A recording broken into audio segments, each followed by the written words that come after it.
Hi, I'm Chris from Airwindows, and we are doing another live stream, seeing as it's Tuesday and all. And you caught me in the middle of doing something, so I'm going to kind of continue it. My hope today was that I was going to be able to do a little more about meter. Hey, before.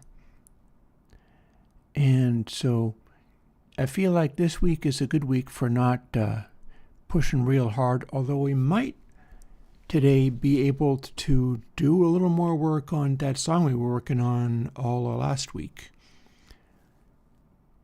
As you remember, I had a bunch of like vocal comping and fixing to do. I can certainly continue that. Ooh, well, I'm glad that Cream Code is working for you.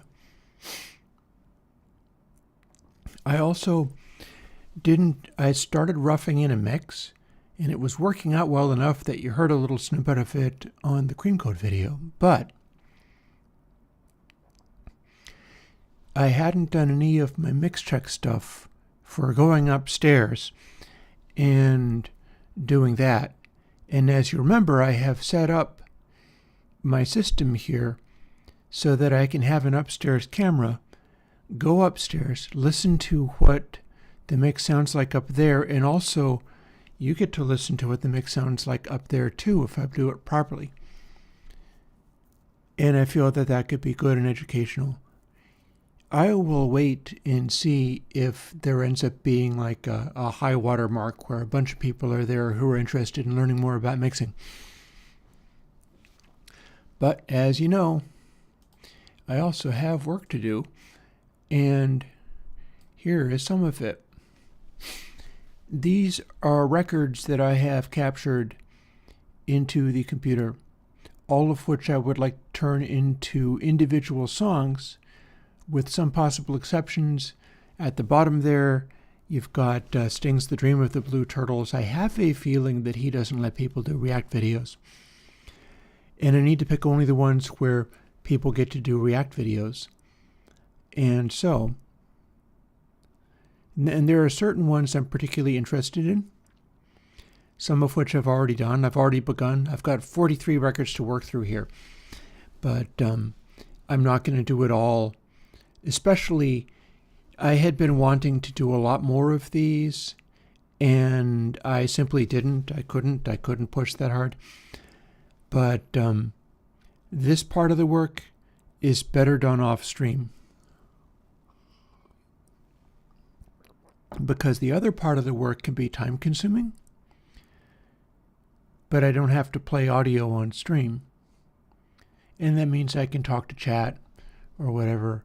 Honestly, I've seen a lot of YouTube streamers not even really talk very much at all,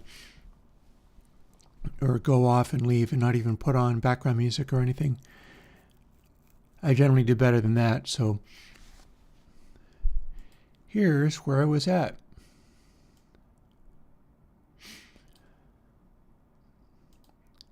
Here's the third song I got off of this album, because a lot of these I didn't even take all of the tracks off of it. The ones on the very bottom, you can kind of see which ones I've taken all the tracks, because typically,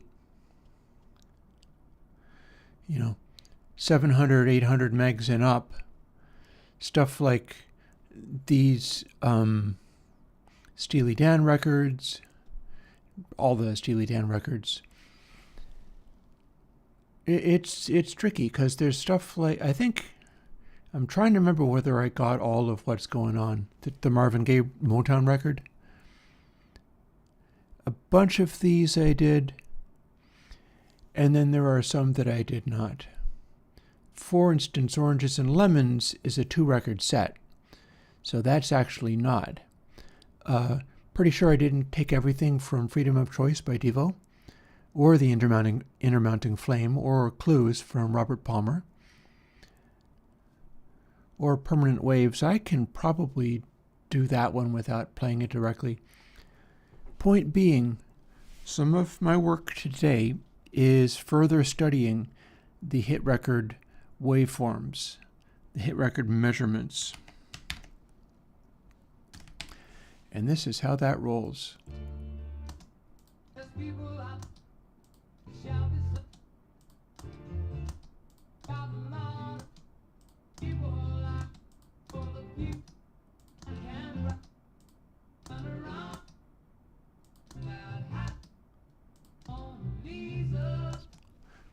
Mona Lisas and Mad Hatters. Yeah, I can easily believe that it was a waste of my time to get that record. I wanted to hear it, and I will measure it. I do want to see. Oh, I agree, and you immediately retract. I just agreed with you. What are you doing? I think some folks are very in line with... oh, put it right back. All good. I'm not upset. I'll just tease you if people constantly retract their messages, because it's kind of like I see somebody said a something and then I didn't get to see what it was. Typo? That's fair.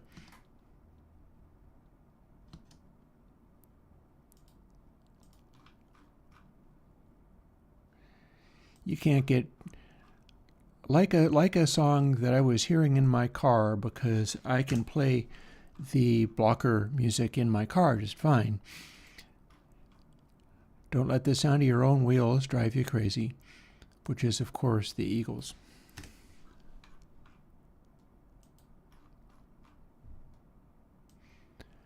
And I'm not always going to take out all of the little skips and things, but I'll tell you what, one of the things that I do tend to do is take out pops and clicks as strong as this. I've been doing that this whole time. But that is not a pop or a click. That is a drum or something.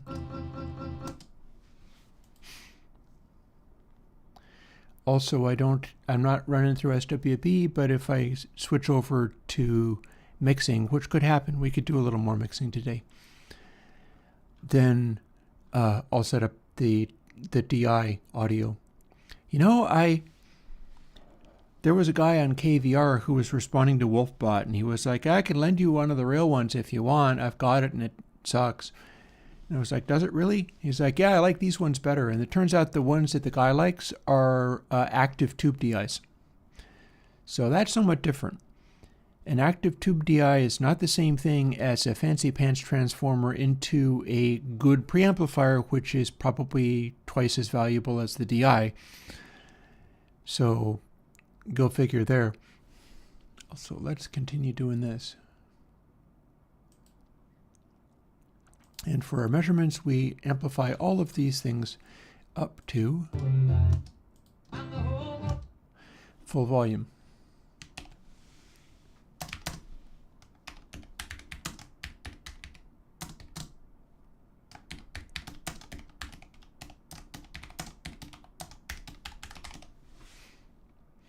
I think I'm going to skip right away from this, because it's a little stressful doing this editing stuff, knowing that, like, one of those streams that I did,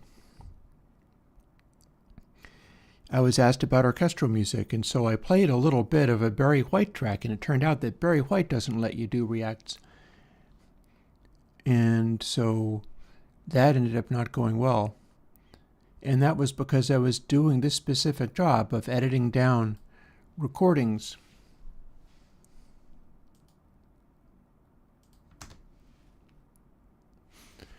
I'm a little tempted. I'm a little tempted by this one, but then not, because I'm like, oh, but this is one of those vinyl record sourced Genesis tracks, you see. The vinyl record sourced Genesis tracks are special, and I'll tell you why. Everything you hear from Genesis's entire catalog is going to be from their remix. That's not to say that there won't be an ASR10 plugin. It didn't come first. You could say that DRes 3 might very well be the secret weapon to bringing in an ASR10 style plugin by using it as the technique for getting into the zone of doing the like I might have better luck using that technique to get into a ASR 10 tone, then particularly if we talk about doing ASR 10 tone, ASR 10 tone at like 96K. Like if you needed to do something that would let you use familiar interface, the problem there is I am not familiar with the ASR 10 interface at all, not even slightly. I am so unfamiliar with it, it ain't even funny.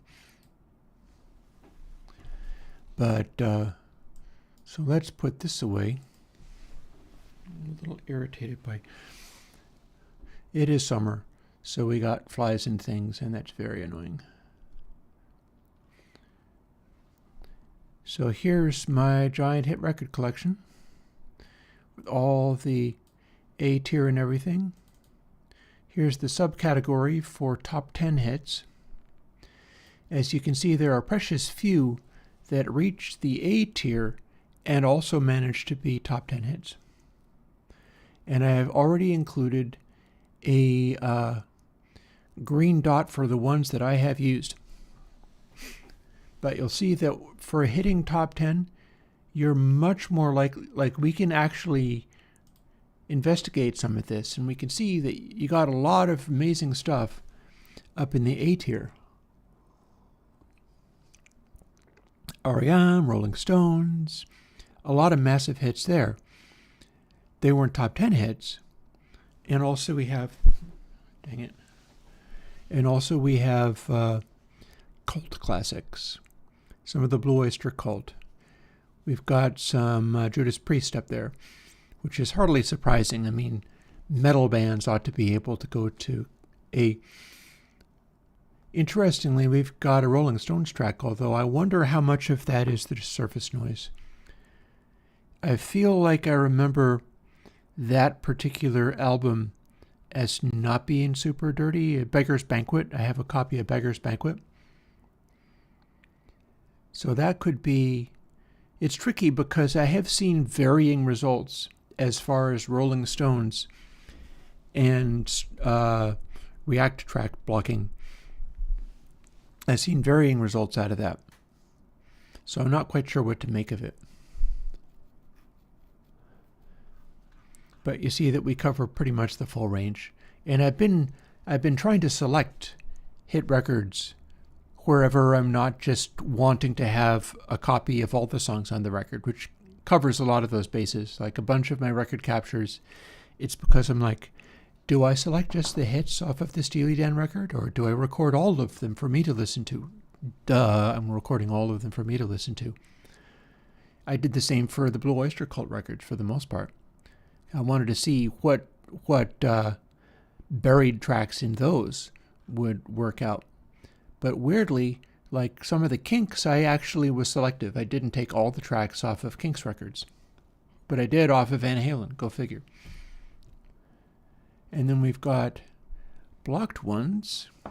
And I was thinking, because as you can see, we've got a bunch of stuff in here. I was thinking of color coding these two. Because we've got all the Led Zeppelin and Beatles. Apparently Duran Duran. Oh, we've got top 10 hits out of this. Goodly number of them, in fact.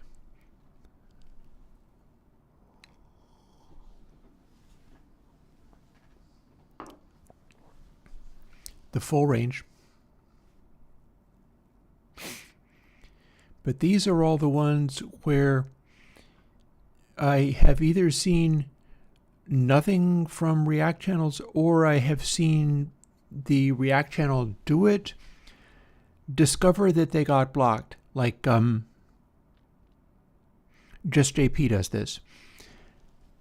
Some React channels will do the reaction to the video, discover that they got blocked, edit it down substantially, and then continue to post their take on it.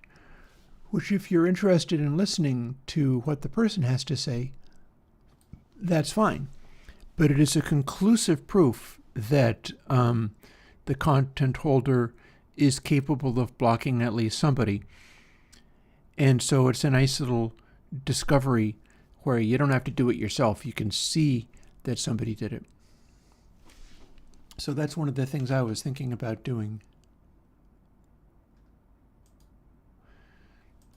was going here, and we can mark the blocked ones in gray.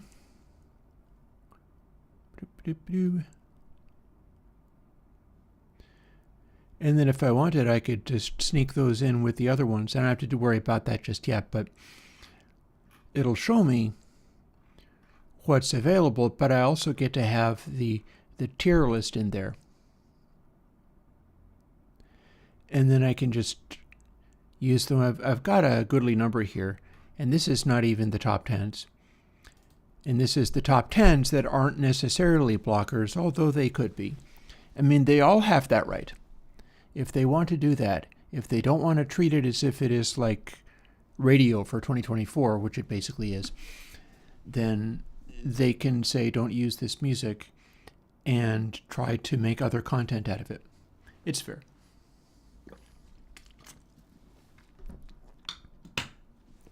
But what we're going to do is, for one, and it's not going to matter, but let's start right off by looking at another couple of Def Leppard tracks. As you can see, what I've got here is a stack of these that I intend to go through on stream. And we'll talk about this, and we'll talk about anything else that comes to mind. If you want to run a side conversation, this is the perfect opportunity for it. I've decided that I would like to stream and be talking for 8 hours on Tuesdays and Thursdays. Hopefully next time I actually do music and sing rather than just working on stuff that I've done 2 years ago and haven't had time to do anything since. Hopefully through doing this, I'll be able to actually control my voice and sing properly. I'm doing a fairly good job of faking it, though. I am discovering new ways of auto-tuning. In the sense of not actually auto-tuning.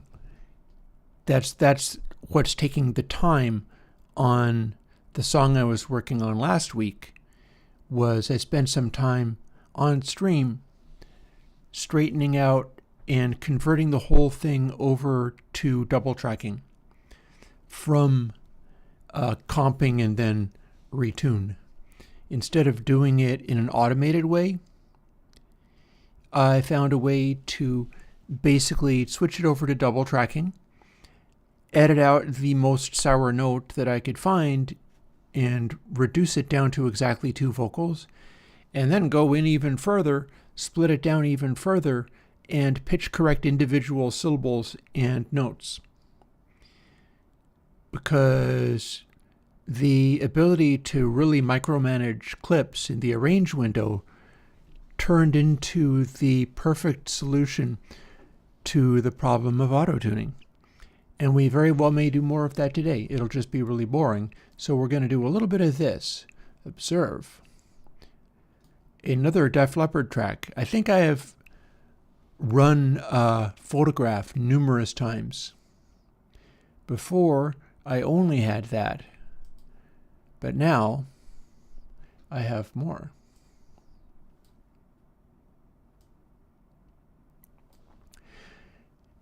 I am seeing this for the first time too. Let's watch well, let's move this around a little bit first.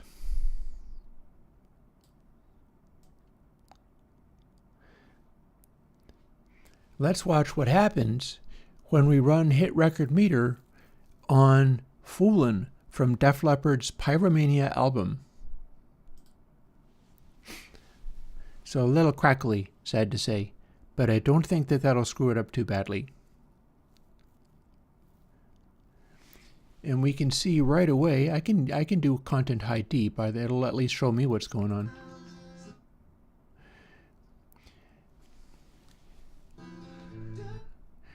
The intro is perfectly targeting the frequencies that we want, even at lower volume.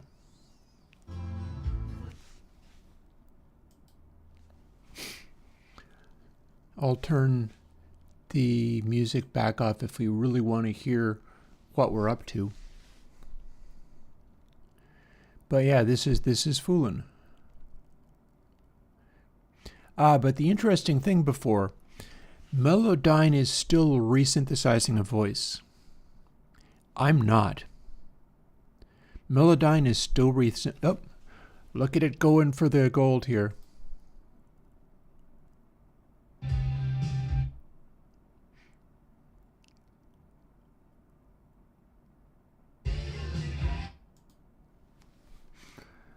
I'm not quite sure what was happening here, but it was very exciting. I had switched the audio off.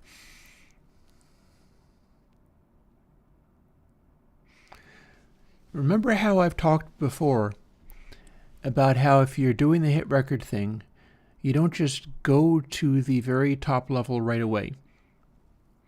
What you do is you get it up to this biggest level, and then you work with the mix and you work with the arrangement. And I did this in that Cliff Diver track that I put up. You work it so that it goes for the highest possible score right at the end, not during the middle. What you want is what we see here, where it's just going up and up. Here's another section where it's doing that. I think that's just our chorus.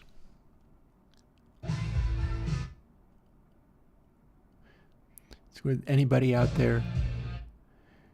And then they're going into the chorus. It's foolin', foolin'.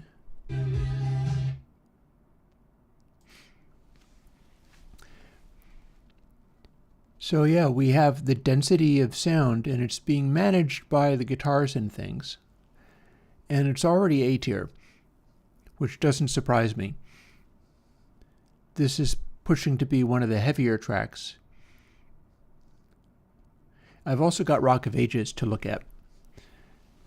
But yeah, this is pretty key to how these energies get managed. Somebody was asking me on the YouTube channel about how there existed songs where it was just mellow and people were singing and stuff, and didn't that just completely disprove my whole thing? And I had to explain, it's not at all about, oh, everything has to go all the way to AA or they will fail. In fact, if you go to AA, you will fail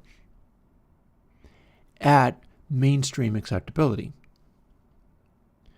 And as you can see, this is not as big of a hit as Photograph.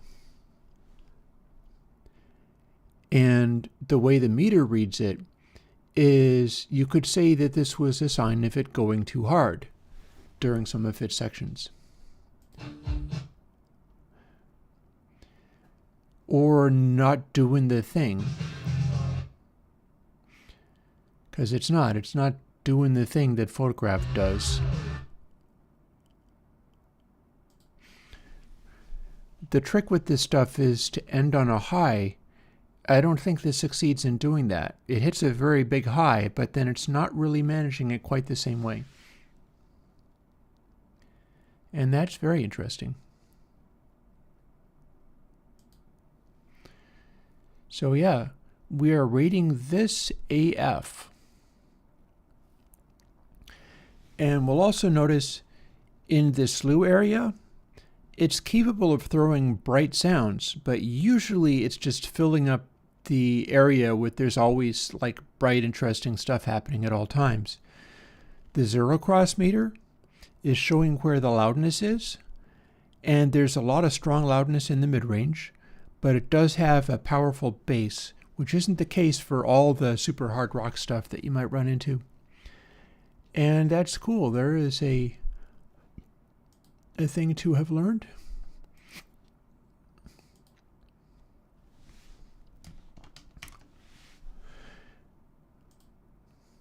AF. Now let's have a look at another Def Leppard song, Rock of Ages.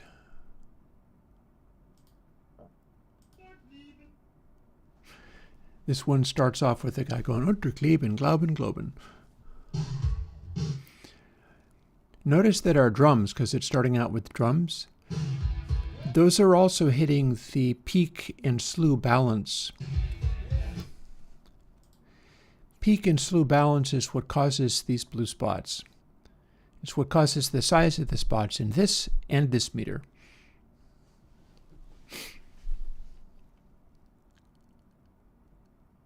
By the way, this is the one where they go, "What do you want? I want rock and roll." It's that song. If anybody has actually heard it, I don't know, maybe you haven't.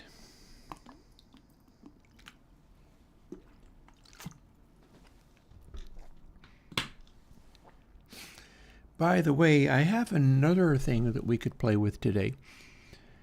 Could conceivably be fun. I've moved over a MIDI keyboard to where I can reach it more easily. In fact, I can lift it up.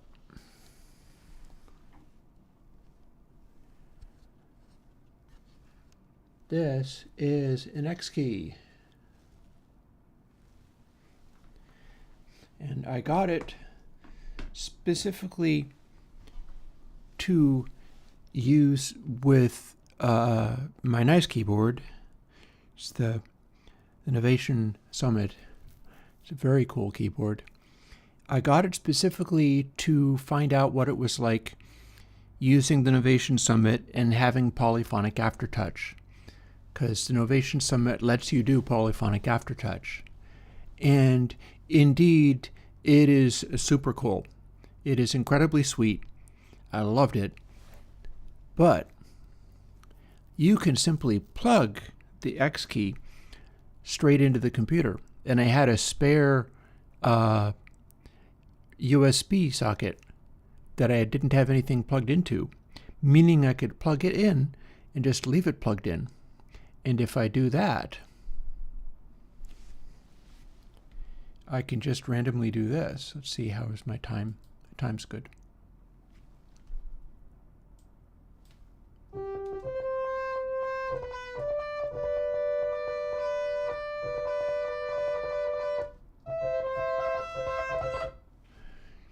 We can play with surge. That could be fun to do today.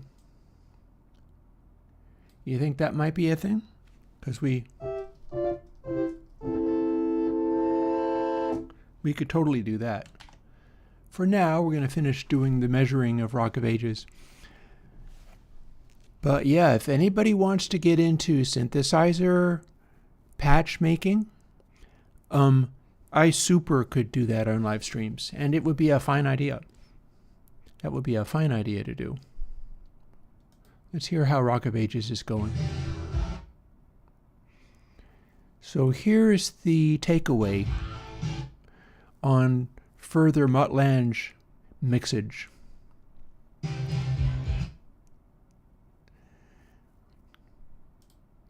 We can plainly see what he's up to. Like, we have this total scattering. It's another one of those cases where no matter what the density is, the amplitude is pretty evenly scattered throughout.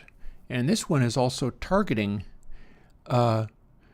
less than A.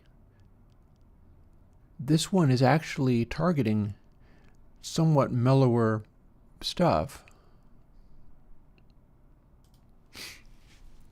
So this one's rated BE as its maximum density.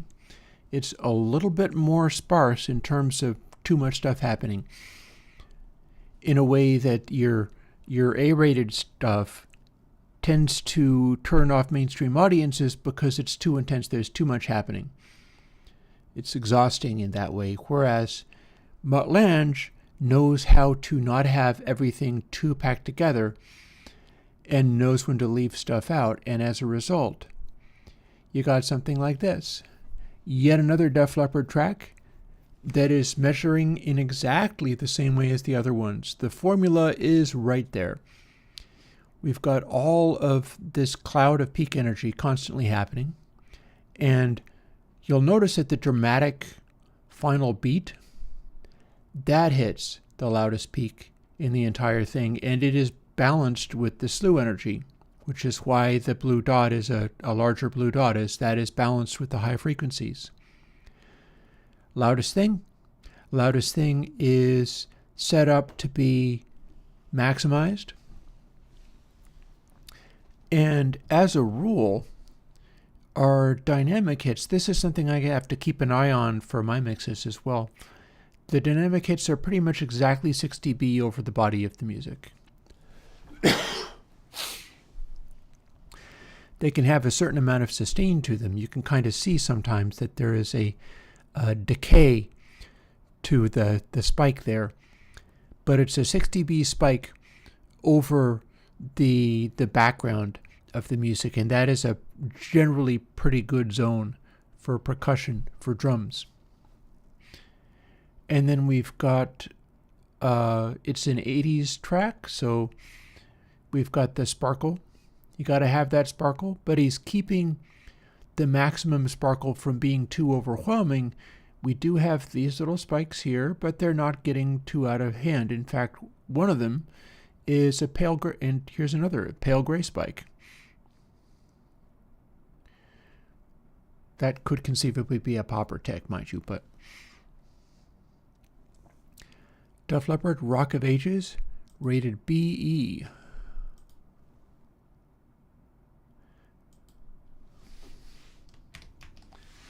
As I rate these, and if I was smart, I would go through and rate these things for whether they're hot hit records or not, but a fair bit of this stuff, I'm not sure that it really went to, like, I know Photograph was the big deal there. I think I have it in here. Let's see.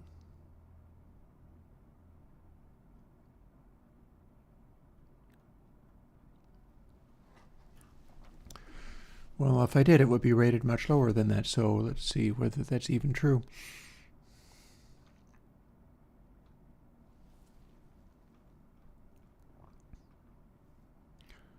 D for Def Leppard. Possibly not even. Maybe it did not make a top 10 hit. So let's go and find Def Leppard some more. Yeah, there we go. It was not a top 10, but it was a top 25. And it was a BA, and I think that was kind of the big hit off of that album. So I'm not sure the other ones. They probably made it to top 100, though. My yellow flag there is top 100. I don't know. I'll worry about that some other time. I'm more interested in talking with chat, to the point that chat wants to talk anyhow. And failing that, I am more interested in just talking about what we're doing, because sometimes chat just wants to hang out. Well, old Chris reminisces about rock and stuff. And that's legit, man. I listen to weird space ambient music on YouTube when I need to kill time, so listening to me is kind of sweet. How nice that somebody can get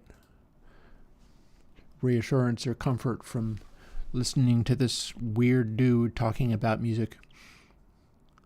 This is Dire Straits. I've got 2 tracks off of their first album, and I'm pretty sure I've got Love Over Gold tucked away.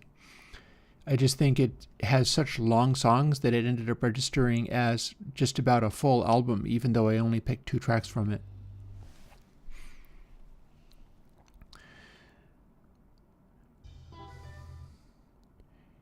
Here you can kind of hear the beginnings of what's going on. This is Mark Knopfler playing guitar on a sort of slow intro where there is not a lot happening, and now it kicks in. It's also kind of a wobbly record, this one. You don't really hear it, but especially in that intro, there's kind of a lot of rumble. And I think some of that, I feel like some of the rumble is sometimes coming from the mastering. Because, you know, making vinyl records, the trouble with rumble and shake and noise and stuff can come in two ways. One of them is in playback and one of them is on the mastering lathe. You can have a mastering lathe where it shudders a little bit and then the groove that's been cut into the record literally has like subsonic wobble and you can see it on the playback, where other records that don't have that are solid as rocks. My playback setup is actually capable of decoding subsonic rumble from the mastering lathe and showing which of the mastering lathes are good and which are not. That's not so unusual for high-end record playing gear.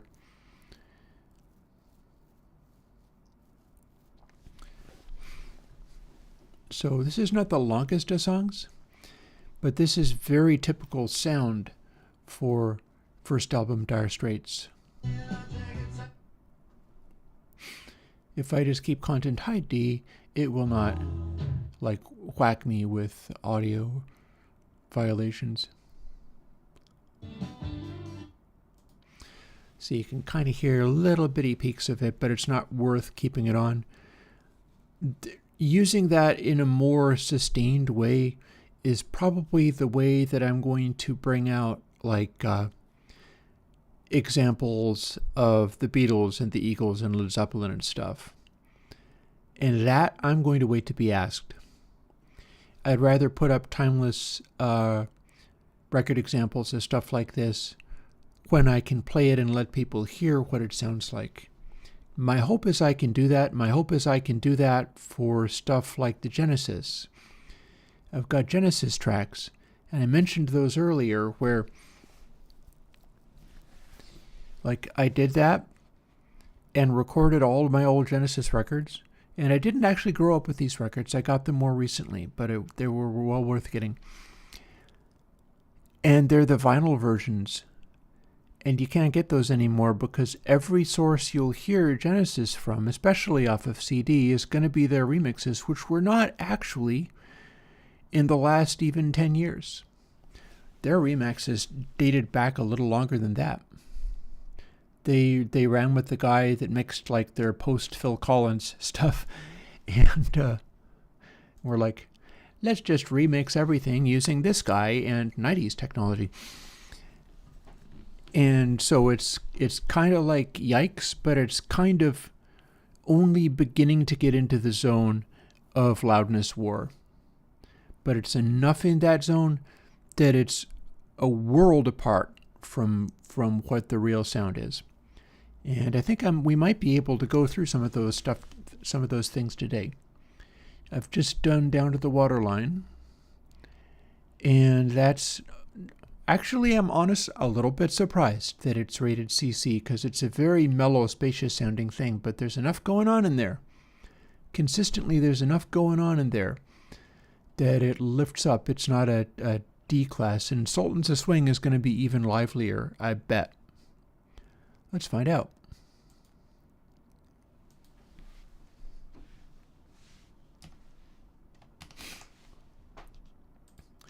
That was not a hit record track as much as this one is, but it's one that I quite liked, and so I just included it as an alternative.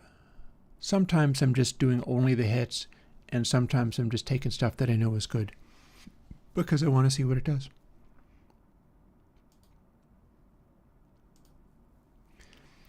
So you know this song.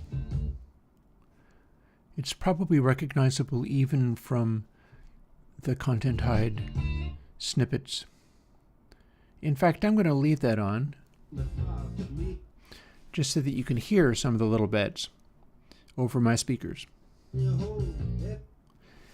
Because it's immediately obvious, even in the tiniest little snippets, that we've got these, bright cymbals, and the guitar pops out real far. It's a compressed Stratocaster sound. Probably worth me figuring out how that stuff is done, by the way. After all, this was one of my guitar influences, Mark Knopfler and this very album, like literally this album, I had growing up. 30 plus years ago. And 40 plus? I'm old.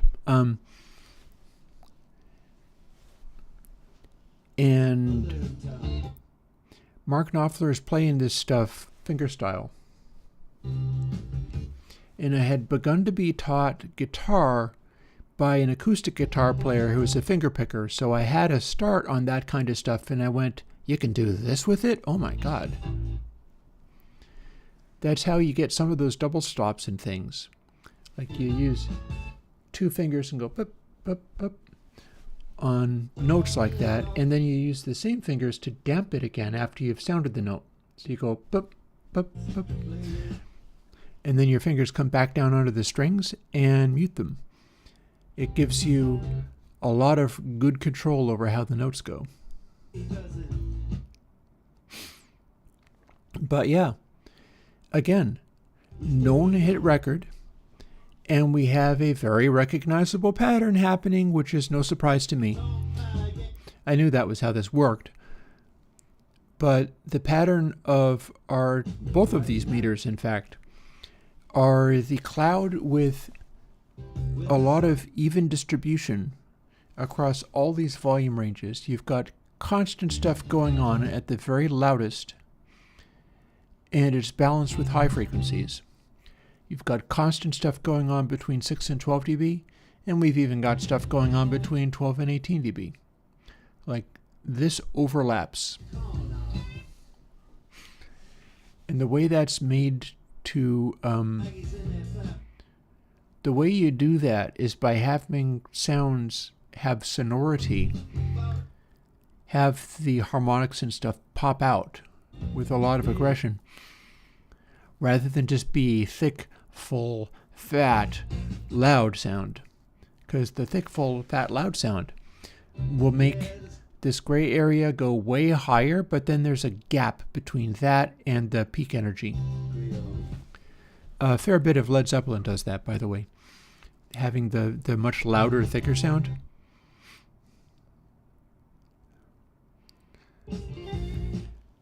Now we're going to be able to hear little bits of guitar. And that is what I'm talking about. This is probably also, I'm not positive, it's worth looking up. This could well be, well, actually, I don't know about that. I'm thinking it could be either a Helios type sound or an SSL type sound.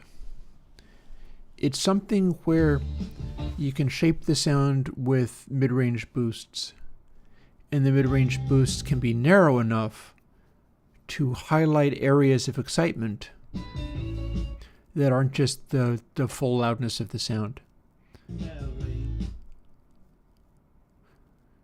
There's a great little drum fill in there.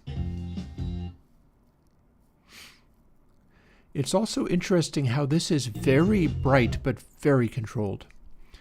Nothing is showing up as far as little spikes here.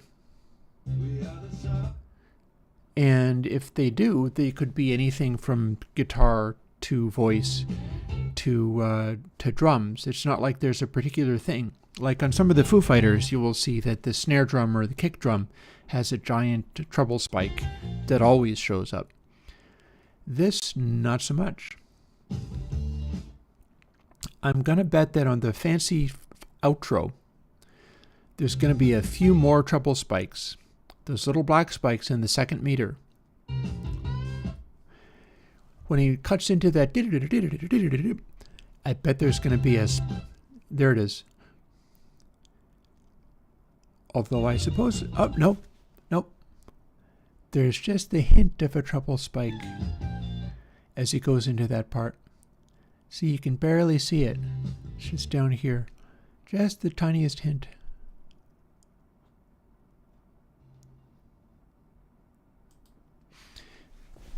And so now we can look at what the final outro is. We've experienced this outro, anybody who's listened to Sultans of Swing during the time that it's been out there, we've experienced this outro as, oh my God, that's the killer part. That's the part where You listen to the entire song and you enjoy the heck out of it, but you know that it's ending with that amazing, like, it's almost like Hotel California does the same thing. They have the killer outro. And one thing that we see with this, not only do we have the fact that there's those notes, that the guitar player is playing a cool thing, also akin to Freebird, where it's like, it's a little repeating pattern and he just goes. That is also being used to intensify the density of musical event, because our number rating and our line that rises up, in this case, into BF for that final outro, you see it doing that thing that I talk about with the hit records, where it cruises along being good, and then as the song is about to leave, it kicks it up a notch, literally up a notch, and then it went into the B tier. And it rises, and then we have this exciting part where he's going, and while that's happening, everybody's playing their butts off, and the musical texture gets denser. It gets this much denser. And it's still a chill song. There's just little glimpses of extremely dense musical event. Little places where it's like, here's multiple drum hits. That's part of what causes this bit to be dense. We've got various things happening. We can also see what's happening in the frequency range in the zero cross meter. And when it's lifting like that, the texture of the sound causing this is actually mid-range texture. So what's happening with those, it's an interesting thought, an interesting realization. You know, there's some tracks that I did that I have every intention of doing timelesses on. By the way, you can request those, and if they're available to me, I can put them in the queue and do them. So far, I've been picking them all. But if you see anything here that you're like, oh, I want to see you do that, and I want to hear what your vinyl record sounds like. You know, if you're like, you have a better phono preamp than me, let me hear that on YouTube, because your version probably sounds very nice. You can say that, and you can ask me for one of these things. And if it is reactable, I can follow through and do that. If nobody does, I'll keep thinking of stuff and posting it. I think that Heart of the Sunrise and Born to be Wild were pretty good selections for starting this off. But yeah, this is a great example of mellower than Mutt Lange, Def Leppard, but still doing the thing. It still does the thing of ending on more density than the body of the song. You throw in the extra stuff at the end. And like I said, there's an additional thing that I'm seeing also in some Elvis Costello that I'm looking forward to making into individual songs. There's Elvis Costello tracks I've recently recorded for doing this with, which make a big deal of having wild bass fills, stuff happening. And I'm thinking of The Beat off of this year's model. I always loved that song. And I'm real interested in, it's probably going to go for like A rating or something. It's probably going to surprise me. But one of the things I loved about it was there's a bridge, a breakdown section. It's not really a bridge. I think it's just a verse, but. And Elvis Costello was singing something like, I don't want to please you, but I'm no good with machinery. I don't want to tease you. Stop looking at the scenery. And between all of his vocal lines, the bass player plays the most insane fills. He goes, I don't want to please you, but I do. But I'm no good machinery. But I do. I want to please you. It's with you. Keep looking at the scenery. But I do. And he's playing this stuff that is as fast as some of the Genesis stings, you know. Genesis does stuff like that in a flashy way with everything being reinforced. But in this case, it is an Elvis Costello track where he's singing the regular verses, but then the bass player is, I think he's probably flat wounds on a Rickenbacker. It's a Rickish sounding tone, but I couldn't swear to that. But he's popping out these insane bass fills, and that's kind of what we're seeing in Sultans of Swing. Observe what we're looking at. This is I'm formulating my ideas around this. We know that this is the part where Mark Knopfler is playing the outro. He's playing the solo. He's going, and that's a very exciting point. That's where it rises. But these here are not necessarily guitar fills. What this could serve as is, you know, combinations of drums and bass. I don't know, because we can't actually listen to it on stream. Or maybe we can, but I just don't want to mess with it.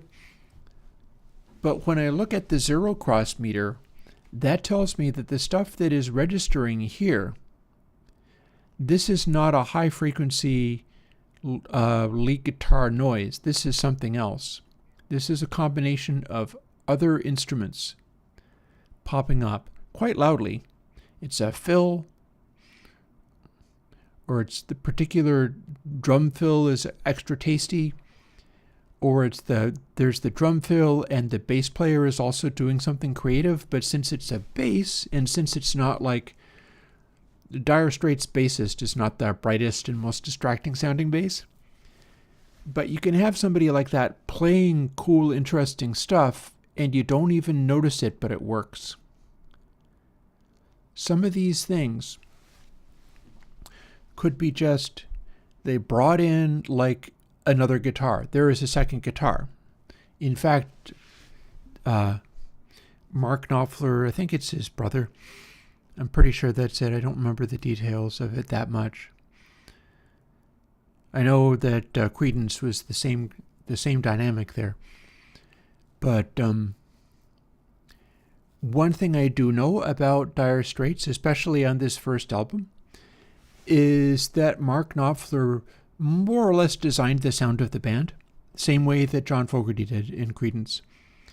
And one of the things that he was particularly, like, whether you're playing with fingers or whether the rhythm guitar player was playing with a pick, which I think he was. I think the rhythm guitar player here plays with a pick.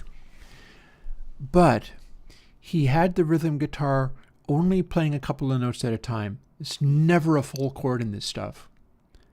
The Dire Straits sound is little double stops, 2, 3 strings maybe, and it could be any number of things. You can throw in like riffs across multiple things, but you're never having lots of strings sustaining at once. It was always about having just a couple of strings playing, and this could be an example of that, like what we see on the meter here. As we focus in on this area where the line ramps up really sharply, or this area where the line ramps up really sharply, mostly they're not about just, this has gone fully blue, it's going for the top, it's going for being an exhaustingly intense experience. It's never trying to be an exhaustingly intense experience, but there are these little moments in here where it's like, oh yeah, here's where the rhythm guitar got a little more busy. Here's where the bass played a fill. Here's where this, here's where that.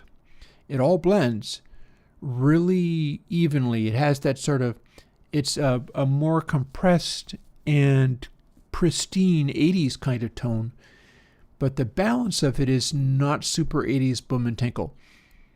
The balance of it does not have a huge amount of bass weight in here. The kick drum on the Dire Straits' first album is not a giant earth-shaking kick drum. Instead, it's reinforcing the groove, and the groove is made up of the bass guitar and the rhythm guitar and stuff like that, and we see how it's balanced here.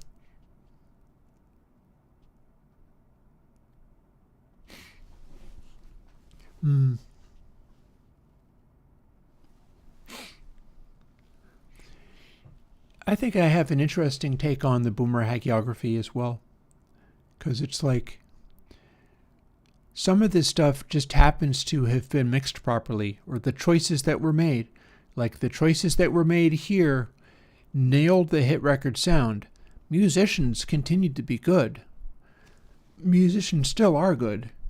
We've got plenty of musicians that can make choices like this and play notes like this and even have an aesthetic like this, but they're not going to converge together into a sound like this unless mixed that way. And our ability to mix now completely encompasses, like, this is totally attainable. You can make those choices. You don't have to be forced to make the choices by the technology, which is kind of what happened at the time, is everybody got basically pushed into this zone because they were trying to expand through this zone to somewhere else. And hitting that zone, that was the time everybody lost their minds and were like, oh my goodness, the rock stars. The boomer rock stars. What the hell was that reading? It was BF. Okay.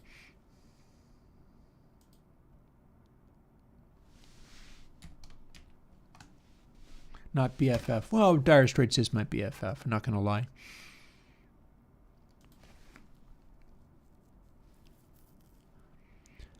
Let's do a couple of three Elton John tracks, and then we do actually have the Elvis Costello I was talking about, so that's fun.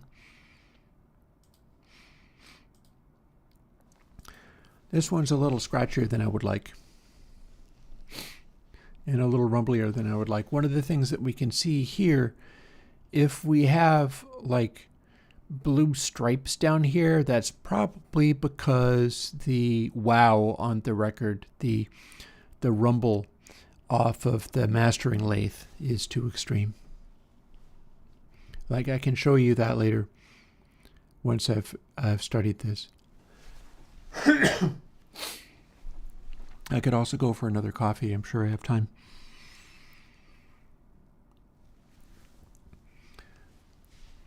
But yeah, here is, this one may well make it into B tier quite easily. This is Honky Cat off of the Honky Chateau album.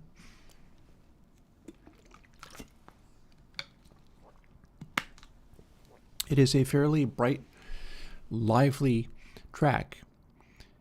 It's kind of got a lot of stuff going on. It's got a sparseness to it.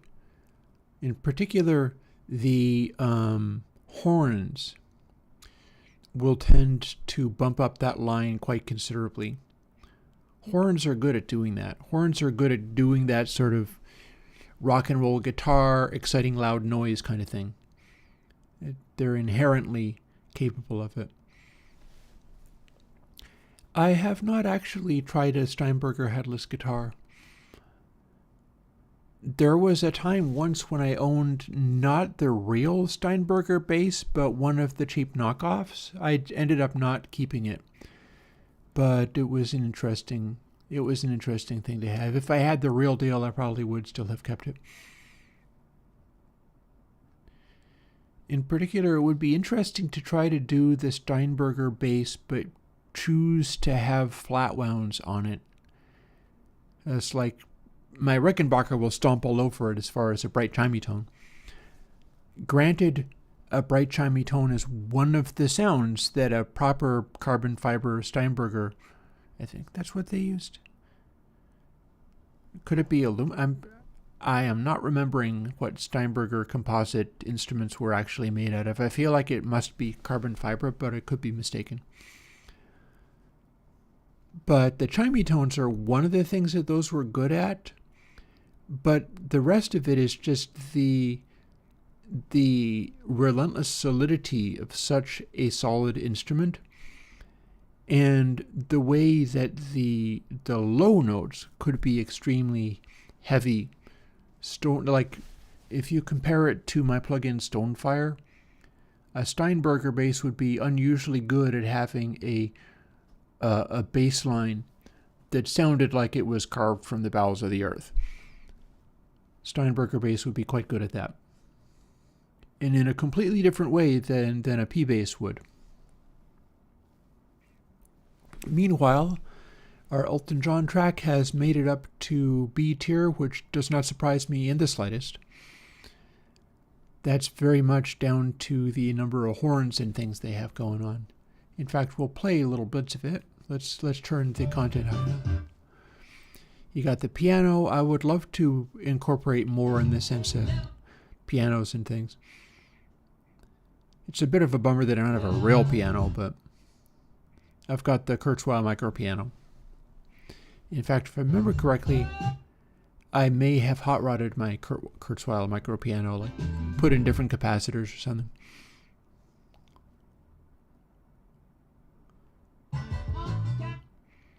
And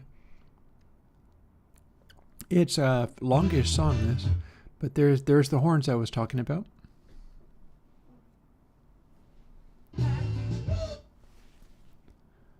Okay, that'll do. Also note on the second meter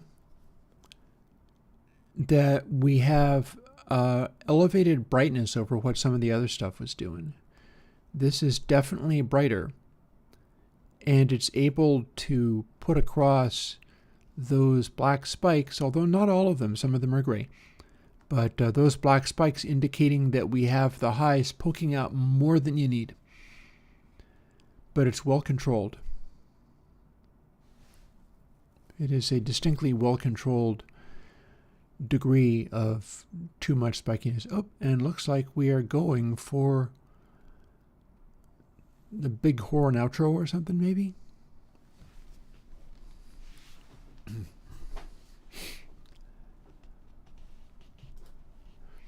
And there you have it. So Elton John Honky Cat rated BD.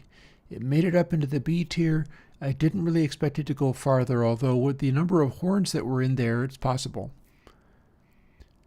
But that's also, like, hitting really high levels also means you don't have any space in the song to breathe. And that's not really what Elton John was about. Not really so much about keeping just a rock and roll meltdown going at all times, apart from maybe tracks like, hang on a second. So first of all, BD, we'll rate that.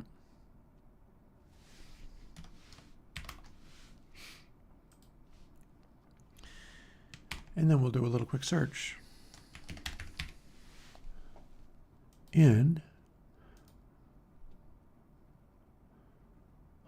Okay.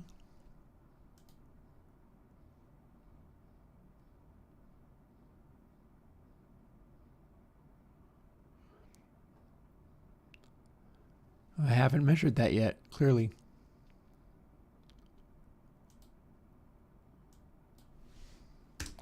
Alrighty, never mind. I happen to know that the Elton John song Saturday Night's All Right for Fighting has just wall-to-wall guitars blasting away all the time. That could go to A tier. I'm not sure it will. It's off of Goodbye Yellow Brick Road. It's a really powerful album, but it's also a very well-balanced album. Let's do some more of these, and we can move on to the Elvis Costello, which has other things to talk about in that. I want to find out how this one measures, and then we do Rocket Man. Rocket Man was, in fact, a hit. It should be fairly easy for me to just go back into this folder and look at it in terms of creation date, and that'll show me all the recent ones, and then I can measure, then I can look up which albums had top 10 hits on them, and I can color code those, because I do still want to do that. I have other hopes, by the way. I would like to, for instance, hey, let's find out what is happening at those times. I'm betting that's harmony vocals. Yep. See, there's a way to be a star, and that way would be the loud person on your record. If you're the loudest thing in the mix, people will tend to be like, "Whoa, there's the star." And that's happening on harmony vocals, unsurprisingly. Loudly sung harmony vocals, by the way.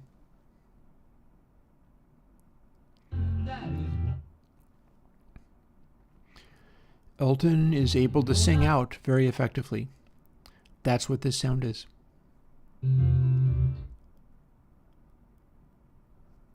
Although right there, that was not, that's a consonant. That's not a open-topped vowel sound. Typically, it's open-topped vowel sounds that cause those blue sparks. Okay, so curiosity is satisfied.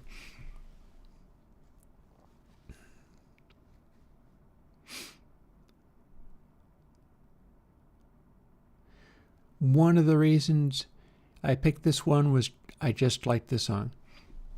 I didn't want to take everything off of the album. I didn't even like everything off of Honky Chateau.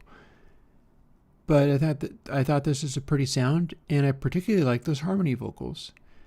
And this is maybe a bit of an indicator as to why, that sometimes it hits a section where when the harmony vocals combine, they really nail that balance between peak and slew. And you'll notice we've got it doing that on the vocals a lot in the top 6 dB, but the RMS of the combined sounds does not make it past 12 dB. There's some stuff I'm looking to study with Joni Mitchell records. There was a Joni Mitchell record there's a track off of Blue, California, where I recorded it. It sounds wonderful, except for at one point, her singing basically makes the turntable needle jump out of the groove. Like on just the word California, she goes so sonorous that she blows up the needle. I had to filter it in order to make it behave, because it just turned into a raspy distortion. That shows you how much sonority and energy comes through some of this stuff. And when people project that much, this is what it looks like. You wind up with these giant blue spots right up at the top of the screen, just covering the top area like a blanket. Just like that. That's vocal projection. That's what I've been doing all this live streaming and talking to try to work myself up to, so that my voice will be more exercised next time I go and actually need to sing something. Because if your voice tract is not exercised, you can't sing things without having it be wonky and way out of tune. Even if you're able to belt and make loud noises, there'll be no control in that. And my taste for doing sung vocals is such that I would like them to be more controlled, rather than doing the kind where it's super uncontrolled. I wonder if I've edited this very well. Anyways, that's the end of that. So that would be a CF. Even though we've got a lot of loud noises up here, it's very sparse.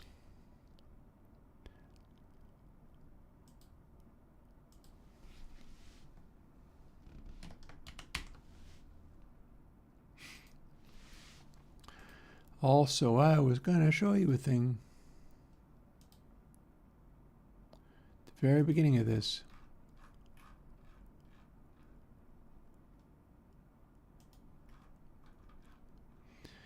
This is what I'm talking about. I think this wiggliness, which is at subsonic frequencies, that doesn't exist in all of my records. I believe this to be subsonic rumble and wavering in the mastering lathe. Not all mastering lathes are constructed equal. in this case, this mastering lathe or the floor that it's built on is shaken the entire time. You can see the frequency at which it's shaken, and it never really goes away. There it still is. They wouldn't have fed a low frequency tone into there. You can't even encompass that on vinyl records very effectively.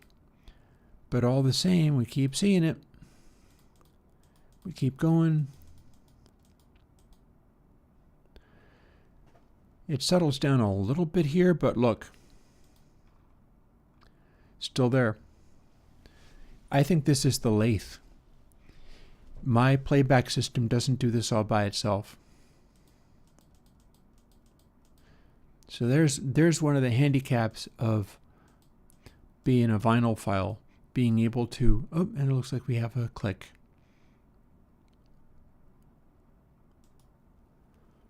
And there it still is.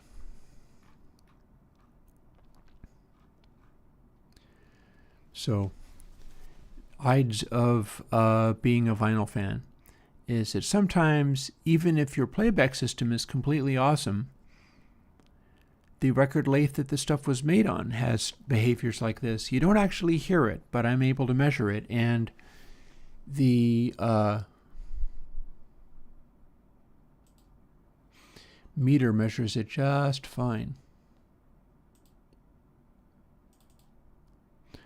Let's check out Rocket Man. And I feel like once I finish doing this, I'm going to go and make another cup of coffee, just so that I can keep chattering away. And then once I've done that, maybe we can get into a little mixing. And then we'll finish these. This is part of what I'm looking to do. Also, notice the volume levels of this. At the very top, that's our peak RMS. So lines 6, 12, 18, 24, 30, 36 dB down. So the background music is like 36 dB down for this some of the time.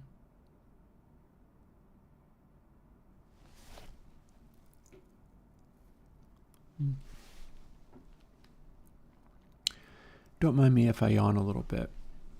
Been doing a lot of work doing all these things and all of the consolects and stuff, so there's some days that I'm tired. This is a good week for me to just chill and do some of this stuff. That sounds like a cool routine. I have sometimes sung an awful lot in the car.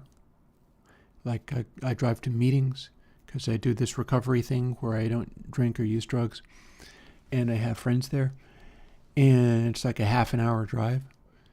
So there's plenty of times that I have just sung in the car, which is also good for when you're super bad stressed out, is belting in the car driving somewhere is soothing to the feelings.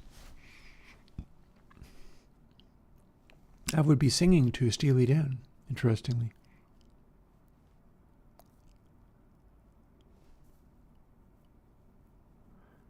I'm a little curious as to what made that little spike, the treble spike, over to the right there. It's some kind of dramatic noise. Cymbal crash, maybe?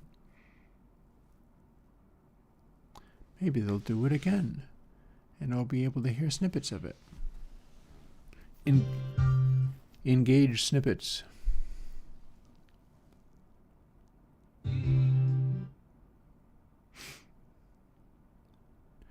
Oh, or it could easily be the background vocalists.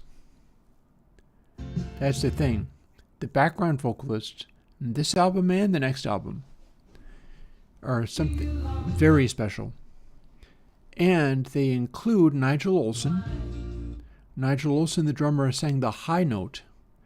And he's the guy where sometimes if you... yeah, there he is again. So the drummer takes the high note in this stuff. and the guitar player takes the middle note and the bass player takes the low note in these harmonies, and they would just sit around and rehearse. Yeah, I'm calling it. Those little splotches, that's Nigel Olsson. That's a vocalist doing that. And I'll tell you how and why. The deal with Nigel Olsson as a background vocalist is he hit the high note and was quite capable of doing it, but he wasn't always capable of doing it in a subdued way. When Nigel would hit the highest of high notes, he would need to belt the heck out of them. And his voice was able to be so loud that he'd blow up the microphone. And so when they were working on these harmony vocals, and here it's overlapping the one. When he was working on the harmony vocals and going for the super high notes, there were times, and I watched a making of video to learn this. There were times when Nigel would be so loud hitting that high note that they would make him turn and sing into the baffle. So the man was singing pointing away from the microphone and still being that loud.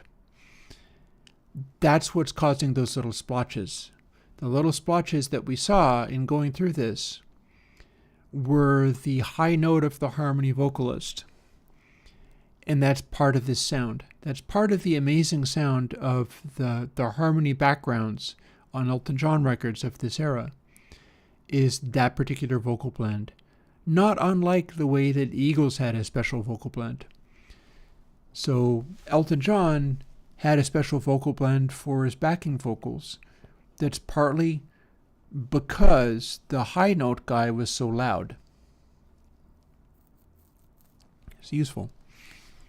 It's a useful thing to be able to do. I can't do it. I can sing notes, but not notes that high. And I can be loud, but only loud in a mid-range kind of way. The Eagles vocal blend is more along the lines of Glenn Frey was the loud guy. So if you compare the two, the Elton John backing vocals, the high note is the guy that's crazy loud.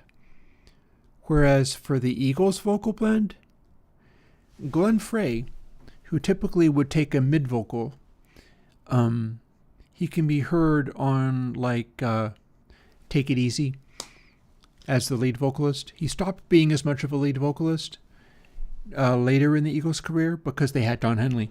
But he started out doing some of the lead vocals himself. And he started out with Bob Seger's band. If you didn't know that, Glenn Frey started out as a kid, a teenager, in Bob Seger's band. And his mom made him quit the band because they were getting him stoned. But before that happened, there is a Bob Seger song, Ramblin' Gamblin' Man. And it is a beautiful example of what Glenn Frey is like as a vocalist and what he carried over into the Eagles. Because on Ramblin' Gamblin' Man, he'd be working up, doing his thing, they're boogieing along the way that Bob Seger does. And he would go into the chorus, which is, 'cause I'm a ramblin' man, I'm a gambling man. And that's the song. And the first chorus, when he went into that section, Glenn Frey is one of the background singers. And he's going, Ramblin' Man. And the dude just cut loose to the point where it just blasted right out of the mix. He blew up the mic with it. And Seger loved it. And that's a moment when you can hear Glenn Frey's voice bursting out of our harmony group just by the amount of sheer beltage he was able to put across.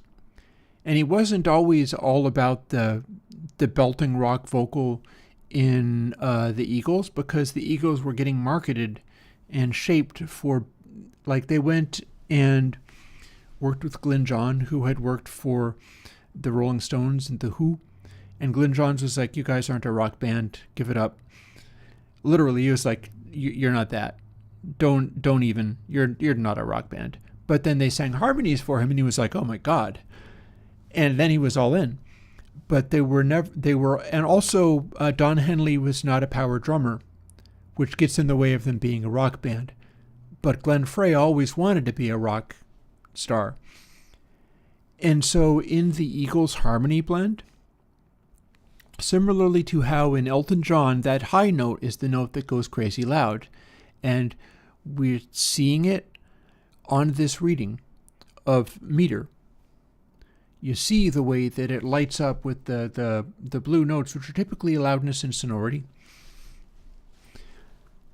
But in the Eagles blend, it's the mid-range note sung by Glenn Frey that just blows up and goes super loud. And that's their vocal blend. I think it is possible that in Crosby, Stills, and Nash, it is Stills and Crosby that go loud at times. There's two of them, and Nash maybe not so much. It's a character thing, really, for that. So let's see, BF for Rocket Man. Now we get to look at some of these Elvis Costello tracks. That's exciting. Oh, although I did say I was going to go and make another cup of coffee, and seeing as it is already 10:30, that's probably a fine idea. So, tell you what, let me do another thing. Let's play this track, and I'm just going to play it. Actually, I can route it to SWB. Let's set that up. I have to fiddle with the OBS to get it to work correctly, but that's fine. I know how to do that. So here's another track where I'm going to revisit it, do a remix using Console X, and also re-edit it. But for now, I'm just going to play it so that I have something playing while I go and make another cup of coffee, which is probably going to another 1 or 2 cups of coffee ought to do me for today. This is going along fairly well. I'll make another cup of coffee, and then we will talk about maybe going and doing a little more mixing, including mixing with visits to the upstairs mix check location. For now, let's just play this.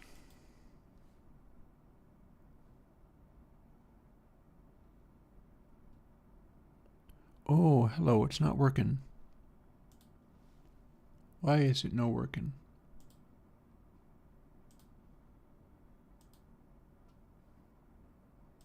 Oh, I know why it's not working. I have made a silly mistake. Give me a second. I'm used to doing it with the content hide, so I have to shut these things off in order for this to work. Here we go.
Let's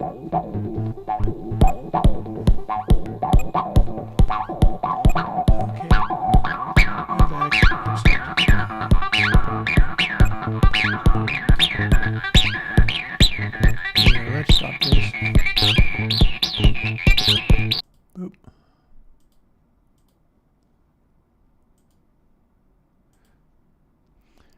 Yeah, when I say that sucked, what I mean is I made myself my little cup of espresso, and the espresso machine borked itself. Like the espresso machine threw up. Not really, but it's like it didn't make a airtight seal for forcing the water through and stuff, and so it spilled water in the wrong way and just kind of screwed up left and right and took too long to do. And let's find out if it produced undrinkable coffee. Probably not, but who knows.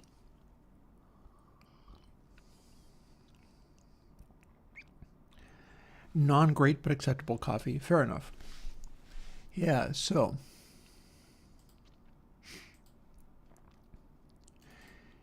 it is an interesting day for the coffee making at any rate, because this is going to be another one of those really hot days. And so you can kind of hear in the background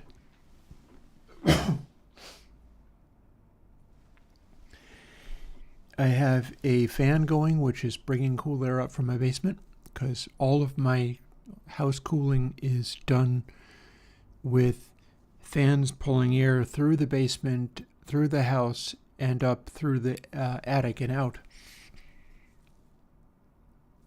And I just added some silvered mylar. Like I bought a bunch of those solar blanket things. I added some silvered mylar reflectors to windows in my kitchen, making it a little darker just because it's been so stupid hot and I'm sick of it.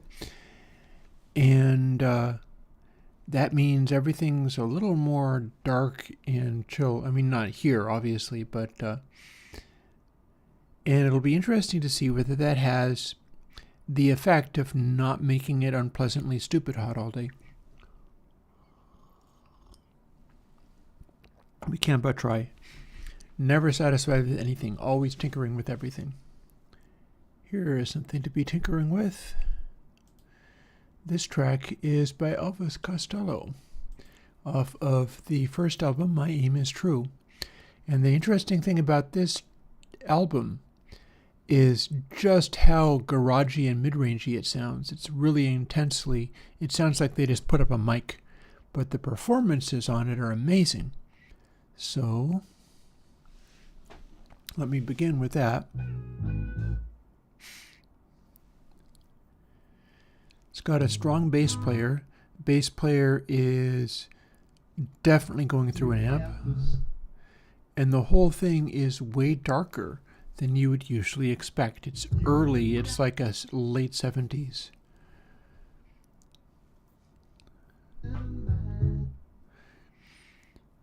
But it's one of those 70s where it's like they just had a bunch of moving coil mics and they were at 15 EEPs on the tape, and just they didn't have the 80s sparkle going at all. Also possibly early punk aesthetic, because Elvis Costello, being new wave, came out of punk, and you really hear it. Oh, here's the chorus. There's where you start really noticing. And yep, the background is very subdued. It's not bright. The drums are not bright. Guitars are... Actually, the guitar, it's interesting. It's a Fender Jaguar. So his guitar stuff is arguably even more sparkly than its Stratocaster, but in this curious sort of low impedance way. The guitar sounds on Elvis Costello albums are very sort of articulate and very articulate and clear stuff. And again, If you want your part to be the star quality part, make it louder. And make it have sonority, because this is telling a story right here. Nothing is really happening until you get that chorus, until you have Elvis Costello singing out in that way. Which is not to say that he's even perfectly on pitch. Literally, he's good at being on pitch most of the time, but this entire album is not really about, oh, how polished and Steely Dan like it is. It's the human qualities of this stuff that jumps out.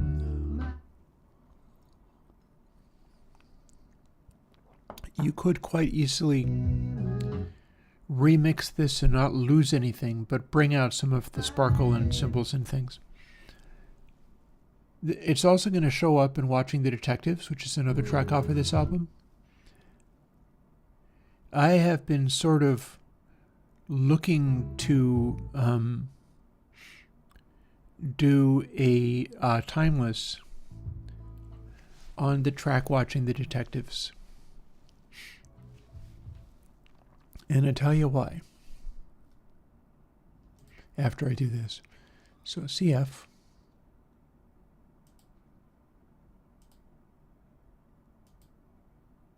Actually, that's the last of the entire list. Okay.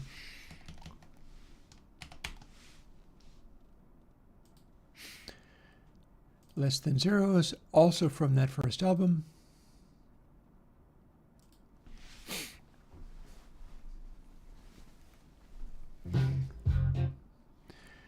Same deal, a little bit more in terms of highs. That's coming from largely the drums, but it really still sounds like they threw up one moving coil mic in the middle of everything, which is a choice. It's doing that sort of punk new wave feel.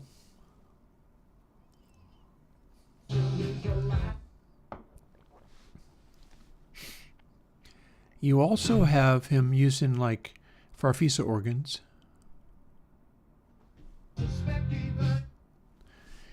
When he does use distortion, it is not a high gain Marshall stack distortion. It's more of a growly fuzz tone.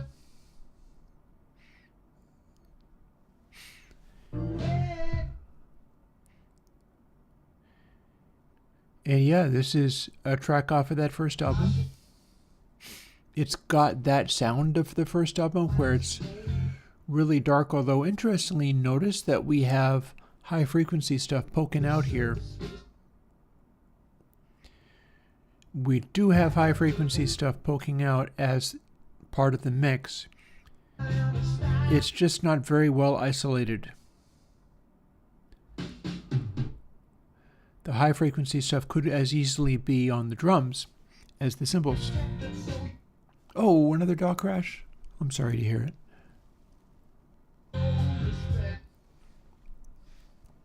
So if you want to do more elegantly produced things, what you want to do is have the high frequency spikes associated with something that's appropriate, rather than just, oh, this high frequency spike is from a tom-tom, and this high frequency spike was part of the guitar, and so on and so forth.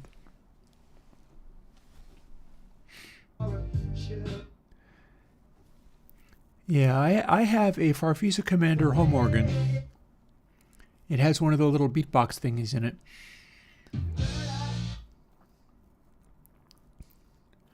So that push, the little blotch down there, is the cymbal crash that hit right there. And it's filling up a lot of space considering that it's a cymbal crash. It's a very dark cymbal crash. Again, the whole thing sounds like they threw up one microphone. It's probably not literally that, but it really comes off like that.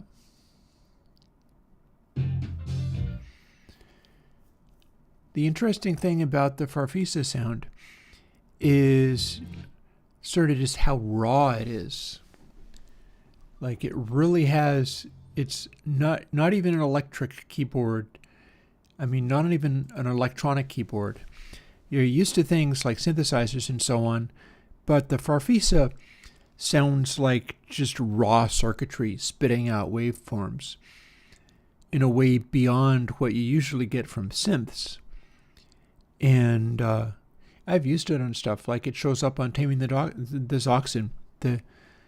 The stuff that I play sometimes where there's just a synth note or an organ note that just peeps out, and it peeps out with extraordinary, it's also all over squeeze. I should record some squeeze. I have to get through all these first, though. An endless series of hit records that I need to record. One of the things about the squeeze tracks is that I'm never going to have them in the top 10 because the whole deal with them was they made so much great music and they never cracked the top 10. Or almost not. I'm not sure if they ever cracked the top 10. Their greatest hits album is called 45s and Under, not because it was 45 RPM, but because they never beat 45 in the Billboard charts. And for all that, they made such incredible songs. Tempted is probably their high watermark. So this is a CB. Not a CB radio, but the rating.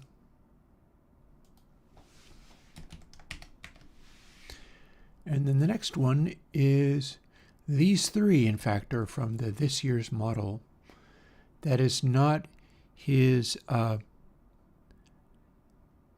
first or second, but third album.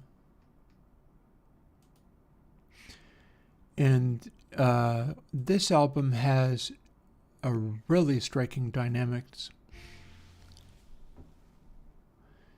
But what we're seeing there is low frequency rumble.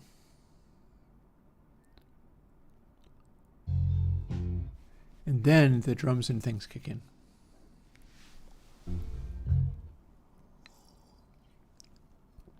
This is also an album for a loud, strong bass guitar. A lot of this stuff is bass guitar through an amp. It's very clearly an amped sound. Although you can fake that kind of thing in Console X or using parametric.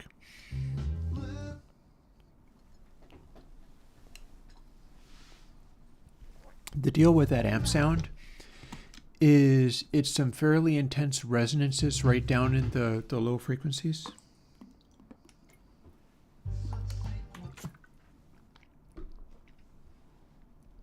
Like resonances of the speaker cabinet.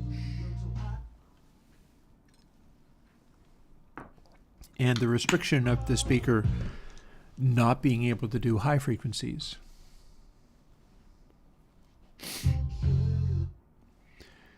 But yeah, this is a fine example of dynamic range being able to deliver more than the very punky sound of the first album.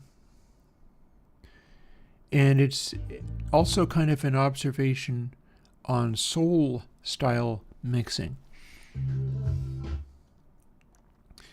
And that you got these, these bass sounds, these really punchy drums, and vocal projection that's not being limited or restricted.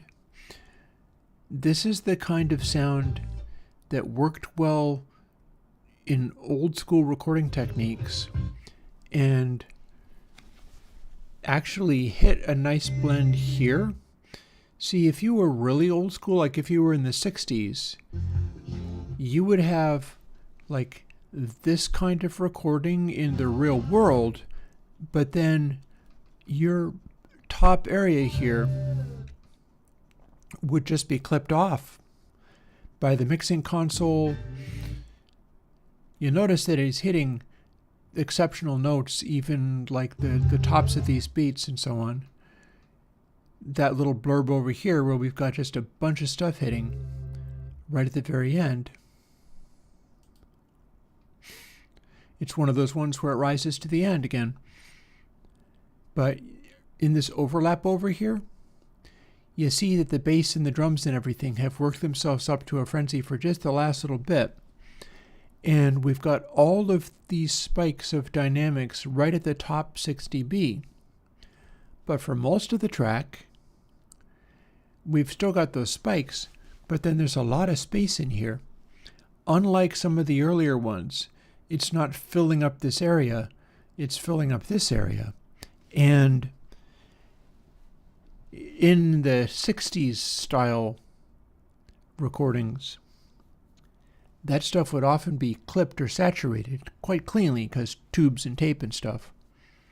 And you wouldn't have those peaks, and so everything shifts up. And this stuff winds up sitting up here. And of course you can do that in a DAW as well. I'm reminded of, first of all, I'm reminded of writing this down. Let's do that. CE it is.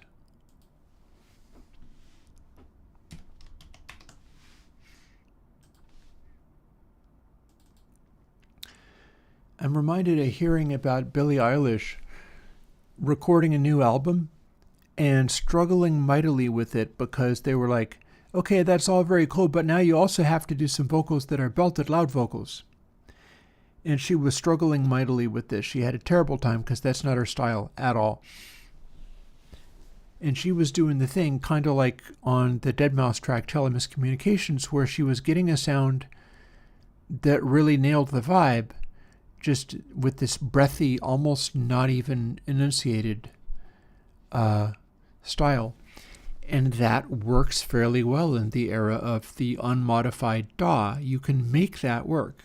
Similarly with deadmau5 and Imogen Heap on Telemis Communications.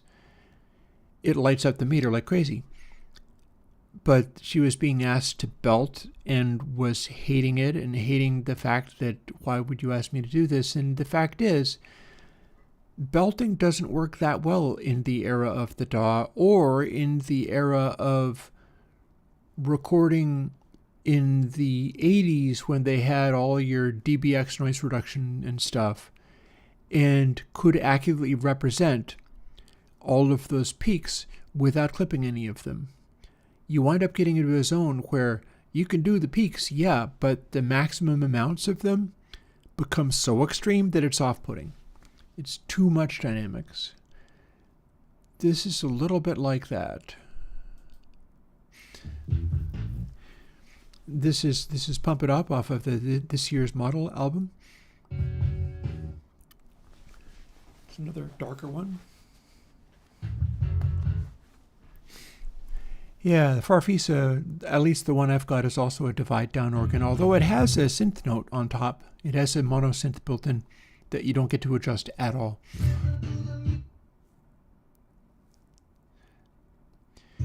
And yeah, this is a classic Elvis Costello track. And this is one of those early 80s new wave punk dark sounding ones. And one of the interesting things about this sound and the way that it's voiced that way is that the vocal gets to carry the high frequencies.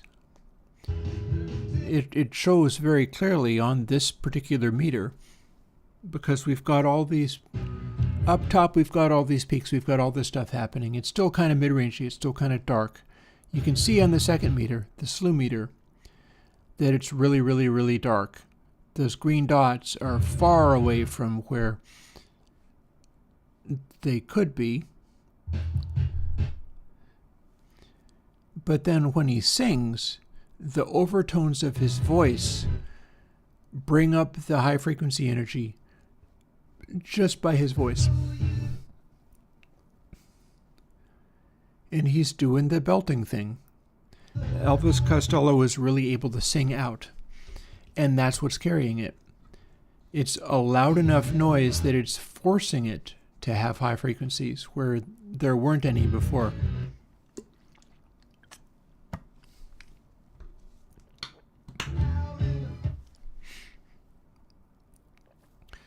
So it's an interesting blend.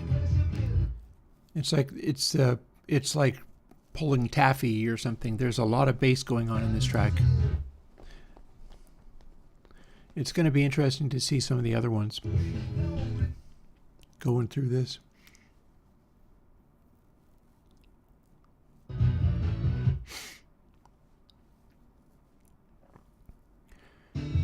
Yeah, there are whole days when I do this. I'm trying to learn what this stuff does. I'm trying to learn how it measures and what it works like, what it does. In this particular case, it's telling me that this classic record that I've known all my life, just about, it's really on the darker side. This is not a particularly clear, bright sound. This is a particularly dark, mid-rangey sound, or indeed bassy. And yet, you'll notice an interesting characteristic here as we go into the fade. Look at that. We have the behavior that I was talking about over and over again, where whatever it's actually doing, it works its way up to our final chorus, and then as we hit the outro, well, the outro has other stuff happening, like the farfisa is continuing to play. It's going and it just starts sustaining. It starts playing more. The arrangement changes a little bit to the point where as you go into the fade, it lifts up to its highest point. And that's the trick that I keep talking about. Mutt Lange likes doing it. This is a hit off of this record, and this one's doing it. It measures as CB, so we're going to write that down.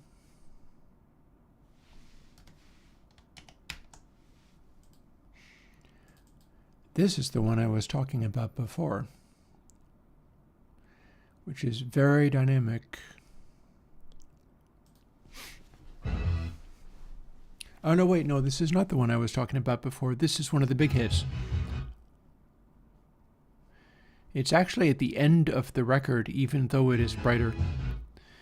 There's another story behind this. I'll tell you the other story behind this, because for whatever reason, I thought I was going to be seeing a different one. Yeah, the one I was thinking of was The Beat. This is the song that got him banned from Saturday Night Live. See, he was playing on Saturday Night Live.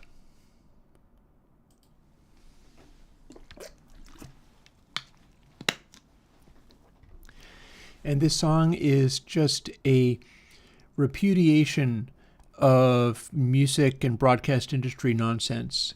It's just excoriating all of those people completely. And it finishes up a side on this album, This Year's Model. I'm pretty, yeah, it's that one, I'm pretty sure. Because that would be the point at which he became that frustrated with all of that. He sings, I want to bite the hand that feeds me. I want to bite that hand so badly. I want to make them wish that they'd never said that. And it's almost as bad as I'm the Slime by Frank Zappa on that grounds. And so he promised to play a different song on Saturday Night Live. And they're getting ready to play and then drum fill and the Elvis Costello and the Attractions burst into this song live on Saturday Night Live after being asked not to. A really high energy up-tempo version too. And they just blew the doors off the place with it, and then they were banned. They were not invited back. So the song Radio Radio, you could listen to it now and be like, well, that's nice. That seems very innocuous. It doesn't sound like a big deal. But at the time, it got them banned from network television. Kind of funny.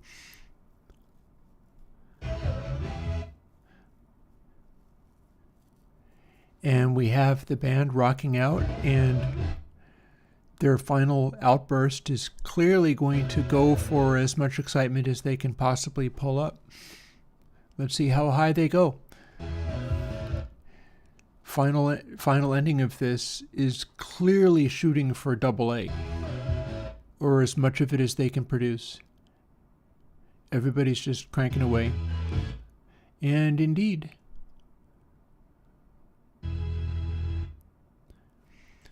because again, The line and the meter, this is measuring specifically density of exciting high amplitude musical excess. So as they go into the end of the song, it can be very clear, like, yep, here's what they're trying to do. Everybody is just playing sustained stuff and bashing it out as hard as they can, and they're trying to do this with it. And this is what they were trying to do with it, and they got up to a rating of BD, even though it's a very dark mix and not as highly produced as like your Def Leppards, but all the same. That's a good example of clear intention from the mixing.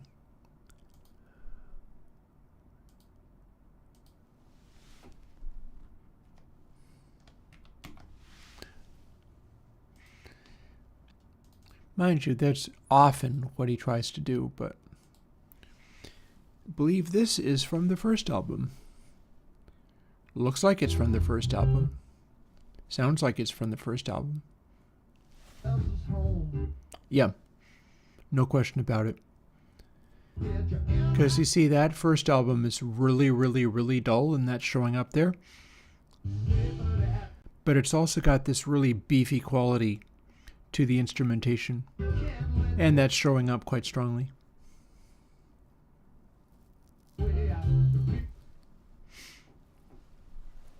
It's a nice little song. It's very short. It's like barely over 2 minutes.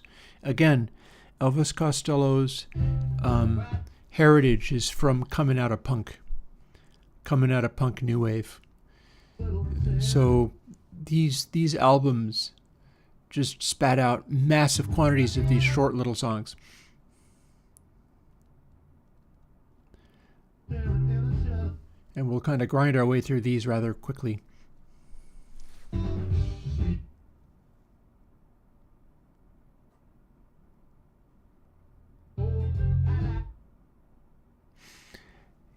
An interesting point, sweeter than anything, to what you're saying in chat is that string synths, basically that's how they did that.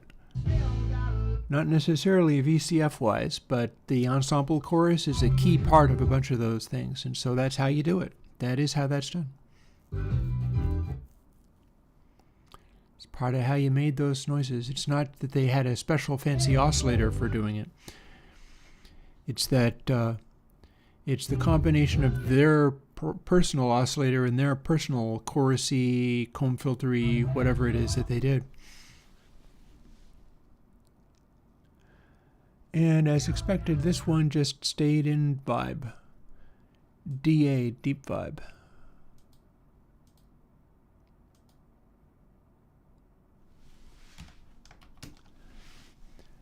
But here we have Angels Want to Wear My Red Shoes. Now this ought to be a little more lively. I'm pretty up. Yup, called it. Called it. This is the first track off of the album side. And this is the same album as the previous one, but it's just pushing really hard. Well, no, I mean, when you say string synth, I'm thinking of your string ensemble type thing. So they could start as divide down organ types, but typically they would have some kind of internal chorus or whatever going on, because it would be a thin, reedy little pulse wave kind of raw sound. Meanwhile, look at this track go. This is a classic Elvis Costello track, and it is very energetic. Even though it's kind of trying to be distorted and dark. It's trying to be that distorted, dark, punky sound. But the arrangement and the songwriting are covering it. Mm-hmm. Yep.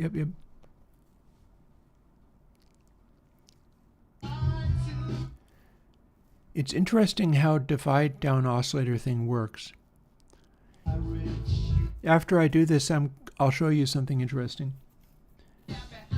I'm doing some experiments with the Surge synthesizer and getting some interesting results, although I question whether I need to continue fiddling with them. But yeah, isn't this interesting? This one is on the darker side, but it's hammering out the song so hard that it's really rising quite a lot, especially when he sings.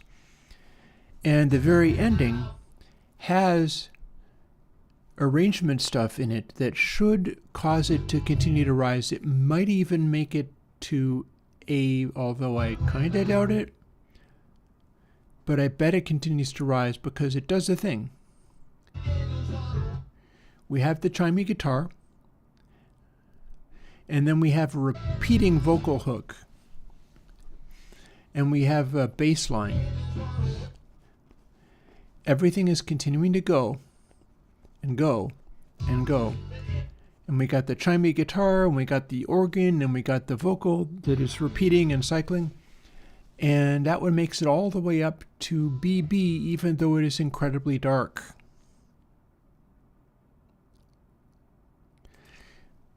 I wouldn't have been surprised if it had made it to A tier for just density and intensity, because look at what it's doing over that final outro. Over that final outro, the guitar is sustaining and ringing out with its pattern, and then there's a keyboard also playing a pattern, and then the vocal is singing pretty much nonstop. It's red shoes, they just want to wear my red shoes. And they just throw it in. I've got Remain in Light recorded. I'm very interested. If you're very, very interested, we could make that happen today. I've got it captured. I just haven't busted it into songs yet. But that's part of the process. So if you really want Remain in Light, I believe that one of the tracks has a skip on it that I have to fix. So it's a little bit more labor intensive. But we can do that if you want. Tell me if your heart is set on that, because that can be arranged. I will do it while you wait. Meanwhile, let's label this BB, which is one of the higher rating Elvis Costello tracks for intensity meter. I'm really looking forward to watching the detectives though. Because again, the reason I'm interested in that is I saw some React guys do it. Andy and Alex covered watching the detectives, and they got caught up in it, but it confused them so much. Now, this is just off of this year's model. This is one of those really dynamic ones. You can even see on the waveform that it's working its way up in the chorus to a final burst. So we should see the density of the blue dots continue to expand as we build up to the denser parts, where we've got the pre-chorus. This would be the chorus. So it's a weird chorus. It's like a bridge. It's just made out of bridges. And then it cuts into the mellow part, which is actually very high intensity in its own right. This is the section where the crazy bass fills show up. You can't really hear it now, but if I get to do a React video on it,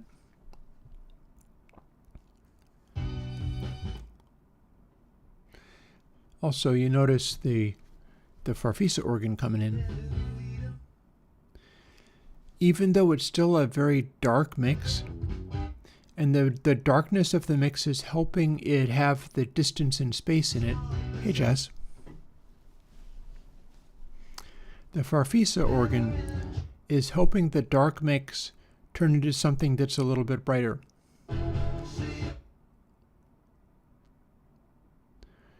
To the point where we have these chorus areas that are just rocketing to the top of the line, and it's being made through the combination of these sounds. And here's the bit. See if we get any of the bass fills.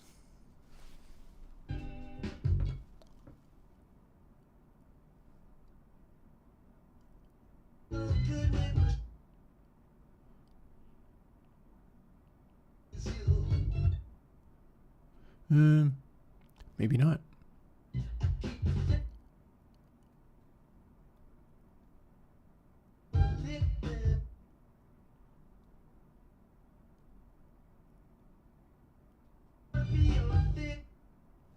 Yeah, not so much.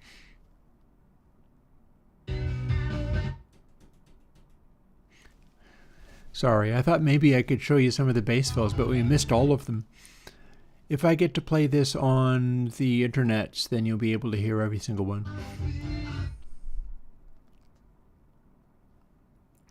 Yeah, John, I'm just saying I'm going to need to do it at one point anyway, so that could be arranged.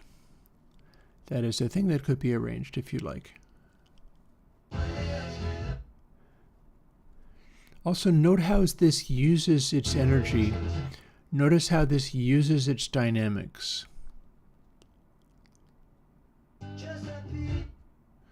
The entire song has arrangement density that ramps up to the chorus and then stops. And it is really fully using the ability to have quieter and louder sections. It's basically just all out of arrangement. Other stuff is laying out at certain points. It's not like they are turning up any of the parts. The drums are consistent with the quieter part, like we see more or less here. And there's even more quiet parts than that, mind you, but or more or less here. The drums are sitting around here the entire time, but at the loud parts, we've got voices and other instruments all coming in to produce this combined sound that is just filling up the top range like it was some kind of Def Leppard track. And yeah, that's arrangement stuff. That's thinking of other things to play and finding a place in the arrangement to throw that other stuff in, to add more on the choruses so that more is happening rather than just automating like a boost on the choruses. It's an alternate way of using dynamics. So let's see, that would be a BF.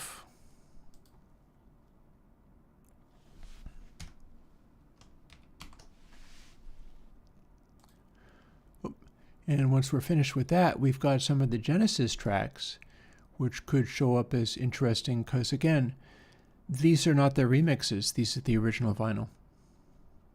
And then I have a bunch of XTC. I had been wanting to capture a bunch of XTC. This isn't even all of it, but this is a bunch of it. So this track is flat out amazing. Watching the Detectives is this reggae-like thing. I'm trying to remember what this band ended up doing, because this is not the Attraction. This is not the same band as on all of his other stuff. This is a wholly different band. And they ended up playing with what? Graham Parker and the Rumor or something? But these guys have chops for days and are a fantastic band. And the drummer in particular is just mind-blowingly good on this track at playing real deal authentic reggae drums. His hi-hat work is unimaginably weird and interesting. And they're laying down a really accurate reggae groove, but it's exactly the kind of reggae groove where, like, rock kid listeners who have never listened to any of that stuff before get completely and totally lost. And you'll probably hear little snippets of it.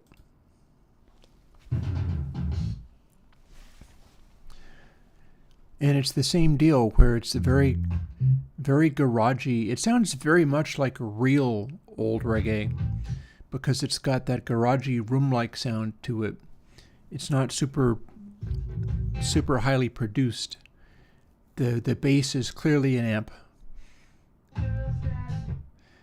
The kick drum is heavy, but it's also kind of mid-rangey.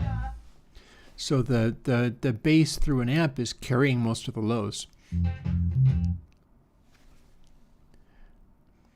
And then that hat is a little on the dark mid-rangey side, but it's playing weird stuff.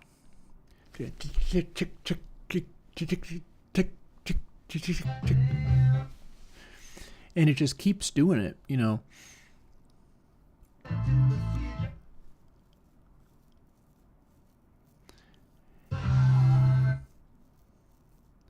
And you got the Farfisa organ in there as well. It has everything.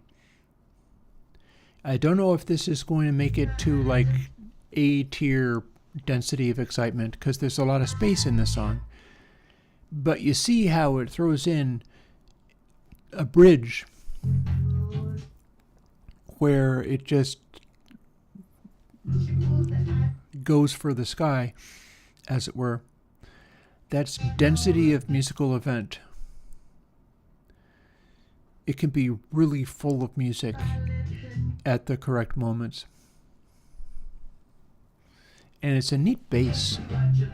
It's a very neat bass tone because it's so amped-like. You can see the differences in volume.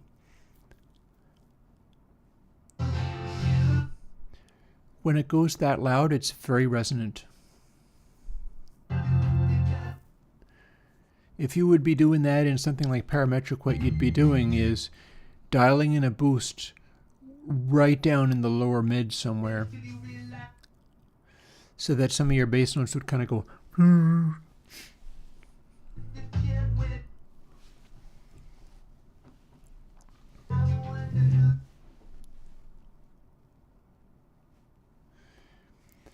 And yeah, watching these kids, Andy and Alex, react to this one was great fun, because Andy was just rolling with it. He enjoyed it way more than he was willing to admit. He was like bobbing his head, trying to groove along with it and getting it wrong, and just grinning his face off the entire time. And Alex was like squinting and trying to figure out what was happening and failing. They weren't able to follow these rhythms. They're too high quality reggae rhythms. Real deal reggae drumming. And it was wild. It was really cool to watch. I mean, I can't play this stuff. It's too hard for me. And I've been fascinated with this kind of thing for a long time. And then look at the meter. It's reggae rhythms. It's this very unusual song, and yet at the same time, we've got the same scattering of. It's not really quite your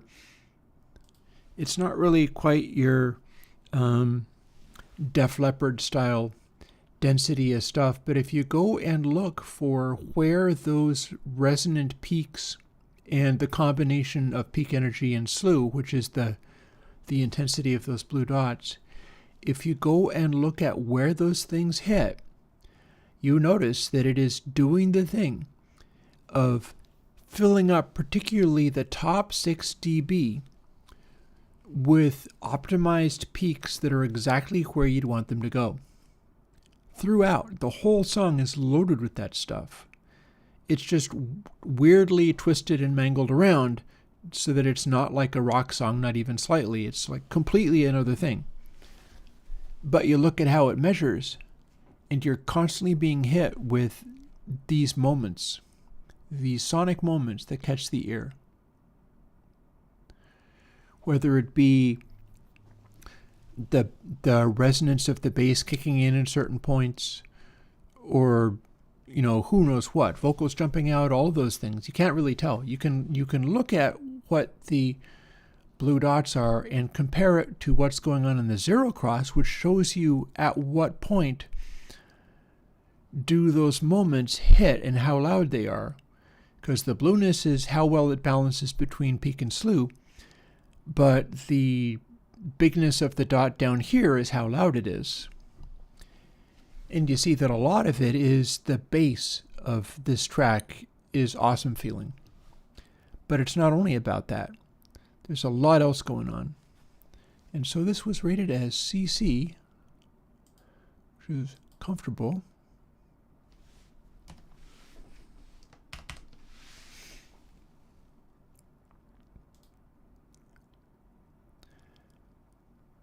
And that brings us to Genesis. We can go through all of these things at some point. And I am open to be... I was going to do another thing too. Here, check this out.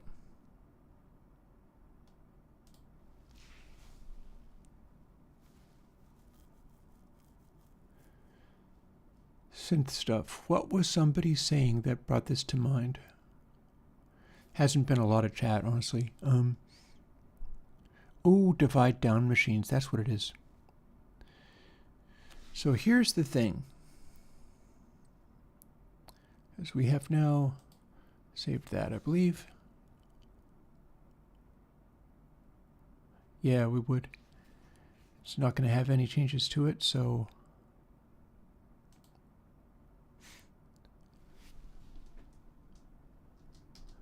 although I think I need to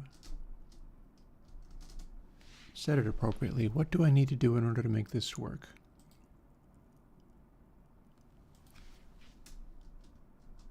Not that, apparently. Let's see whether that patch doesn't let sound through. Ah, that patch does. That's actually quite loud. It's just the other patch that didn't. So, fine, fine.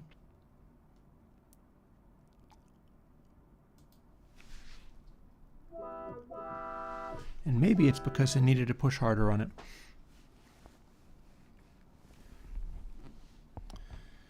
So, here's the keyboard. But the thing making the sound is strictly surge.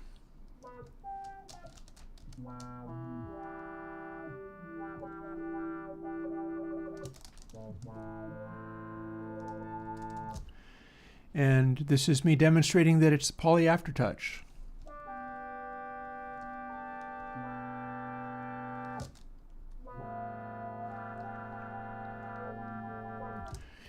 I can push on individual notes. And make, none of them are actually being very loud, unfortunately. Let's live with it. There are other sounds that'll be louder.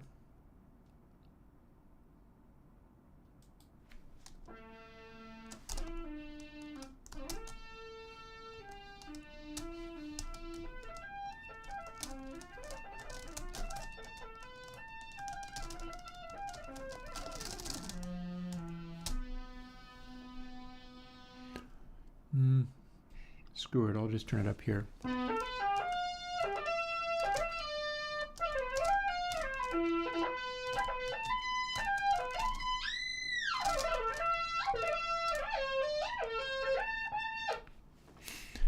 So yeah, in using something like this, what I would typically be doing is running it into something like Reaper and then doing my ambient stuff there, because I can treat it as a little bit of a raw oscillator. And by that I mean Surge XT runs on a 32-bit bus. So I can get more fullness out of it, bringing it in. And then tweaking the tonality of it with some of the stuff in, say, Console X. Like if I darken it a bit more than this and add a bit of a sonority in the upper mid-range in Console X rather than in the synth, it'll add a little bit more depth because it'll be like being run through a mixing board. So the raw sound doesn't have to have everything I need right away.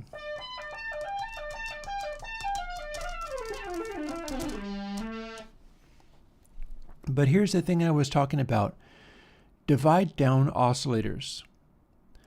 So the thing about that is we have got sounds like, oh, hang on.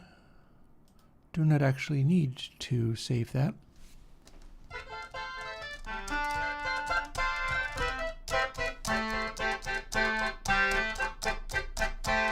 We've got sounds like this. Here's a clavinet.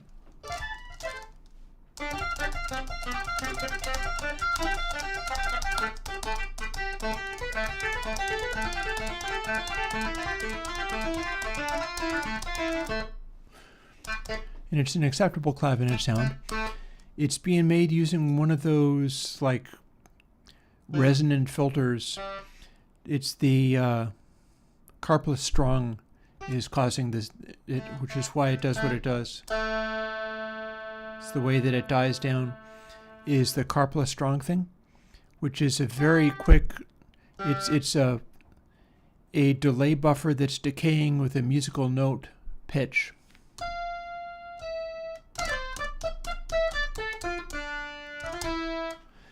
And it's all equal temperament. It's a synth. It's using, you can't tell it to be other temperaments, but unless otherwise told, it's equal temperament. But the divide down machines are not. Divide down machines are using an incredibly high frequency and dividing that down into the notes, meaning that they're never quite equal temperament, and that's part of what gives them the distinct flavor. And it also means that the individual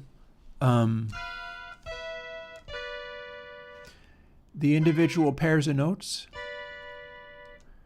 are not going to be equal temperament, but they're going to be a little closer to just intonation.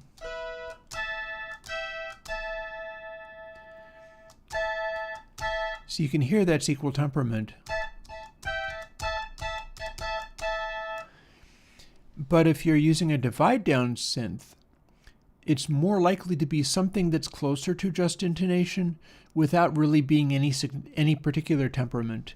Instead, it's the divide down synth. So they're all a subdivision of a much higher note, and that forces the individual notes to be out in characteristic ways. Now check this out. Here we've got windowed samples.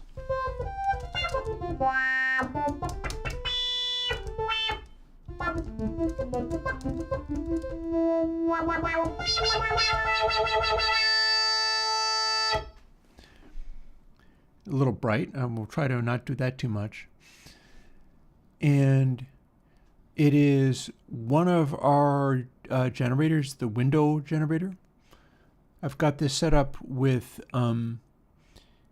the oscillator types. It's under oscillator types. Like modern is the modern oscillator, which is good at not aliasing. And then there's the classic oscillator and so on and so forth. But check this out. Did that this morning. Organic Life Horn. And this one I have to turn down.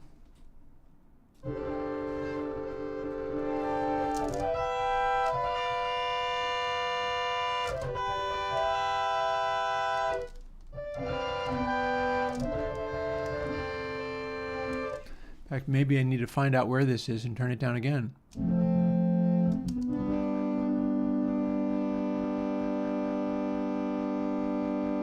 It's going to be here. Or maybe not. No, it is going to be there. Got a wave shaper in there.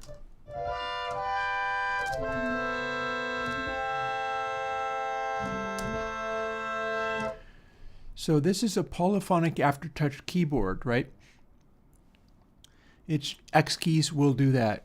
If you get those really cheap chiclet keyboard X key controllers, they can be relatively cheap. I got mine's a larger one, but it's still relatively cheap. I think they can be Bluetooth, all that kind of stuff. Look at what I've done with it. Poly aftertouch is the key. Pitch of the note is starting out at minus 0.008 semitones. I'm flat. But with the polyphonic aftertouch, you turn the aftertouch on, and the maximum change in aftertouch, I'm making the formant and morph go up. But with aftertouch, these notes go from minus 0.08 to, I think it's either plus 0.08 or plus 16 semitones. I am pitch changing these notes, so if I lean on the note, it goes brighter and sharper.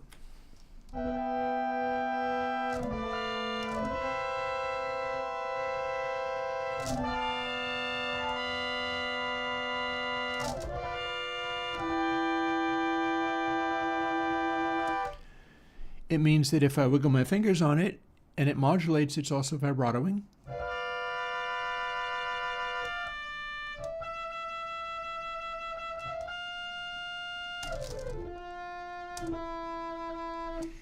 And it also means if I play gently, it's always flat.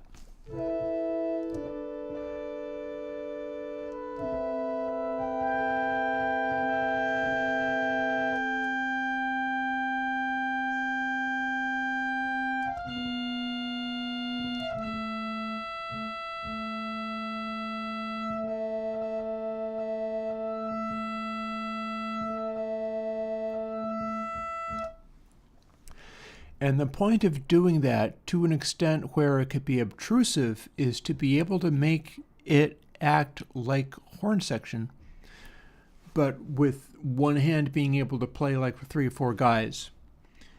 In theory, if I'm able to modulate my finger pressures that way,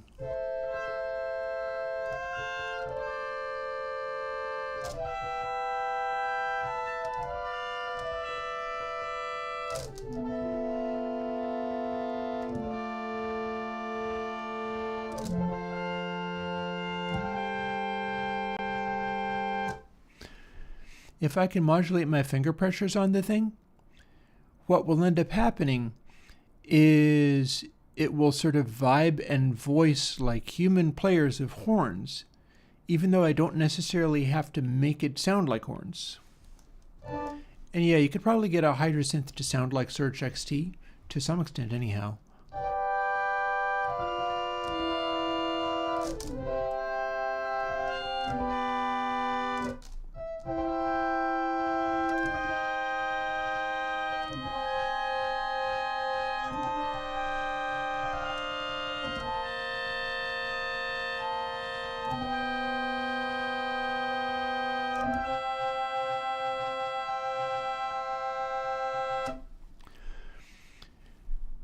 All done through finger pressure and setting it up so that the bass pitch on the oscillator is detuned according to the finger pressure.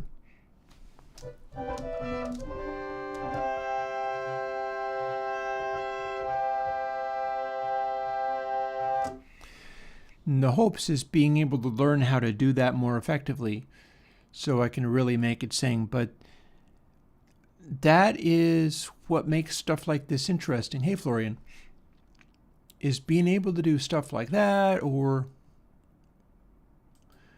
you know, we can also do fun like this. I've turned it down, right? Yes, I'd better.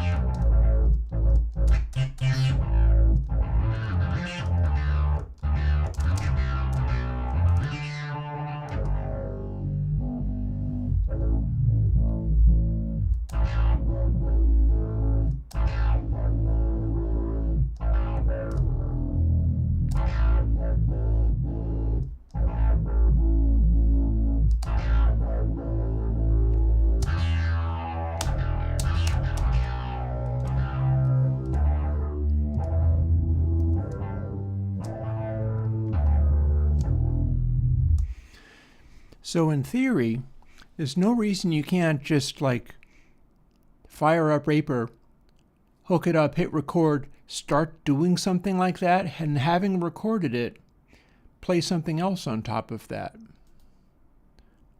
It could be whatever. Like it doesn't necessarily, okay, over to the clavinet. Oh, hang on. What are we even doing? Oh, no, that was in fact clavinet. Okay. Can you stop? Can you behave? Good, baby.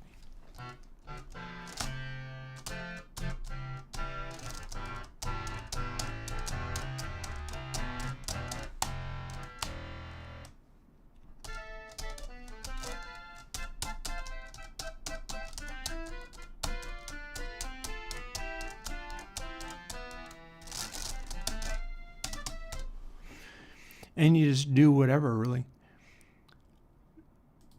The thing that I like about that, and I have done so little to build this up, Like, there's so little that I've done to really start with this. We've got various... Oh, what is it doing? The dumb thing. It's freaking out at me again.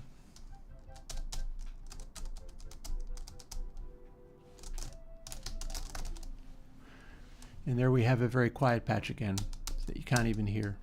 Well, it's the user patches. It does annoying things to me when I try to click on stuff. But you get to do all this kind of thing.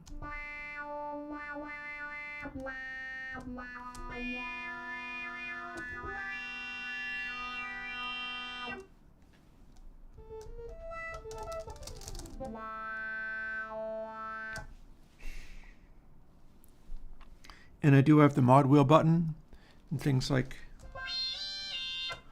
pitch bends and such. But yeah, the idea is, because see, this is just as free as anything I've got. In fact, it has what I've got. It literally has Airwindows stuff in there. I don't have any patches from anybody else in here because I kind of got rid of everything. But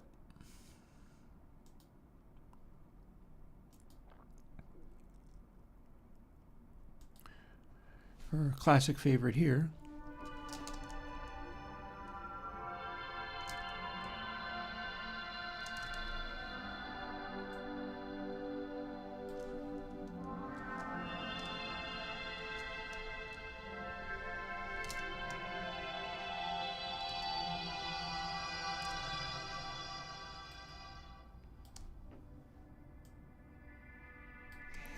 and then you can do whatever you want. Like, I don't think Poly Aftertouch will do anything much for this, but nope, you can't, because Poly Aftertouch only works on such things. Let's see if we can. But Channel Aftertouch could be used to hype up the brightness.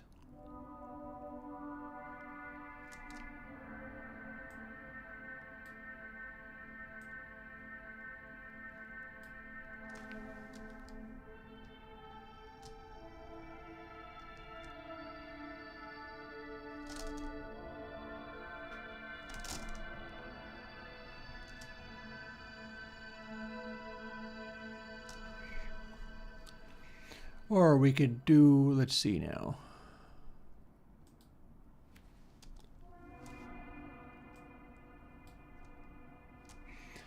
See, when we replace this all the way down here, we have infinite sustain. So if we set mod wheel to make replace become less, we have a whole set, or we could become really evil and make it also grunge. So now we can do this.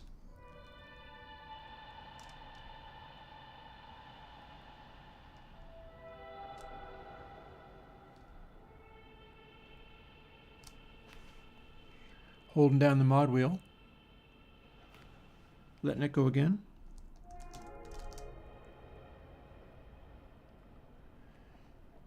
Jerking it. It would be nice if we saw the controls move for doing this, but no matter.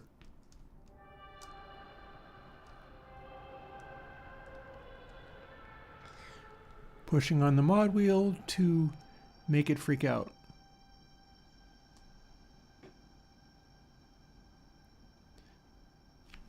And again, here's what mod wheel does. Is it turns replaced into infinite sustain, and it also changed size. And since changing size does such a nasty thing, we can also right click and straight out remove some of those selections, causing it to be just a clean replace all.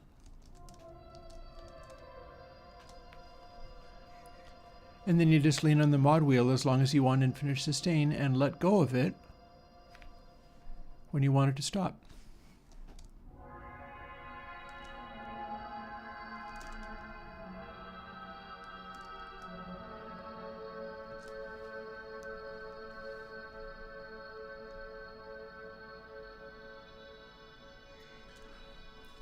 Or use the other hand to push down stuff and then back off on the mod wheel to introduce the new stuff.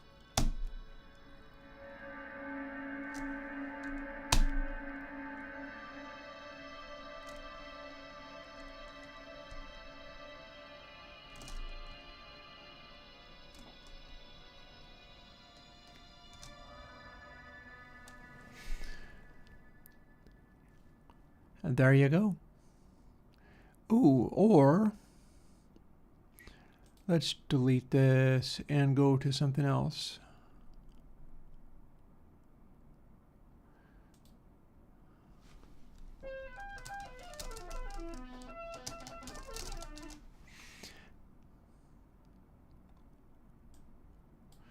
So if portamento was silent, and why aren't we louder?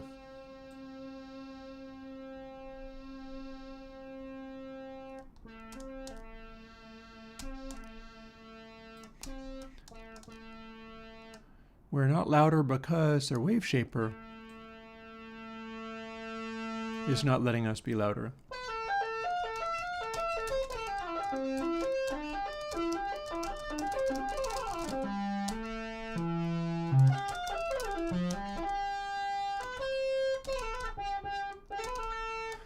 And look, we apparently have Airwindows Air in there. Okay. Giving a little bit more bright to it. But what we can also do is use that mod wheel. Let's see what it's assigned to. It's not assigned to anything. And the portamento can be ramped up.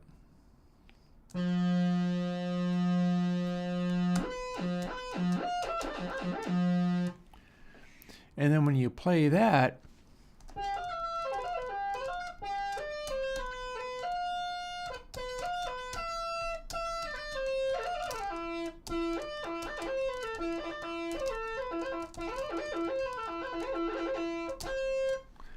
or maybe it needs to be backwards.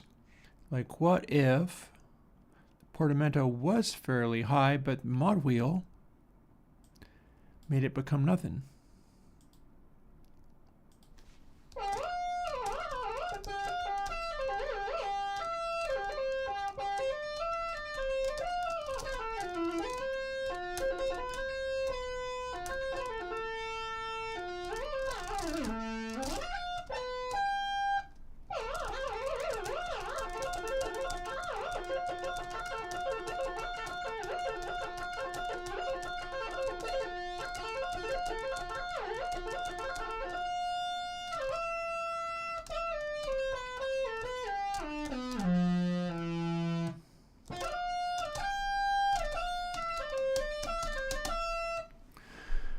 Probably enough for this for the moment, though. We were busy doing other things.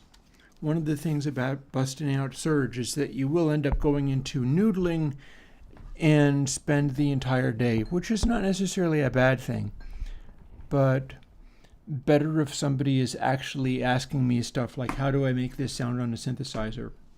Then this will come into its own. So bear that in mind. If you would like to do live stream stuff of how do I make this noise in a synthesizer, that can be arranged. Yeah, pretty much. Getting back to something else. It's closing in on 12 noon. I think I would like to make myself another cup of coffee. So here's what we're going to do.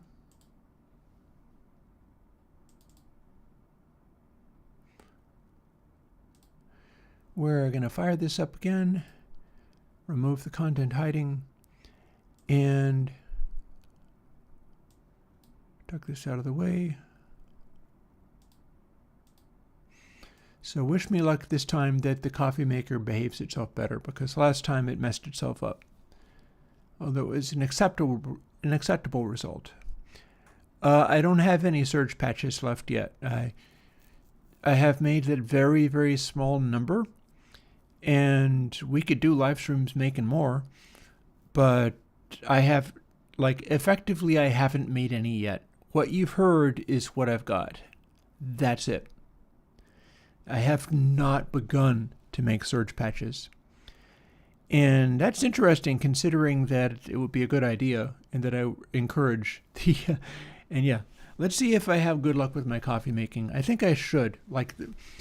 I think the reason the coffee maker was freaking out is because the seal that it uses to force coffee through the little puck of espresso. If that seal isn't airtight, it really can't work at all.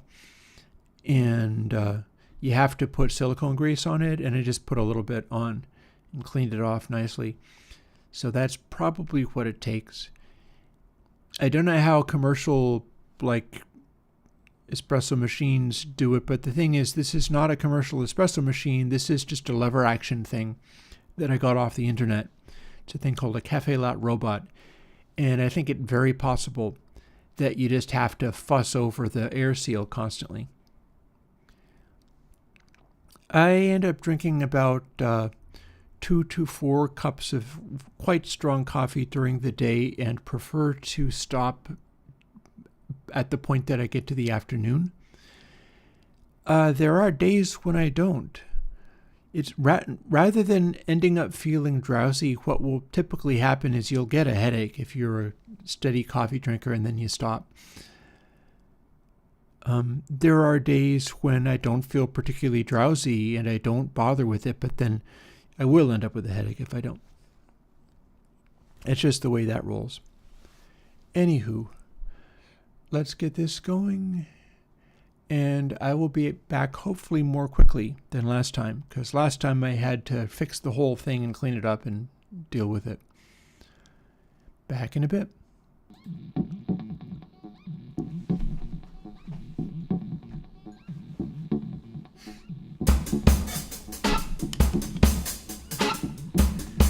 Also, we could do mixing this afternoon.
Back we are. Boop.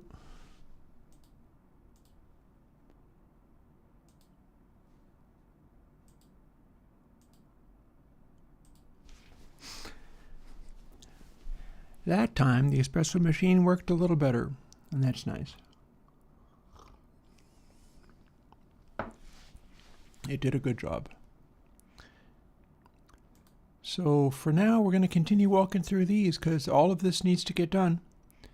And I would point out, so does the, oh no, I have lots of espresso machine commentary going on.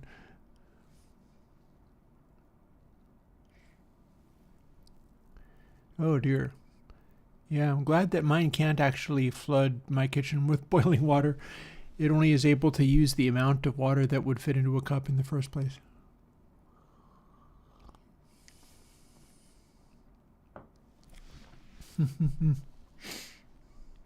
Oof.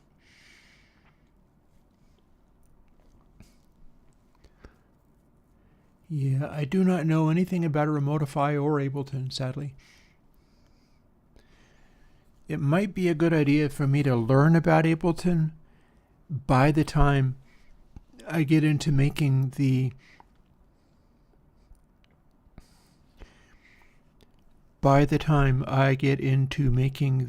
console version for hip-hop style stuff.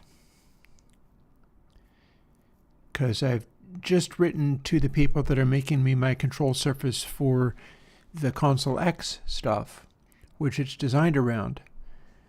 But it would probably behoove me to figure out a way of doing a control surface that you could get from these people, assuming that all works out. I don't know yet whether it's going to work out. I am not promising them any kind of cross-promotion or anything because I don't know whether they're great or not yet. Could be. They could be. I will find out. I was on the point of telling them, hey, if you get excited about working with me over this Console X thing, you need to give like my customers discounts on it rather than trying to give me any kind of kickback because I don't care or want from that. But then that was getting way ahead of myself because nobody suggested that they would even do anything like that. Anywho, I have a Genesis track to do, and we could also look into busting out Remain in Light into individual tracks. I mean, it was mentioned. If you mentioned the thing, you might get it. It was followed up on by like, oh, but you don't have to do it. But that doesn't, I do have to do it at some point. Anyways, this is Genesis Behind the Lines on the Meter. And again, it's a very 80s sounding, but it's this early 80s sounding record, and this is before their remix. There's a reason I want to show people this.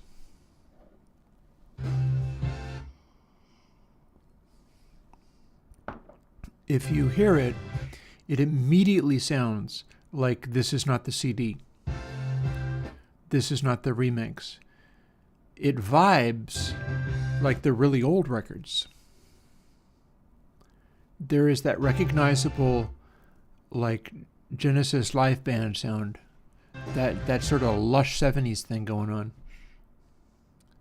And this is off of the album Duke. And you can immediately see what they're able to do with the sound. Almost all of the noises they make are dead on nailing the sonority. And that immediately dies with the remix. The remix does not do this. And the reason they did the remix and got rid of all this is because this sounds more like it's far away. After all, when people launched into doing stuff like that, they didn't know about any of this stuff up here. They didn't know that you should care about peak energy. They didn't know that you could balance peak energy with brightness. All they knew was, oh, this could be brighter. Oh, this could sound more close up. And so they went through and did everything over again and changed everything so that it was more modern, like more post-80s. But something was lost. So if I was to do this kind of stuff as a timeless, which it should be, a timeless, rather than saying, this is what this really sounds like, I would be saying, this is what the original Behind the Lines from Duke really sounds like. And likewise for all the other Genesis that I've got ready to do.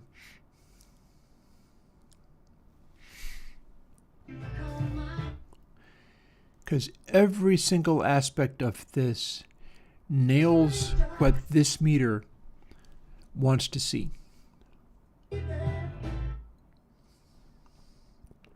I think there was a particular album, it's probably Genesis, the one with the nursery blocks on the cover, with Mama and so on. Their first big 80s hit record.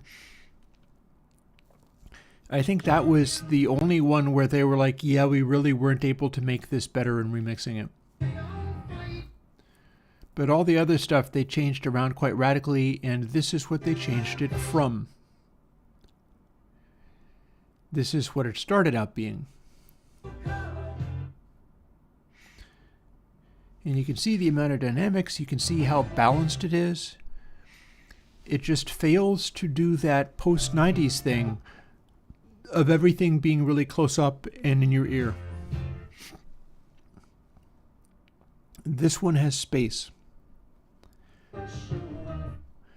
This one has warmth.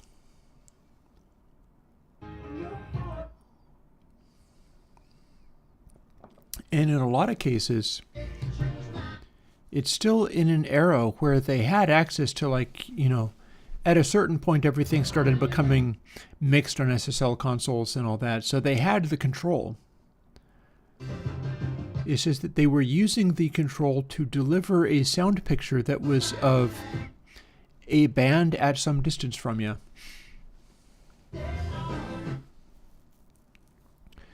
So on the subject of other DAWs,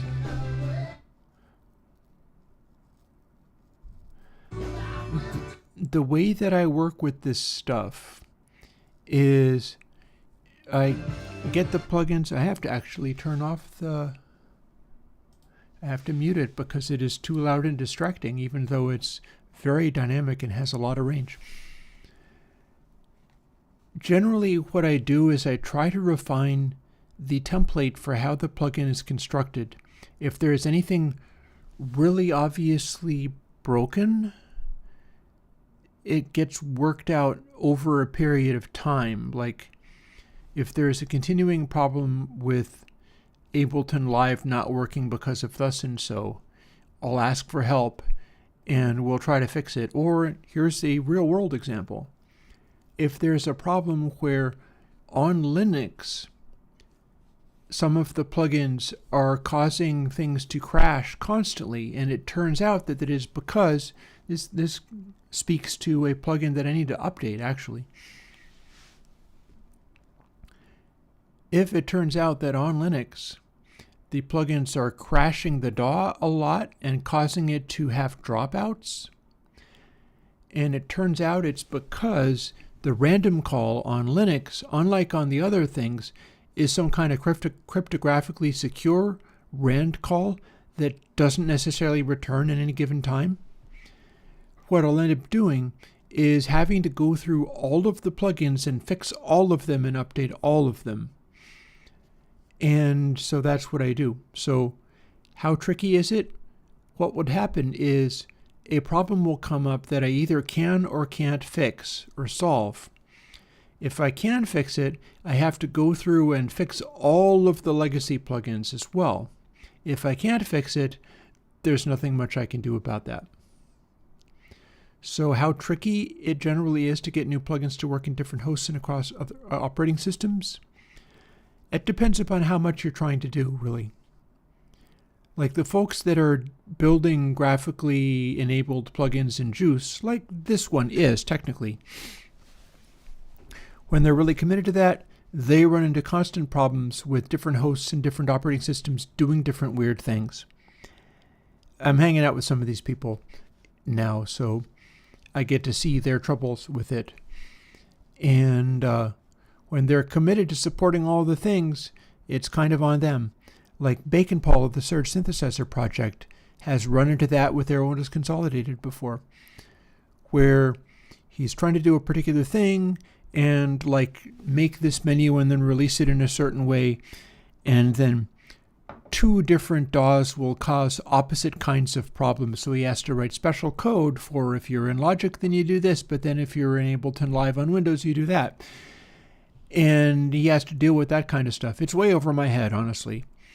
In circumstances like that, I would have to fall back on, if it doesn't work for you, oops, sorry, I'm not able to fix that. I can only do it for the stuff that I'm able to use and hope that other DAWs are handling the thing properly. But yeah. It's not so much that it is tricky as is a quagmire of weirdness and gotchas that can be too much to be dealt with. Even the people that are good at dealing with things like that can sometimes run into problems. Now, my other stuff, I've already given you an example of what can go wrong even if you don't have the GUI. Let's see, BB for behind the lines.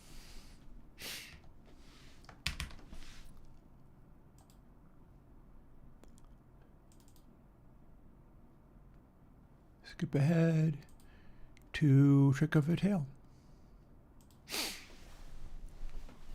Yeah, even without the GUI, I've run into that problem with the random call on Linux, and the random call on Linux causing problems. So that's the thing.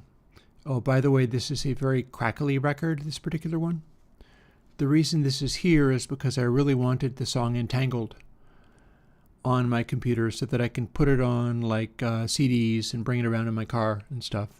Entangled is a very beautiful song. I've also got that one ready to measure. It's going to be a very DA or E something track, that one.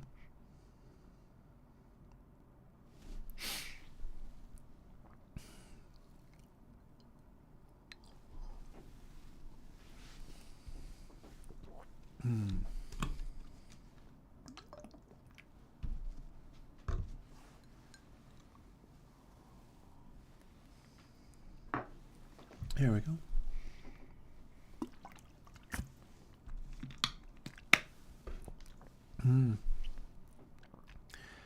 As long as my stamina has run out for the moment, let's turn on the content hidden track.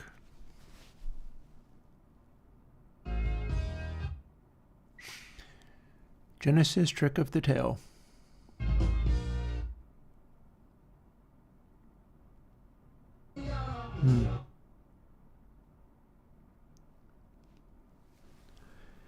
Yeah. Here's me reading the chat and not having any idea what T3X2R is. Or .amdxd files. Do not know what any of those things are, but I probably don't have to.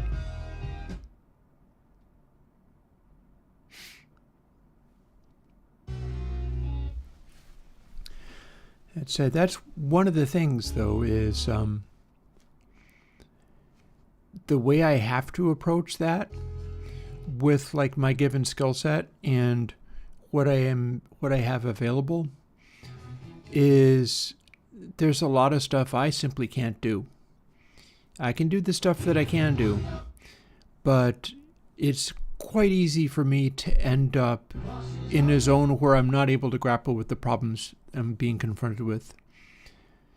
I don't have the training, I don't have the experience. So part of what I do to deal with that when I am coding the thing is I'll try to keep it as simple and straightforward as possible. I'll try to find a way of making plugins that typically works for people. And then I will be trying to stick within that boundary and change the sounds I'm making without changing the way that the thing is reaching and manipulating the user computer. And that has meant all of the no GUI control-less plugins where it just gives you sliders. That becomes a fairly easy take on being able to say, I don't know how to do this thing. If your DAW doesn't produce the sliders right, there's actually nothing I can do. I mean, there's been an issue with Reaper sometimes.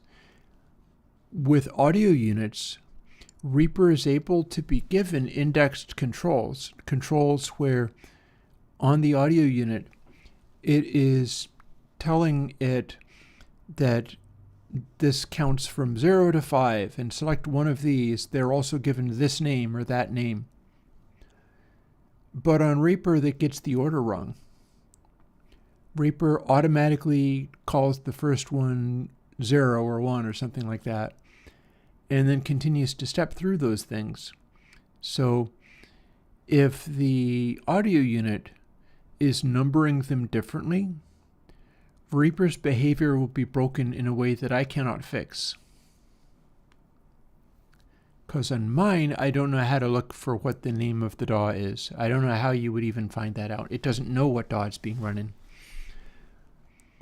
And faced with that one, like this is part of the reason that I'm using the VST2s in Reaper, is that if I run into anything where you do select stuff from a numbered list, to my knowledge, that's still broken in Reaper. I never did come up with a solution for it. And by the way, interesting little side note here. With these visualizations, with this kind of stuff, we're seeing the line race up, going blue and heading for the top of the screen, even though all of these dots are not up in the top area. And that is because the way that it measures the line, the way that it tells if the line is going up or not, that's about how many dots per square inch there is, basically. It's not measuring it by inches, but the density of dots per square inch and how vivid and intense they are is what causes it to go up, not how high they are. There's a little bit of interaction with how high it is, but mostly not. So you can have a section where it's just heading up towards AA territory, but the actual peaks are not all at the top edge. They're just down here, but there's so many of them, and they're so finely tuned that it's reacting to that. It's density of musical event more than it is literally how high it is. Louder the better. The more loud, the higher the meter goes. That's not how it works at all. So let's see, we got to BB for Genesis Dance on a Volcano. We're going to label that and move on.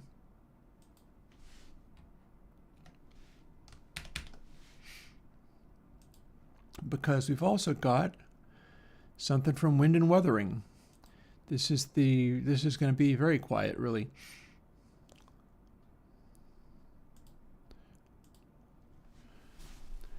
Wind and Wuthering is probably a good find for if you were a vinyl record Genesis enjoyer.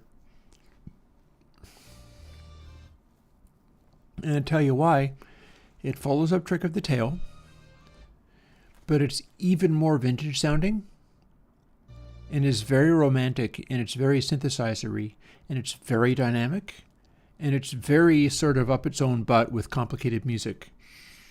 It's super like Genesis being incredibly self-indulgent and incredibly romantic.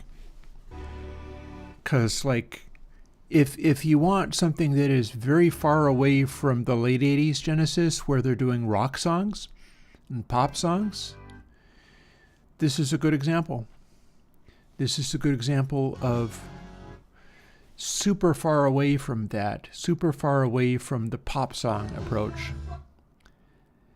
And similarly, if you think that vinyl records are well suited to making dynamics, well, here's an album where you can even see on the top of the screen there, it shows up in red. Here is an album where it fully uses the capacity for dynamics on the vinyl record. It means that the quiet sections are a little crackly. Good luck finding a really clean copy of the album if you really like it that way, but this is a sort of deeply 70s mix, even though I think it's early 80s. Well, I'm not sure if it's early 80s. I am forgetting when Wind and Wuthering came out.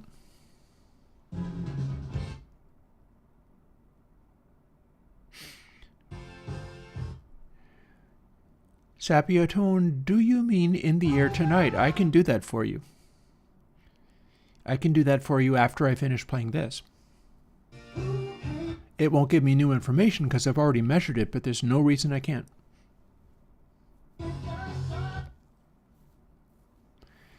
I'm going to say, do you mean Phil Collins' In the Air Tonight? It's not called Something in the Air. It's called In the Air Tonight. I've talked about it before. Oh, that'd be awesome. Thanks. Done. Done. You shall have it. Momentarily. In fact, anybody who wants stuff that I've already done, I'm more than happy to show it to you again. Failing that, you'd have to wait until I did a timeless of it, and there's no reason I shouldn't. This is probably your best bet for being able to scope out what songs you know off of a vinyl record if you don't have them. Looks like if you're okay to do it off of remixes and stuff or off of CDs, you could do that on your own. Oh, it's not online. You're not going to be able to wait, so I will do that for you after we have finished going through 11th of Mar. I'll tell you one thing right away, which is you will see equally impressive dynamic range off of that track.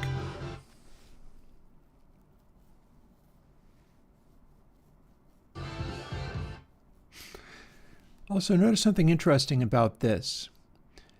This is going to about this loud. It's at the very end of it is where we have brief little bursts which go to full loudness. It's really using the dynamics completely. And the density of musical event is keeping it up in the biggest size. Okay, yeah, if you want to check it out. It's gonna be another few minutes. Just no getting around that. I'm finishing this, so it's gonna be another few minutes, but you can certainly rewind it. I will do that for you, then we'll continue. But yeah, look at what the bottom meter is doing. Again, bigness of the dots is loudness.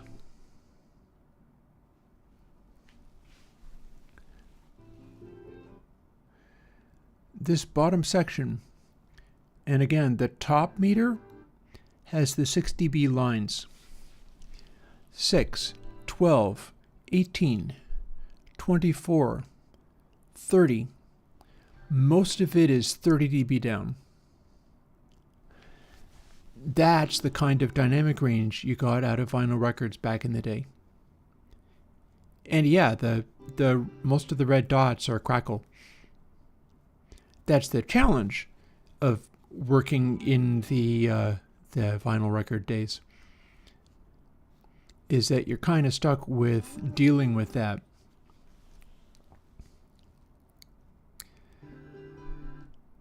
But honestly, it's not all that unpleasant. You can kind of hear snippets of it.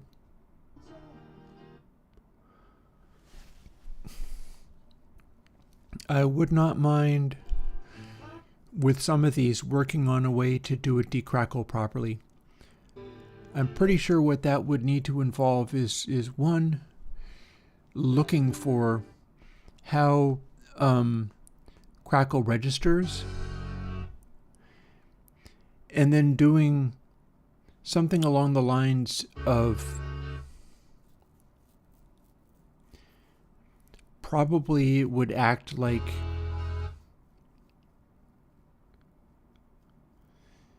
a Kalman filter, and that would project in the intended path, and then when you hit a crackle, it would snap over to the projected path using the Kalman filter for long enough for the pop to go away, and then you'd go back to the raw sound again. That would probably be the best bet.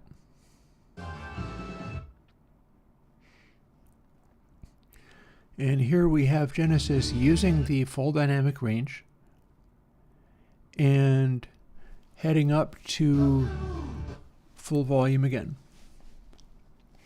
And only the loudest bits, even, there's sort of an exponential quality going on here. If I was remixing this, or if I was mixing this for the first time, I would not have it balanced quite like this. I would clip off the top 3 dB or so of this, maybe stopping at points like that. I would not have just a single faint little dot of a peak all the way up here.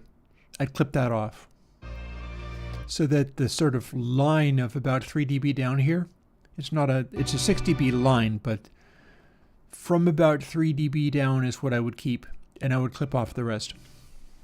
And that's it. That was the, and again, Mellotron, very popular with Genesis fans, is these Mellotron passages are very old Genesis sounding. There's a reason those are popular. When it falls into that sort of full orchestral thing, which is kind of cheesy, granted, but look at where that sits.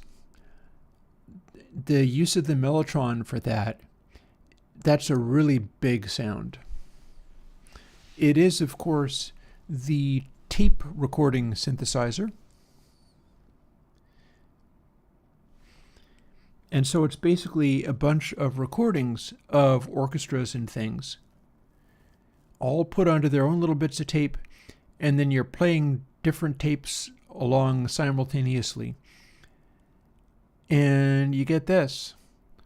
For whatever reason, the way that they mixed it into the tapes and the way that they balance it, and I don't know whether they run it through an amp or what they do with it, but 11th Earl of Mar ends with that noise, which is very, very good at making my meter go, oh my God, this is amazing stuff. Mellotron, man, I'm telling you, it is a popular noise. And it does a very good job at doing its thing. And if you were to try to do a Mellotron sound, like if I was to try to do a Mellotron sound in Surge or something like that, I would be looking to maximizing this effect. Like I'd be wanting to fool with Surge in Reaper so that I could watch what the meter did and dialing in a behavior like this. Because if you can make the synthesizer do that result, balancing the peak energy and the brightness energy, then you're on the track towards making that type of sound. So let's see, BC.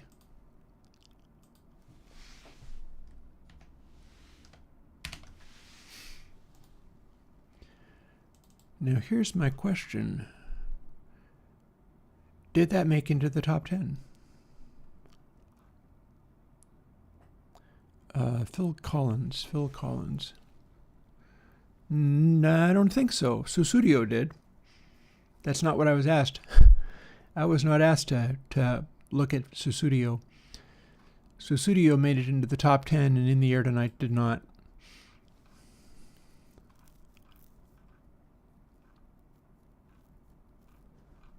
I'm pretty sure In the Air Tonight gets a lot quieter than that.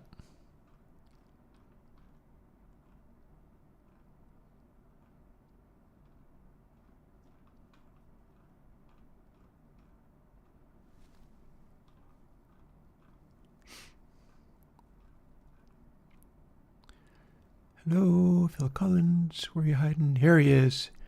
There we go. It is a top 25 hit. Here we are. So here's the vinyl record for Phil Collins, In the Air Tonight. Notice that from the word go, we see those blue dots. Even when they are very quiet, the synthesizer pads, all the noises that we have in this song from the very beginning are hitting those balances between peaks and slew. They're producing the blue dots even at this quiet, which is not the most usual thing. You can hear little bits of it. Actually, let me stop it. See, I'm not going to hear this now, but you will. I can switch it over to SWB audio capture. So I've heard this before, I know what it is. But now I am piping the result of content ID through to the stream. So when you come back and check it out, you can have little windows of audio. Now when Phil Collins sings, it will immediately start showing more of those blue dots. And the more intensely he goes, the more intense the blue dots will be. What he did for the vocals is this is Phil using a ribbon microphone. I think it's a Beyer vocal mic into his little limiter thingy. It's an Allen and Heath limiter, and recording the output of that. Now, ribbon microphones are not very bright, but the one he used was kind of bright. There's just a limit to how bright the ribbon mic can be. So it will react to belting, and it'll react to intense emotion in the voice by sort of smoothing it and conveying it in a euphonic way.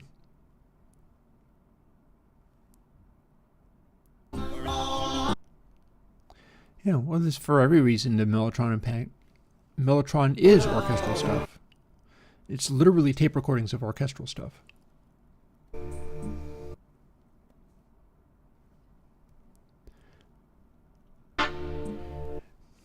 Check out what that little synth stab did.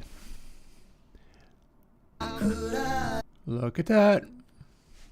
There's a lot of mojo going on there, and it's all in the upper mid-range, we can see here. And as Phil continues to sing, he's always in that zone. You can see that it's mostly the blue and maybe a little bit brighter, a little bit sharper. The red there means there's more high frequency.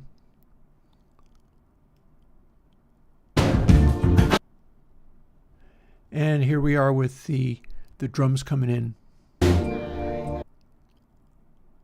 You can see on the zero cross meter that the drums coming in starts loud and goes down low.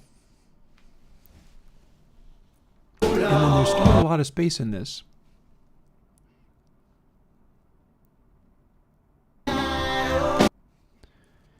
And again, it's typically the singing that alerts it.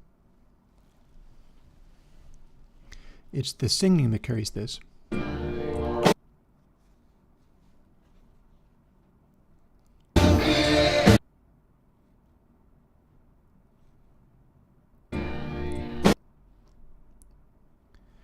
And as it begins to fade,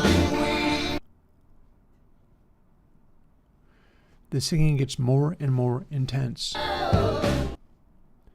See that there?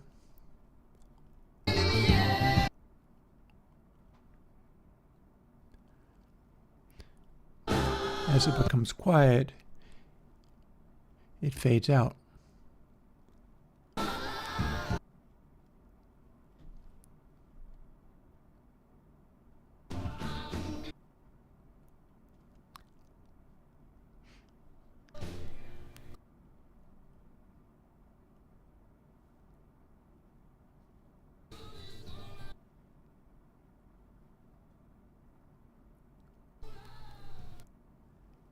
And that was in the air tonight. So I've had an earlier version of this meter where it did not compensate for extremely quiet noises. It just was only interested in the density and balance of those sounds in the way that it works.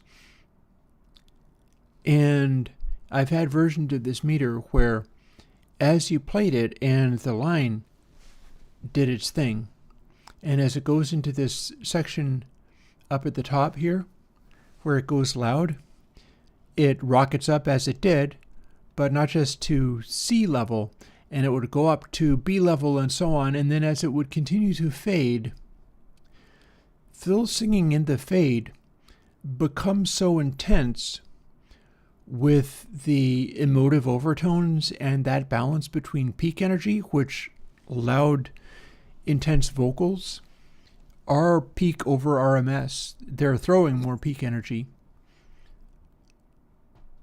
Combined with the high frequencies, what ended up happening was the line would just take the heck off, and it would keep going up and keep going up. And it would go up to AA, and it would go up beyond AA. And the more he would increase his intensity as it goes into the fade, it would just go up beyond AA and keep rising. As it faded to silence, it would just keep going. Now, the reason that it was doing that is because it was too sensitive to stuff in the deep fade. Like, you see where this blur of blue in there represents Phil singing. And so does this, so does this. It could be adjusted so that it would just light up even more. The problem with that is then if you have surface noise on the record, it blows the heck up with the surface noise. And the point at which he combines with the surface noise is also carrying that, and I needed to make it so that surface noise alone was not the most exciting rock and roll sound in the world, and so I did have to do an adjustment on the amplitude level there.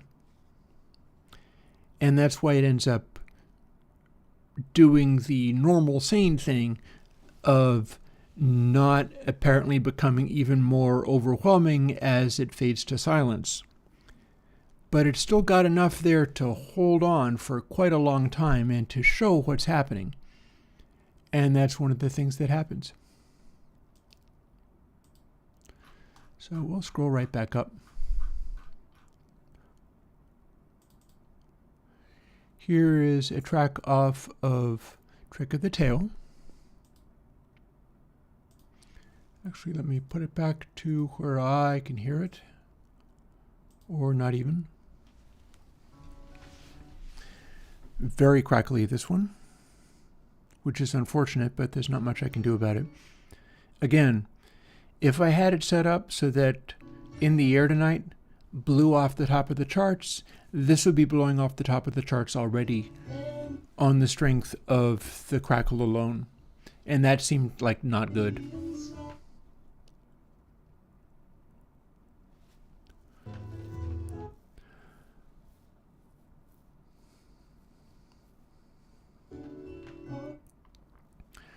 Florian observes that maybe mellotrons are popular because they're more distorted than the real recording. There could be something to that. Bear in mind that mellotrons are going to be a recording just like a regular sampled one, but you don't know what circumstances they recorded it in. Supposing those mellotron tapes were like some funky, very dark sounding, saturated, like what if they got all the volume levels the same by just going into a tube and tape setup and recording it real hot? What if that was the way they did it? That would end up with a result, and yet it would be a little bit like the old Roland hex pickup of the Roland guitar synthesizer. There's the harmonies I like. And they're quite quiet, but at the same time, you can see them lighting up as the vocals kick in. And again, I wish I had a cleaner version of this.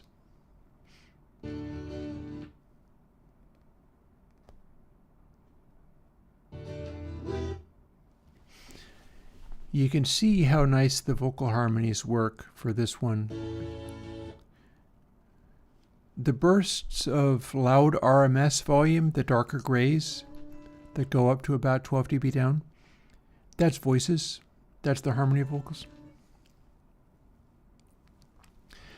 So Florian, consider this. If the mellotron individual tapes are distorted, perhaps to help it with signal to noise ratio, something like that, if those tapes are distorted and you play a chord, the chord itself is not distorted, but the individual voices are. Usually when you have those big mellotron passages, it's not just a single note. You're holding down a whole chord. Well, the individual notes would be saturated. The combination, not so much.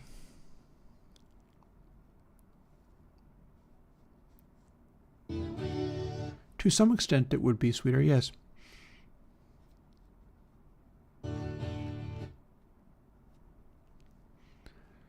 That is very likely also true, Florian. That the samples, and they are samples, they're tapes, but they're samples.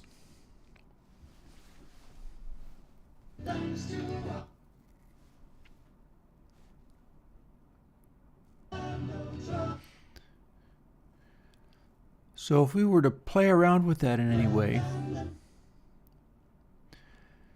like if I was to try to do a mellotron sound off of Surge Synthesizer,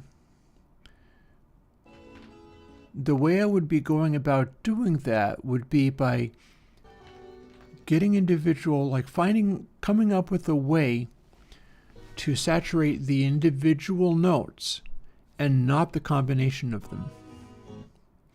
And it would be somewhat limited by the fact that I don't think Surge has any such thing in the... It doesn't have a saturator that can do an inverted, I don't think. And here we are. This is going to be literally more mellotron at the end of this track, so we'll get a little peek into that again. Back to our mellotrons. Back to your mellotrons, boys. It's a different patch, but pretty sure the whole end of this track is just loaded with more mellotron.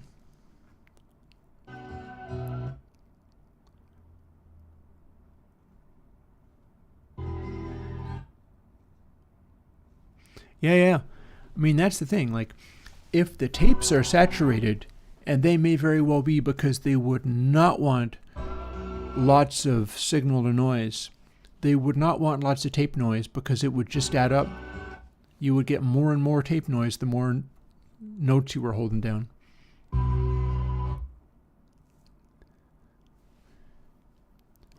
So for the mellotron, if the individual tracks are heavily saturated, it's like,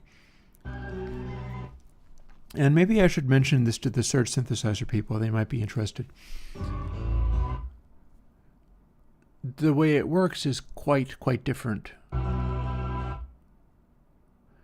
Actually, once we're finished going through this, let's play with Surge a little bit, just to experiment.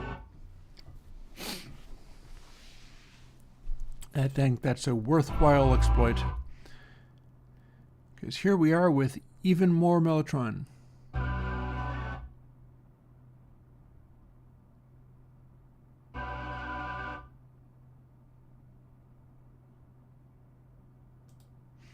There we are. So this is rated CB. Immediately thereafter, there's another track from Duke. Actually, 2 tracks from Duke. Misunderstanding and Turn It On Again. Your Own Special Way, I think, is Wind and Wuthering. And it's the last one I've got. For now, because I do have more. But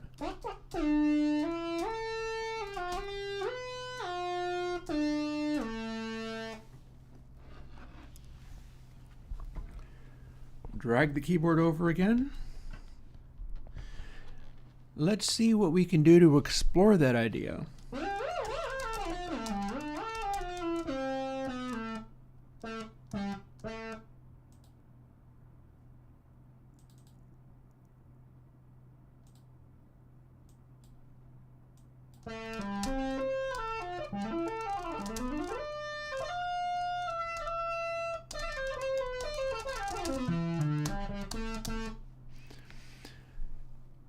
So here's the kind of thing we're looking at.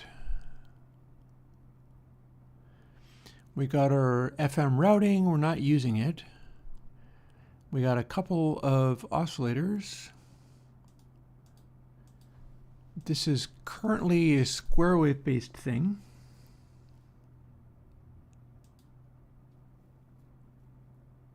We can do polyphony.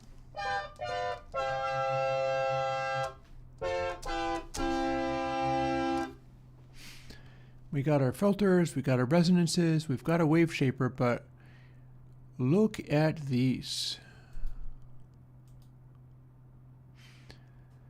Filter, filter 2, wave shaper.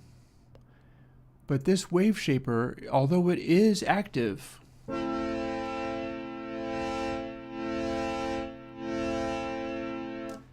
that is happening after the combining of notes.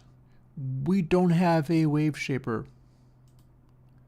that'll work.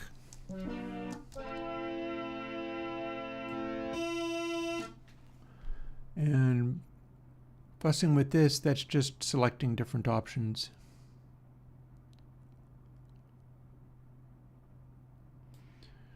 So our filter configuration, in order to make it do the mellotron thing properly,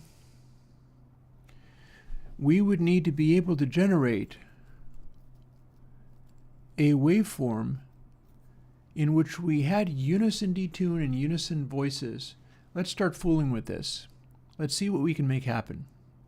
So first of all, I am a little puzzled as to what these dots do, but that's fine. I think it's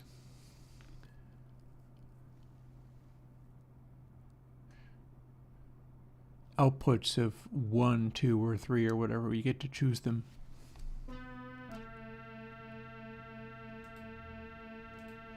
I don't think it is a pan control. Okay, OSC1.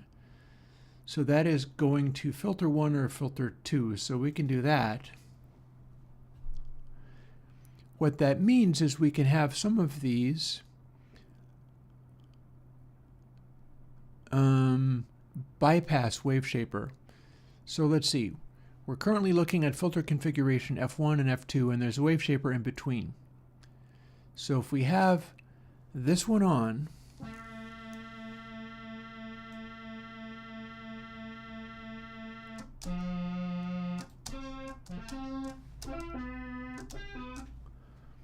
why are you no poly? Weird.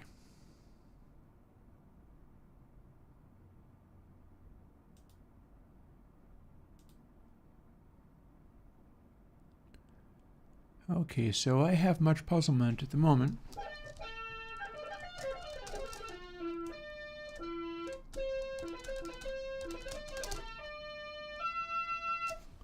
Oh, I know why. Expressive is currently set to want to do a monosynth. Here's what it's doing.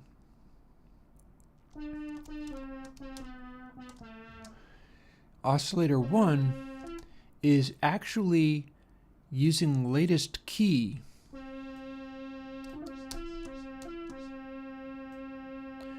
Portamento could be anything I want, but it won't care. See, this is a whole separate thing. Let's move on from this pretty soon, but I'm going to explain why it did what it did. If I turn on oscillator 2, that one has portamento.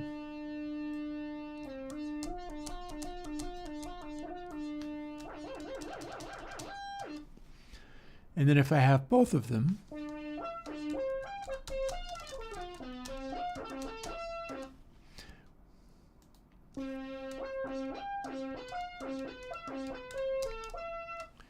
if I turn both of them on, this is my trick for being able to emulate what I was doing with a couple of Moog Mother 32s.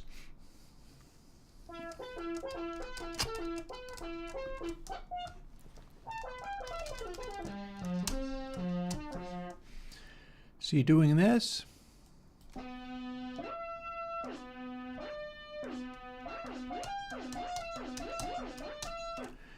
you can have the portamento go differently.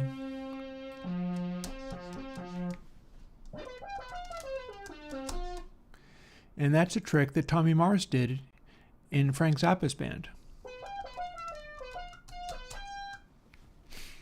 But let's step away from that for the moment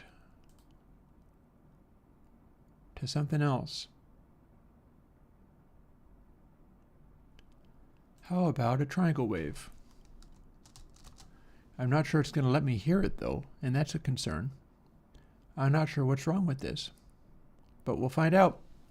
Let's find out what's wrong with this. Why you no make sound? Please make sound.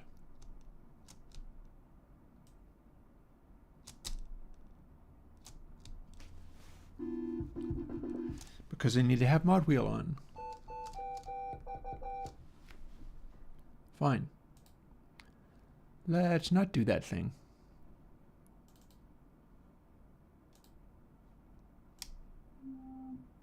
Or indeed, I'll turn the filters off.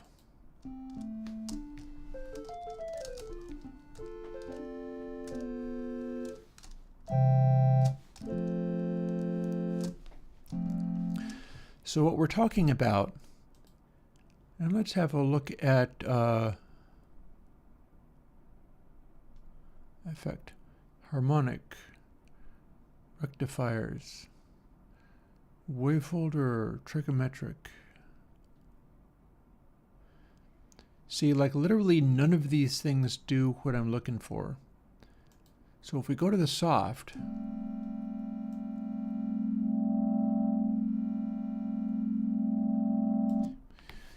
we can take a note, right? It's a sawtooth. I mean, it's a triangle wave. So you can use a wave shaper like this one to turn it into a sine. Or a square.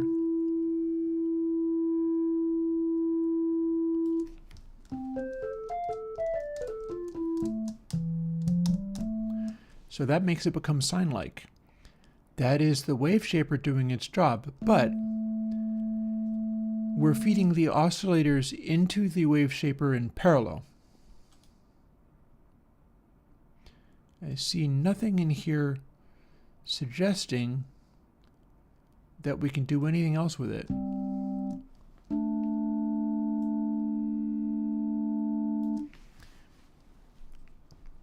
So it's going to saturate all of the tracks independently. And so if you make a cluster,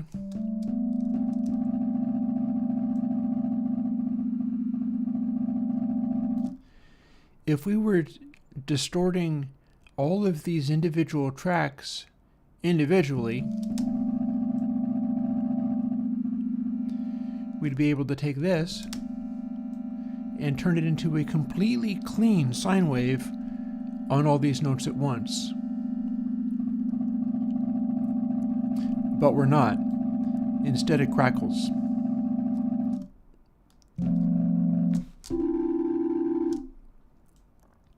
On top of that, with a mellotron, you'd have these sounds like, supposing your instrument is a triangle sounding wave or a sawtooth sounding wave or some combination thereof.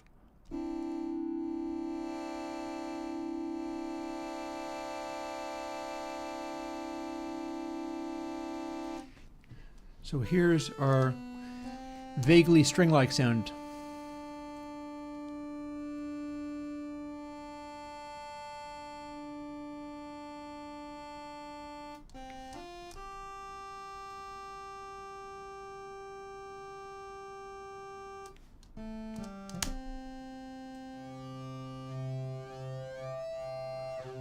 Well, that's cool, but not what I had in mind.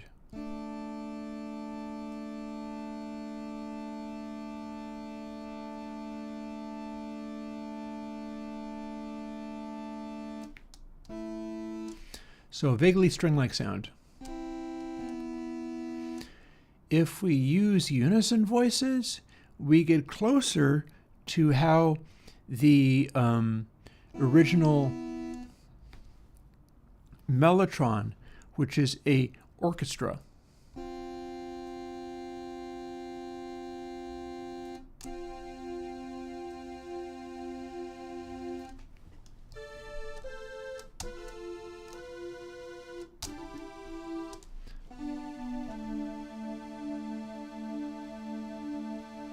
And it would be more than 6 voices. It'd be lots of voices.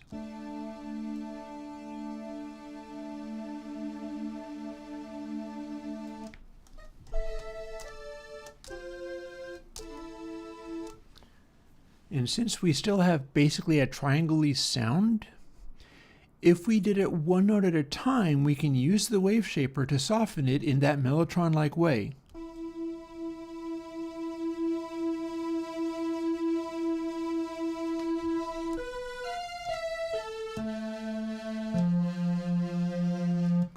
You could do that, but the trouble is you are applying the wave shaper to the combination of all the voices, and with the mellotron,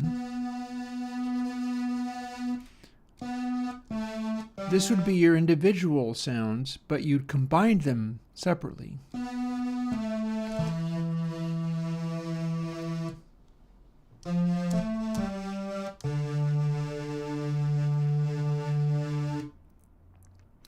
And we can't do that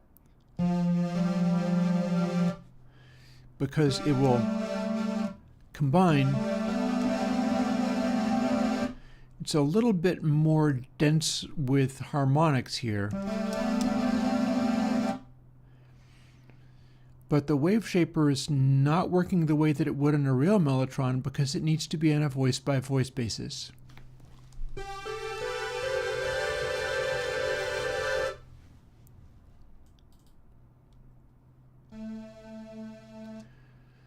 So the question becomes, can we fake it by doing stuff in this oscillator section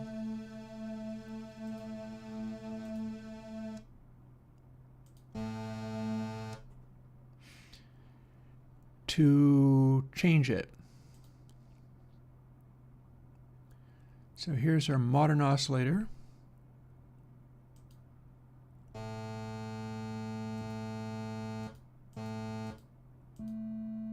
Oh, and we just screwed this up completely. Weird. I don't know why. Because I just reselected something and I was on oscillator 1. So oops. Let's put that back. we were doing something like this.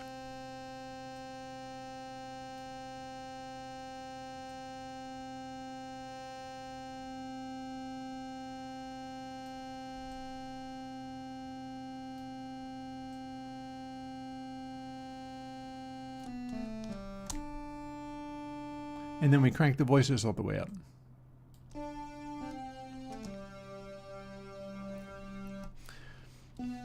So in order to fake that like it was a saturated thing, the end result of saturating one of those voices is making it more sine-like.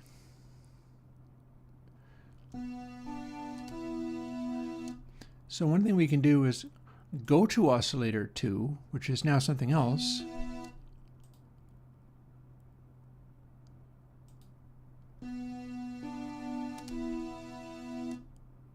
Turn it on.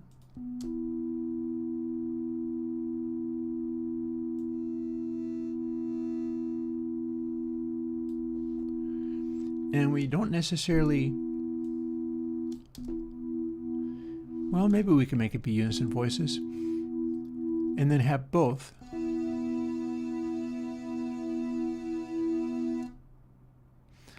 The trouble is, we're still looking for the ability to saturate the combination of these things. And it's not doing that yet. We can look at a ring modulation. That's kind of interesting. I'm not sure what N is. Noise, never mind. I knew what that was.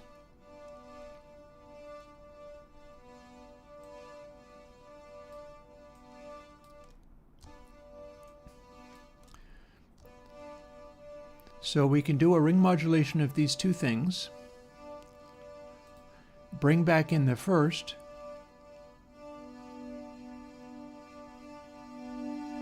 That's the full volume. If we weren't doing as many unison voices,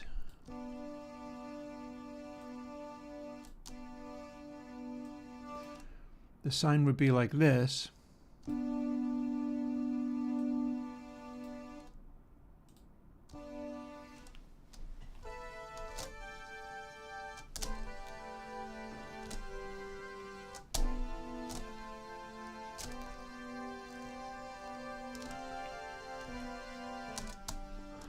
Let's turn it up while we're at it.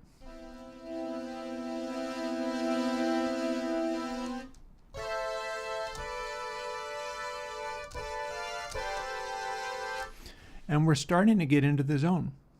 So here's what we're doing. We started with this. Doesn't sound like a mellotron at all.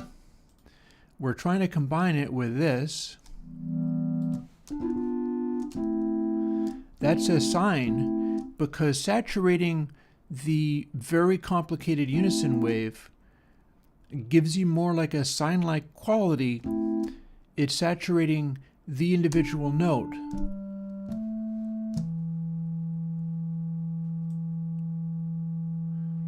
I would also like to play with this and see whether... Okay, not going to want to do that. And we can do unison and that'll just mess with it. But the end result is as we saturate, we're leaning more towards a sine wave-like saturated shape that is not as complicated as the original waveform. And this is a very rich, full waveform, because this is the one where we have lots of unison voices.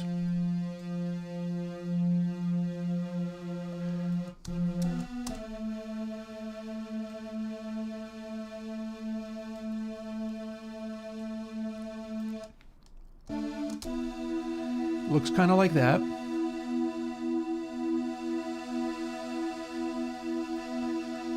And let's balance it around so that it is a very harmonically rich form.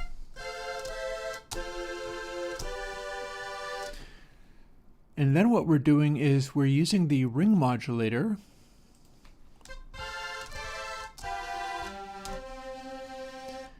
and that is combining this rich form with this very simple sine, which gives us this.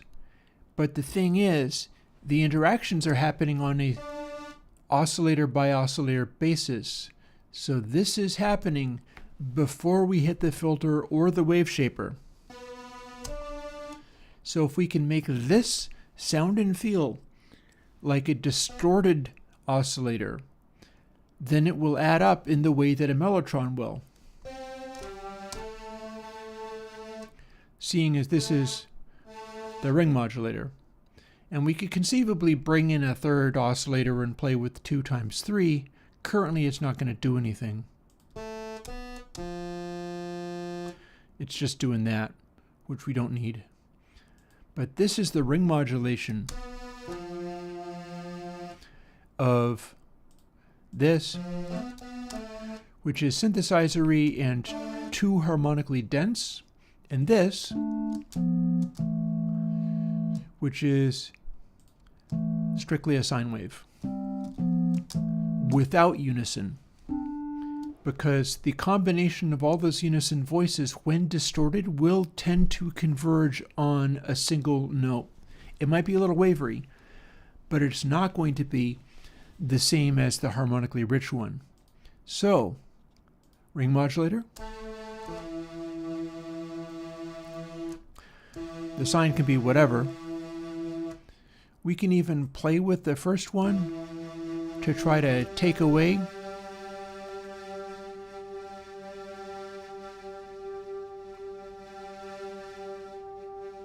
see, there's the sort of high note.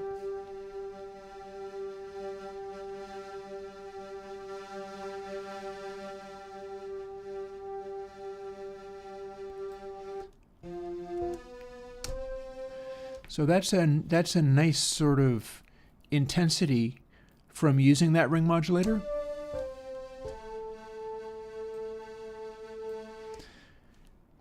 And then when we bring the first one back in again at a quieter volume,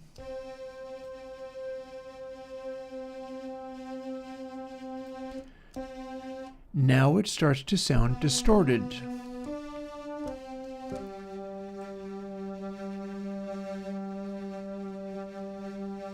See what I mean? Do you hear the slightly distorted sounding quality of it?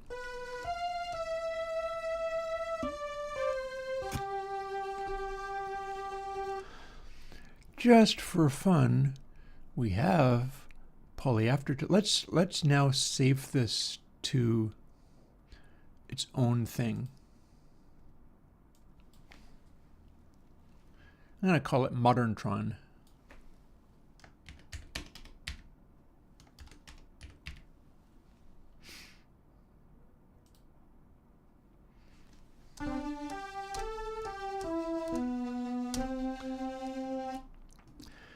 Because here we've got nothing on mod wheel, but we do have polyaftertouch. So if we pushed on it, what would be good to add?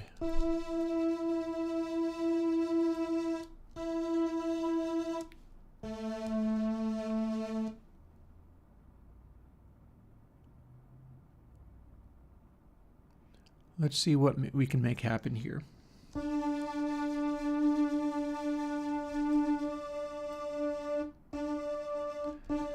Well, I can make it go kind of more hollow here, but that's not great.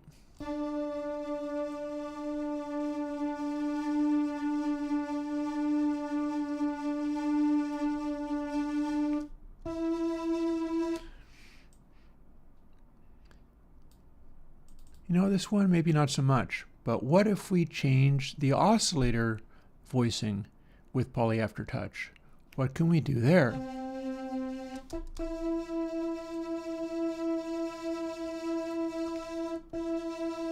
Okay, that feels better.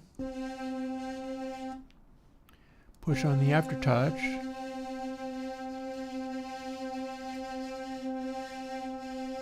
And we get a little extra gnarl. And then what if we also push on this just a hair? First, let's shut it back off again.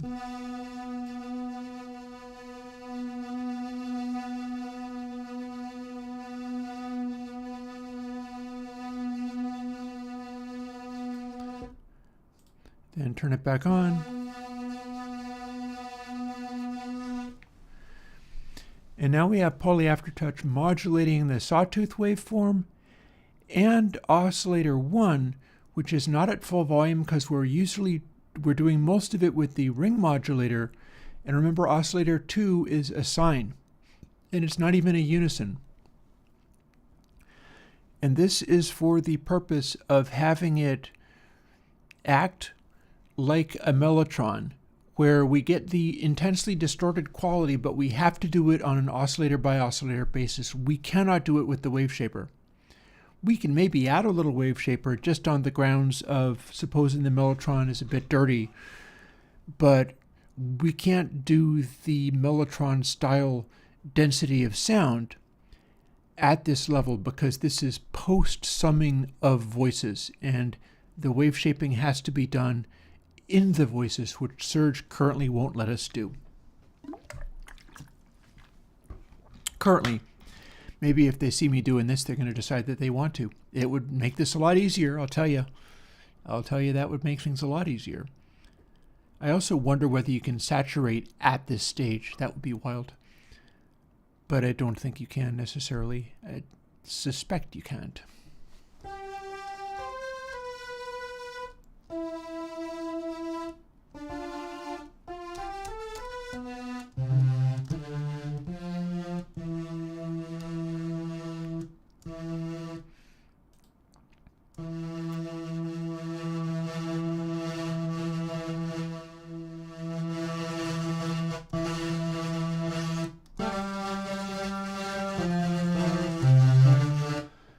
I stand corrected. That sounds like distortion to me.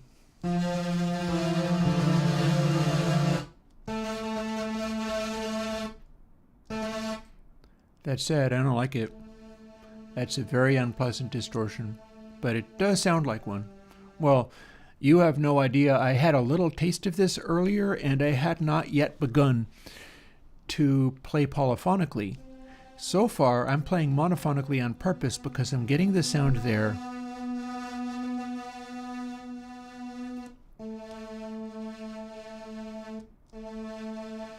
Let's throw that poly aftertouch on again and push on the gain.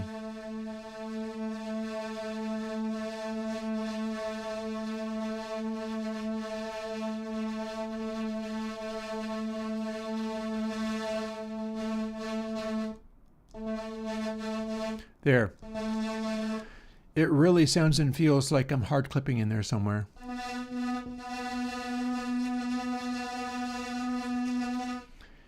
I can filter that out. I have no filters engaged yet.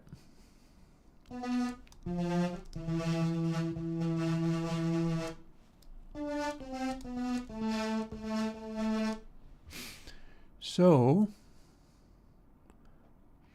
if we engage the wave shaper and then undrive it,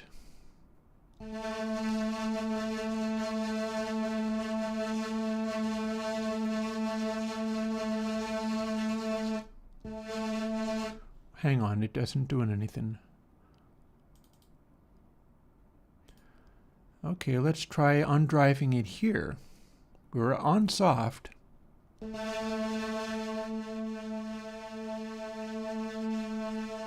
Oh wait, no, wave shaper, hang on a second. Poly aftertouch shouldn't be able to touch that. Well, let's take poly aftertouch off.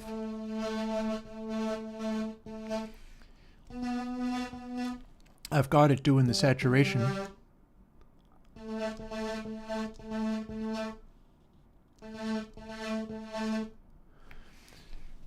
Okay, so I'm actually wondering now whether it's the way I think.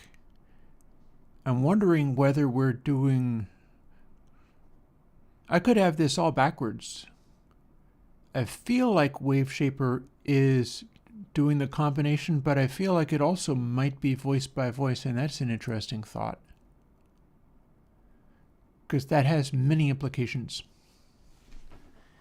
And I remember the Surge people talking about how they have to do all their filters in such a way that it's individual voices. So there's a thought right there.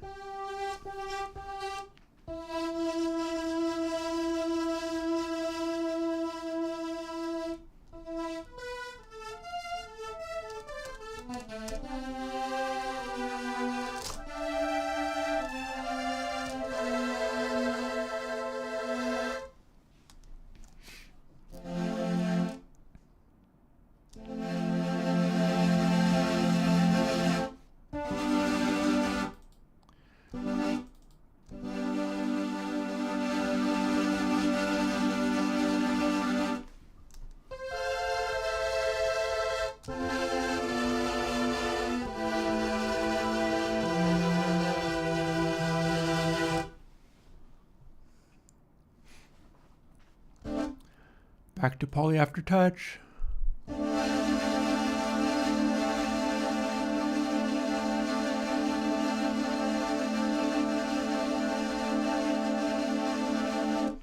Back off on some of that stuff.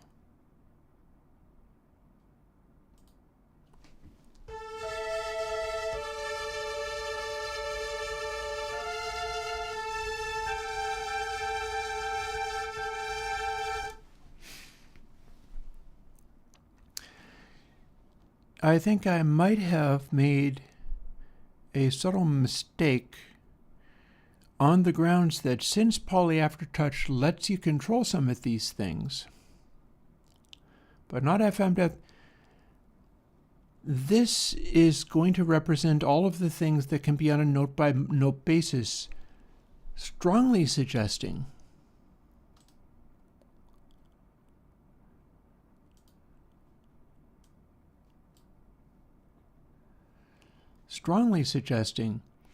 that stuff that's lighting up here is on a note-by-note basis. Stuff that is not cannot be done on a note-by-note basis, and that has many implications. One of the implications here is that we cannot do a combined filter. But I can, because I have filters in the Airwindows plugin repository. Oh, Igor, well, I hope you enjoy what we're trying to do, because we're going to try to do some stuff. We're right in the middle of it, and it looks like I got 20 people on stream, so it seems like a fine thing for me to be doing.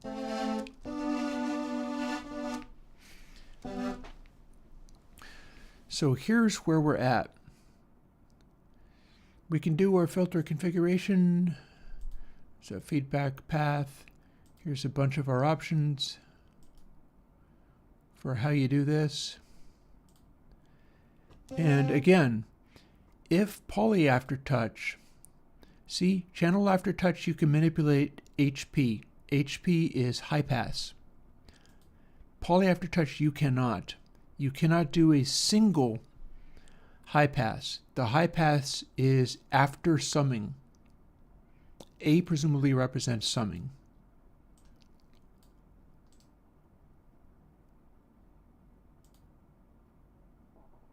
Ring wide. Here's our filter configuration. Here is the Surge user manual. It's one of those synthesizers that opens web pages if you click the wrong thing. So serial 1 is going to be the thing I'm thinking of. Mellotron tapes are not loops. I'll tell you. Mellotron tapes are not loops. Birotron tapes are loops.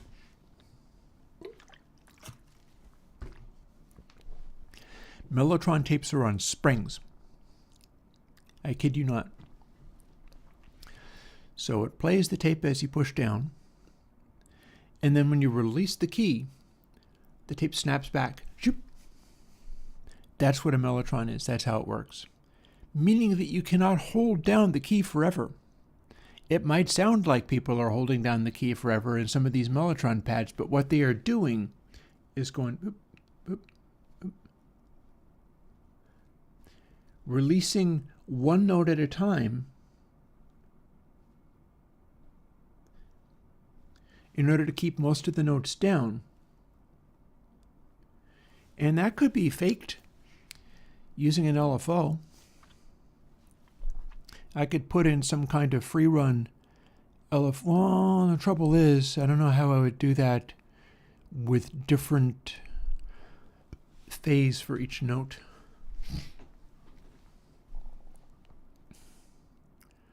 So there's that. There's probably a way. Anywho, where we were at is making a sound that started out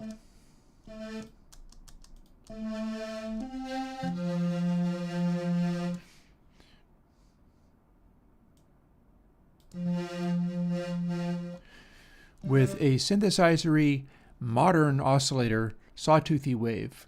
We're starting out with something brighter than we need. The mellotron is not going to be this bright. But here's the thing, we've got to do it in a way where we can get our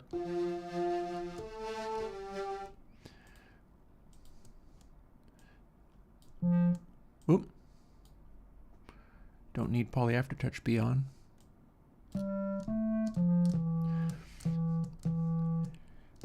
This is our sine, and here's our ring.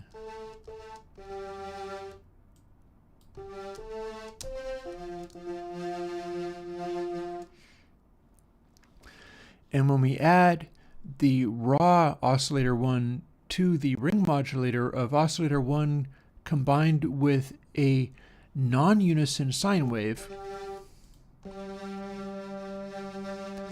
it starts acting more like we're distorting the individual track. Now, all of this was done before I noticed that WaveShaper is in fact on a note-by-note basis.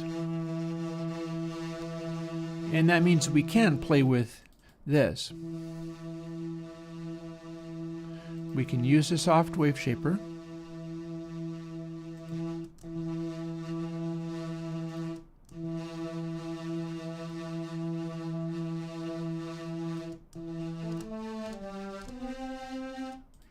That seemed to not do anything.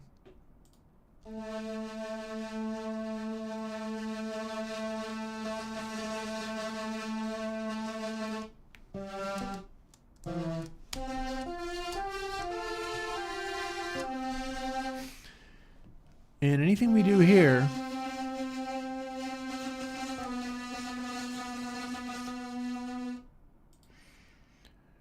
should actually work.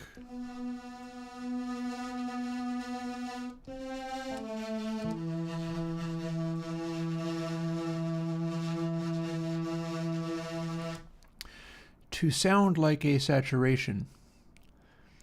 But we don't necessarily want to run the filters that way. We could try, like our filter configuration, we are able to do a filter into the WaveShaper. So if we were to do, like, I don't know, low pass, we could try a low pass.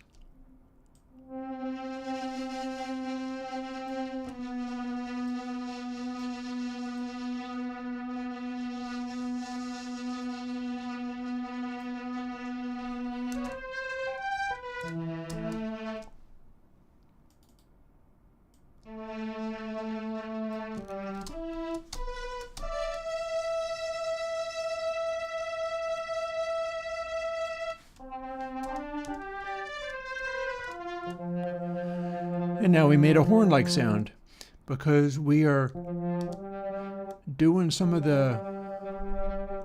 We can also do poly aftertouch on this.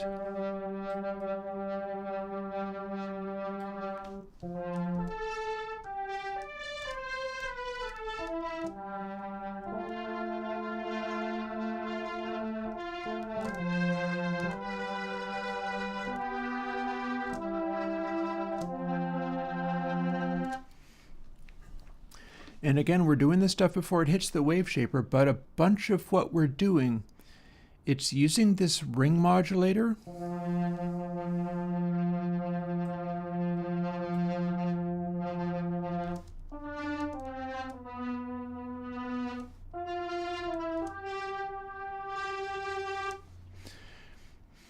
To throw more funny edges and stuff on our note, but we're trying to do as much of this as possible on a note-by-note basis. But we do also have to sum the notes in a way that's going to act like a mellotron might.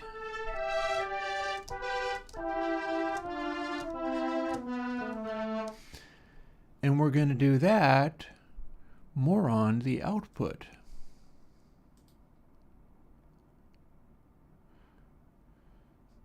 So we've got like A channel and B channel and stuff like this, but I'm not really concerned about that so much as I'm concerned about bringing in one of my effects in here.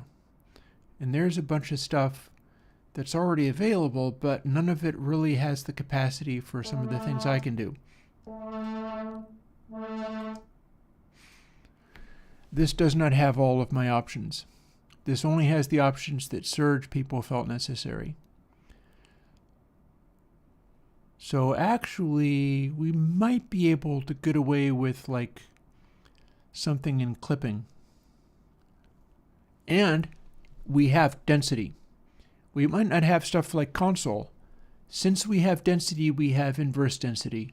It's not going to have been changed that much that we can't do something with this. Check this out.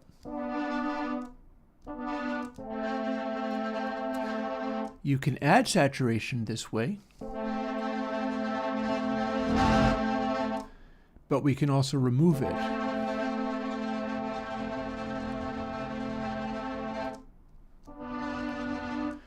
We have just done a console-style encode-decode inside Surge using its own stuff. Not bad.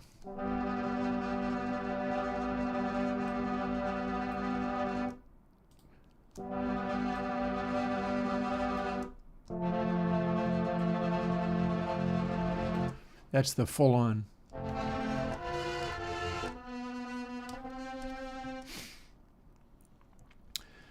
So now, if we fool with this while running the maximum density at -1 means we are narrowing it, thinning it out as much as we can. It's like the equivalent of doing a console channel bus processing, but with the bus section cranked out as far as it can go. And since I have density in this synthesizer, we can do this.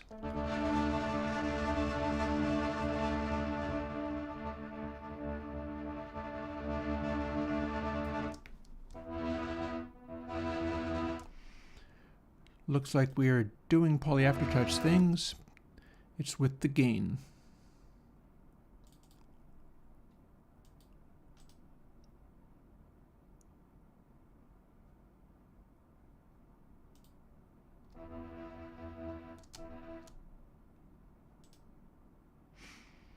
So let's see, OS1 sawtooth, that changes. OS2, I don't think that should change.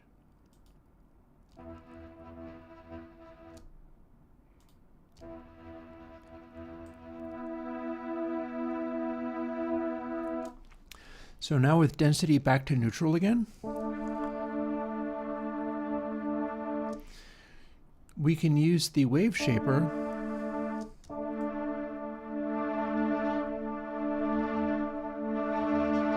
to introduce overtones that we then cancel out using density.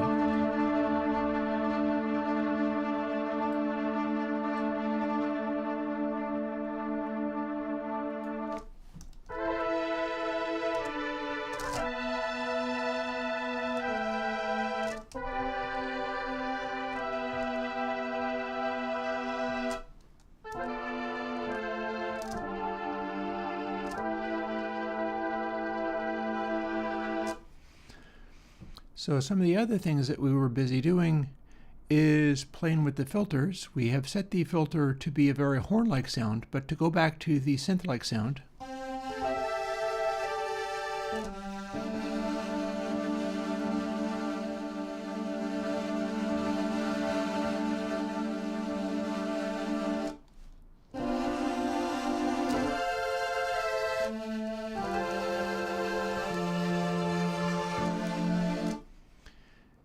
the next thing would be, let's filter off some of the sound and the output of density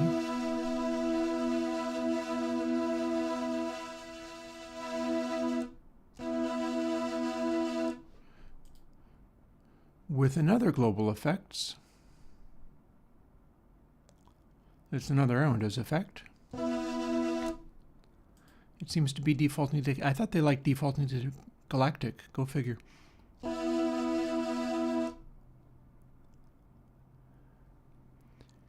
But let's use a slew effect. For instance, slew 2 cuts off edges in a very special way.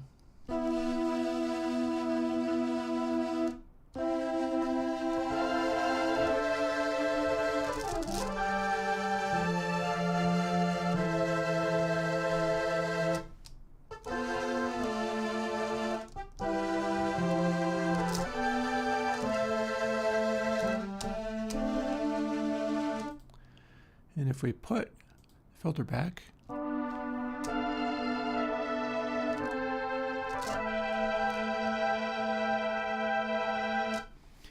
we're getting closer to our mellotron style sound or variations thereof.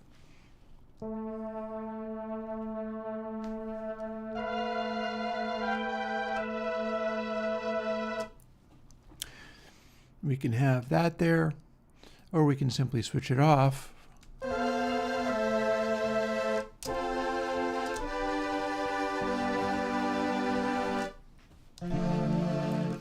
And if it's too full, we can go back to density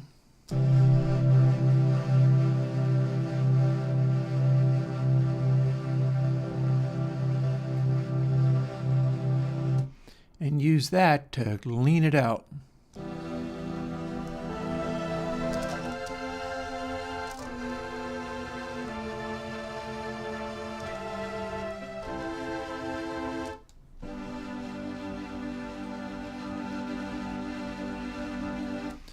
Then turning up the wave shaper. So here's a question. If we single folded, would that work better?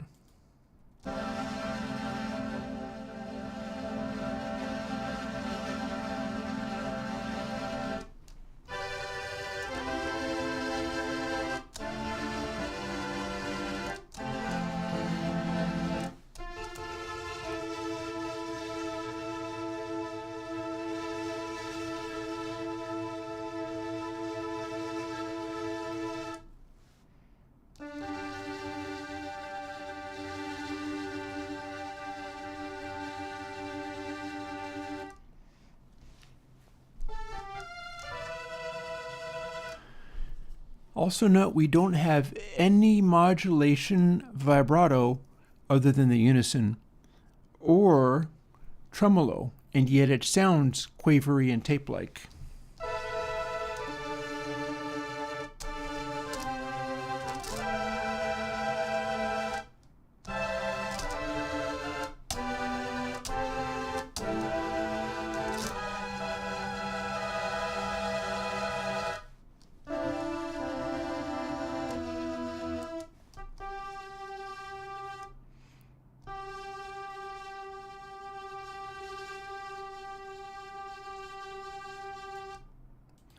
Let's see about this.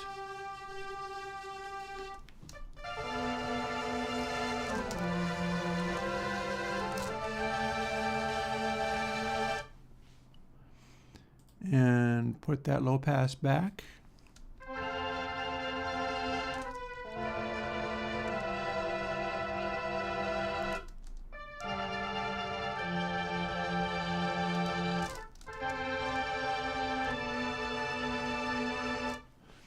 Do I have a filter configuration where this goes in front? No. But we can do feedback. Oh no.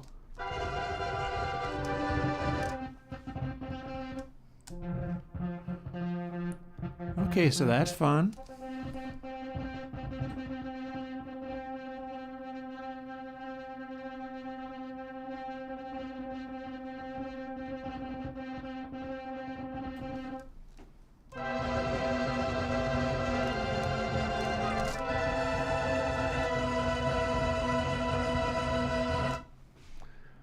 That's pretty wild. If we didn't have a filter, what would it do?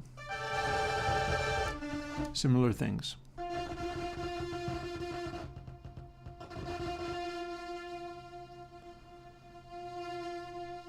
You can do negative feedback.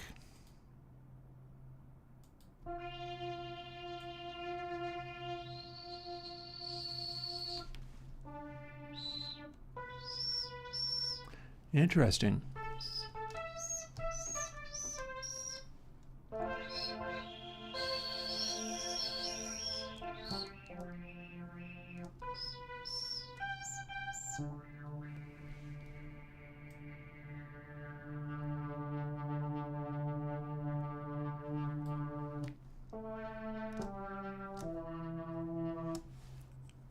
So that's interesting.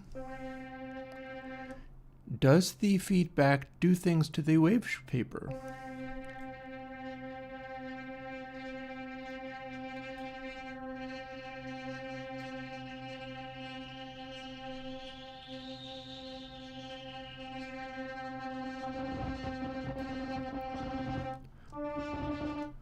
Well, we can make it choke up quite a bit.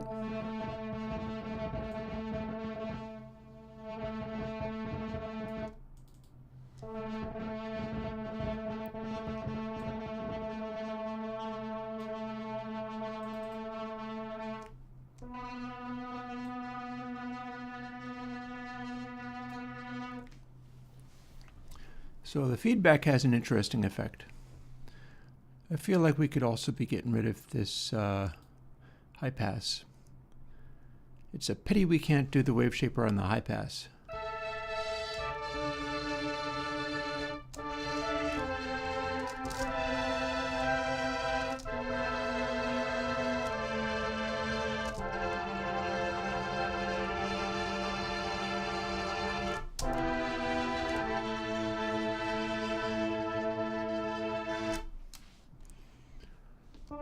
I'm still of two minds about the wave folder, though. If that was instead a soft wave shaper,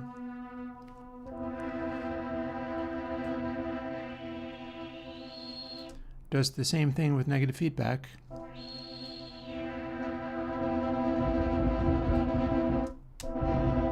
And the same thing with positive feedback, except for that now we don't have the high pass. So it's just kind of rumbling.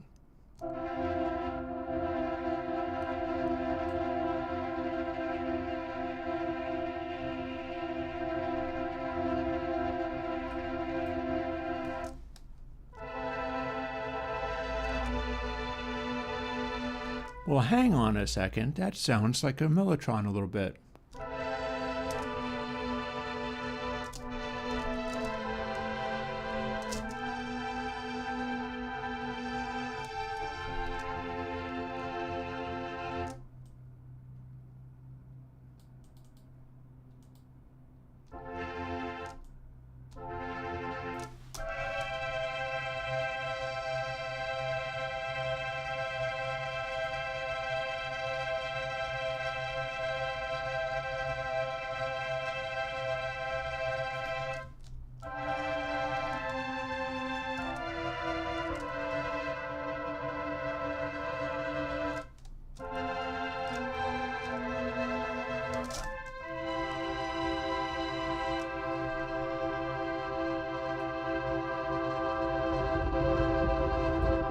So positive feedback, it's not happy with that.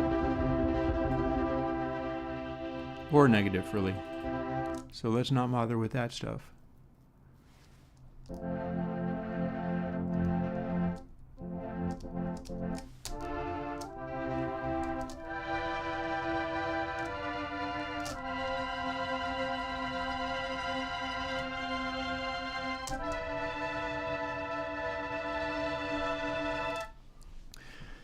Back over to density, methinks.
So the deal with density is it's leaning it out, otherwise we get this.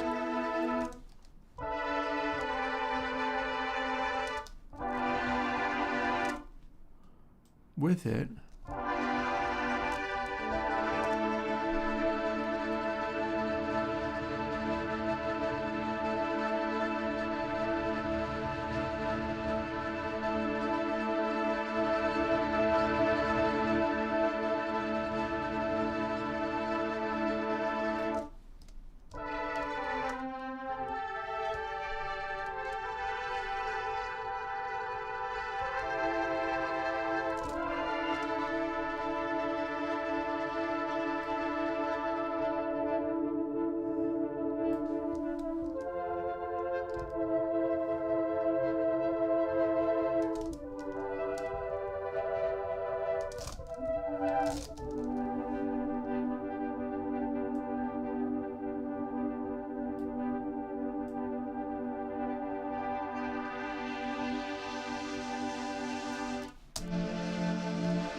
and I feel like a little more. So we've got density. Density is fairly aggressive in here. We can also use density's high pass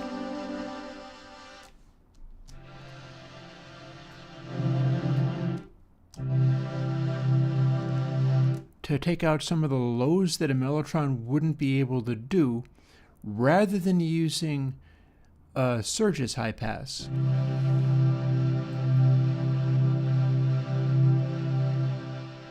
So this is an extreme setting of it.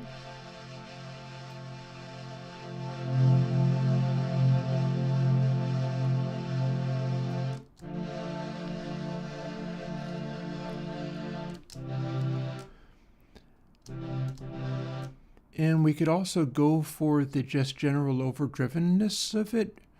We've used density to unsaturate it, but then we can also, and bear in mind all of these things are coming in, it's on a 32-bit bus, so there's limitations to how much this can do. It's not even doing the dithering to 32-bit. Surge removes that from my stuff. But we do have stuff like one corner clip.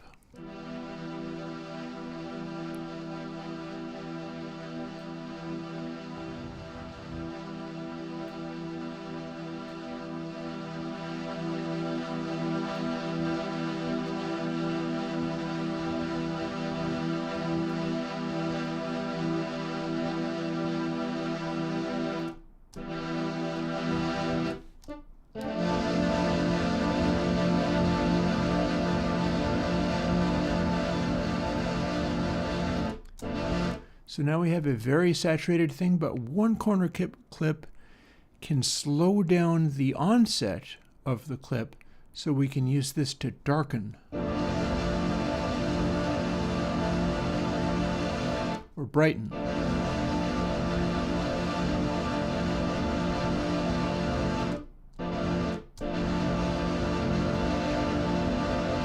And make asymmetrical.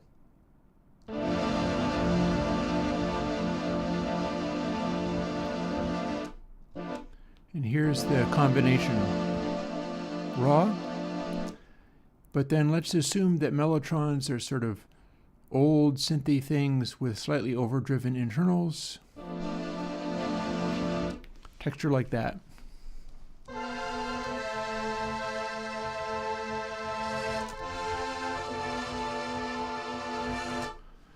And we can use the poly aftertouch.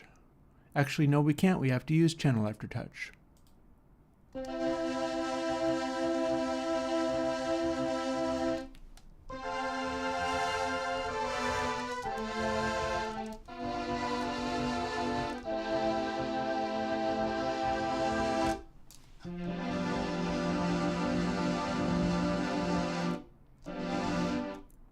Or maybe there's no point to doing that, actually.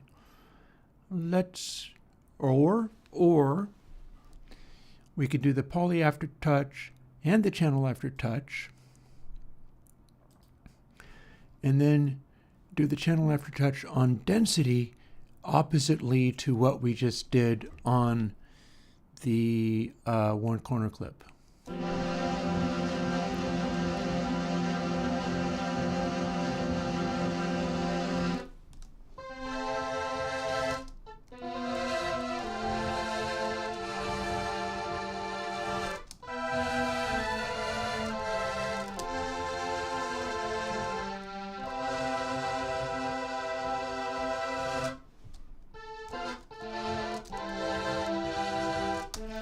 I'm not sure I'm completely satisfied with that. So how about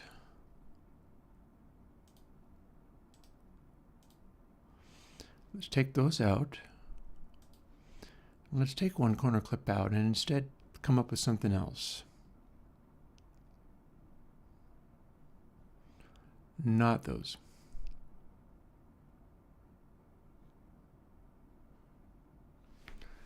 So I'm wondering if I have any of my averaging stuff in here.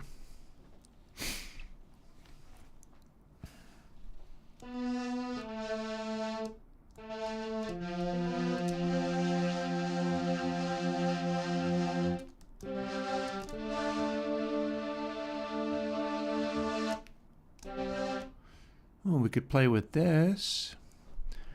Loud is a asymmetrical clipper kind of thingy.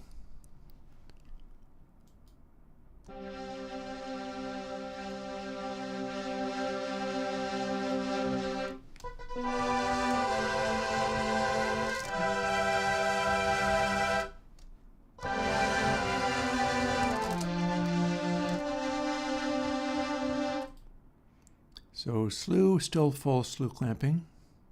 It's a pity you can't drag things to reverse their locations, but this is not a DAW.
Now we have our poly aftertouch really hopping, maybe more than we need. Ooh, I bet we don't want it on feedback. I'm not sure that's useful at all. There we go. Filter 1 cutoff, that's probably still fine. Wave shaper drive, that seems legit too.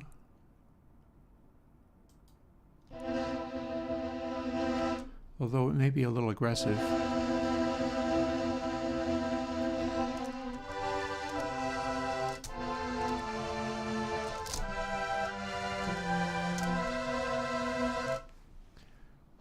So the remaining question is, we're doing loud here.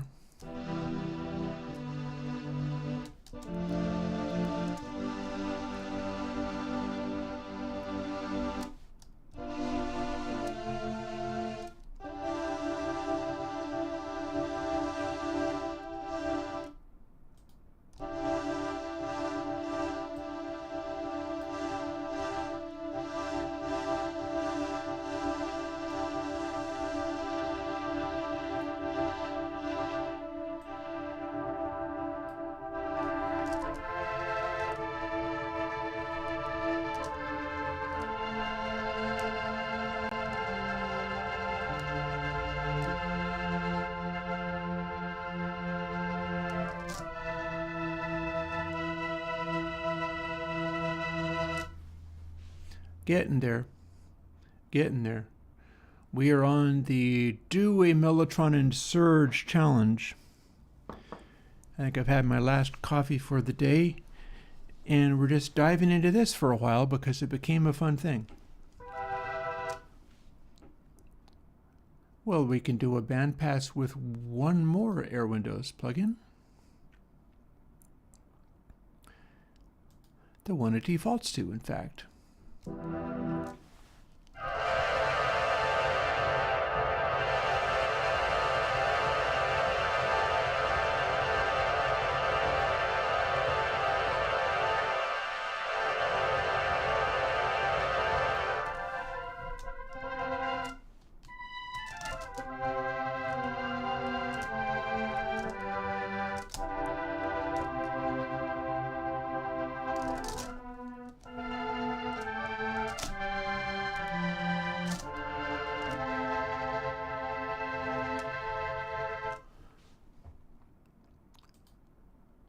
Let's play with using the mod wheel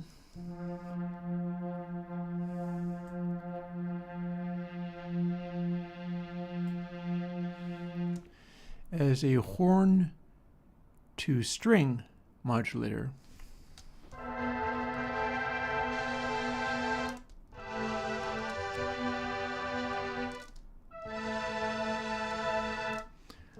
In fact, the way you do that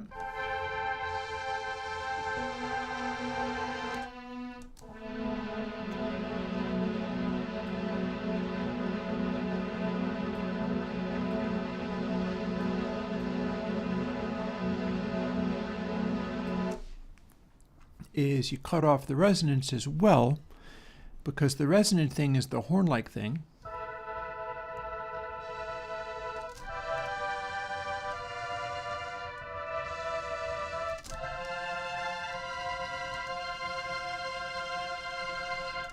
And then just for lulls and laughs, we can shut off the mod wheel, set sawtooth to closer to the horn-like sound, and then modulate that with the mod wheel.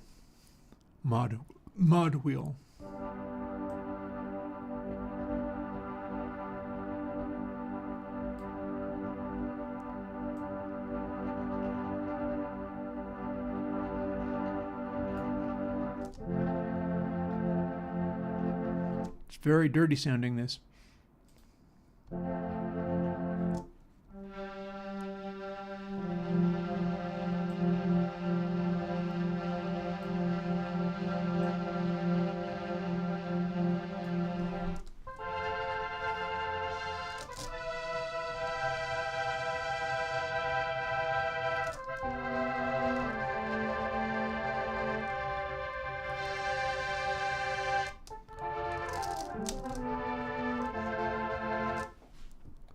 And let's bring everything down cutoff-wise just a bit.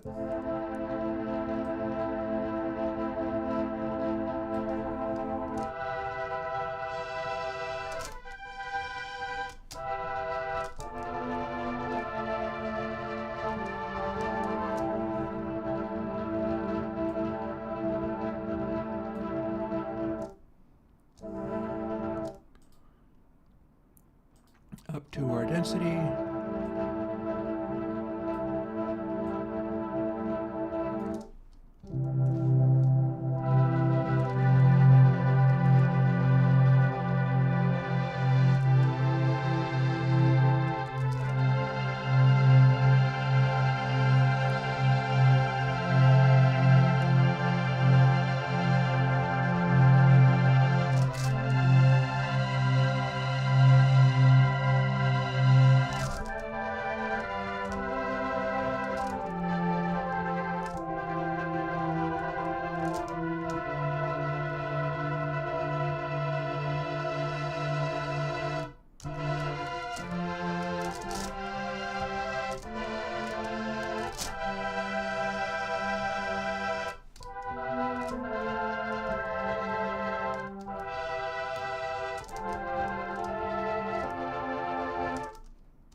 Back to Poly Aftertouch, I think.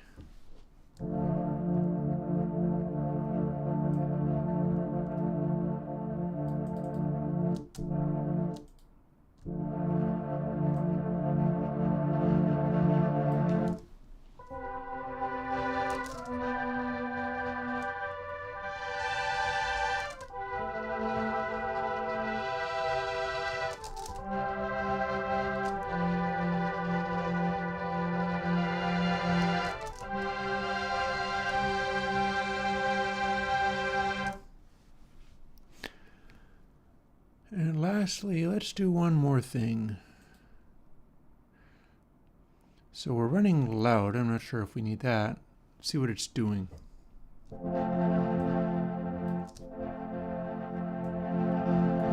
Nah, that's legit. About 18%. And capacitor, 88.4.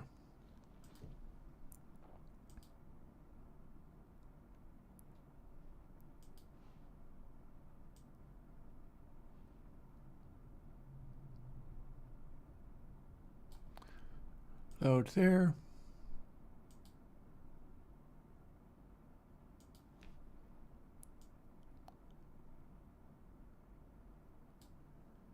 And 4. And that means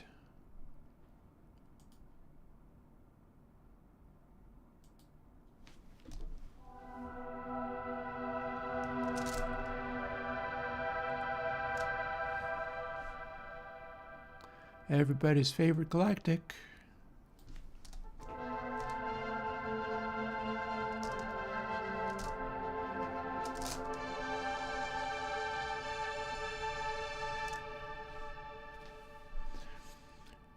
Do I have anything else in here other than... Oh, yeah, I've got some. I've got like chamber and infinity and stuff.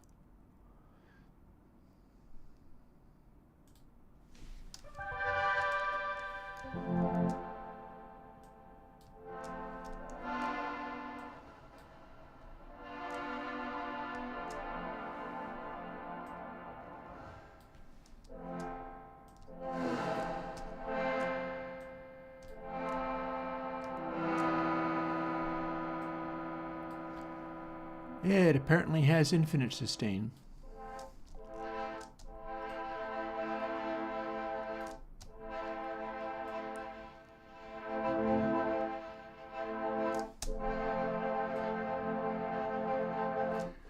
Lightness is the high pass. Darkness is the low pass.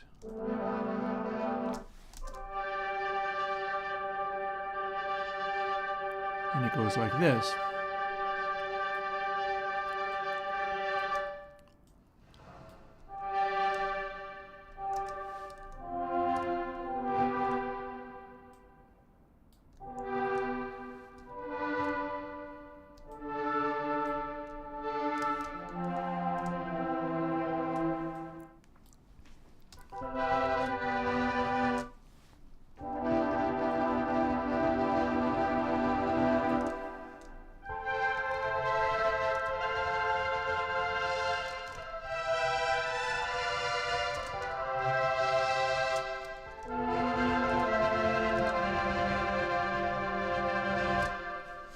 Yeah, not that thrilled by it though.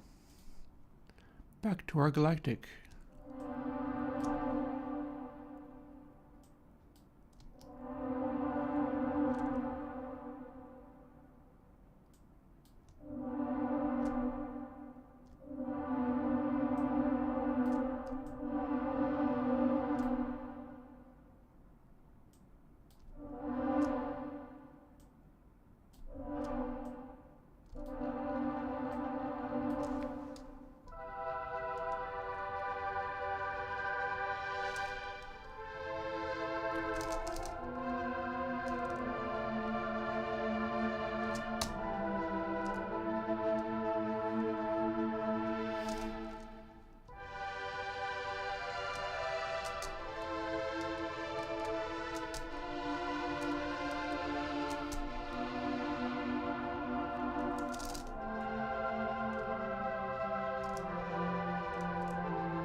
So very touch sensitive, Modern Tron. Save it as that.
I ain't heard nothing yet.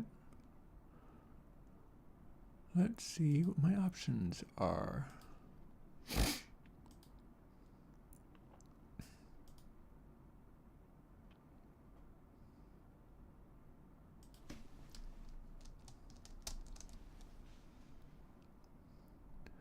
Let's see if we can make SWB audio capture work.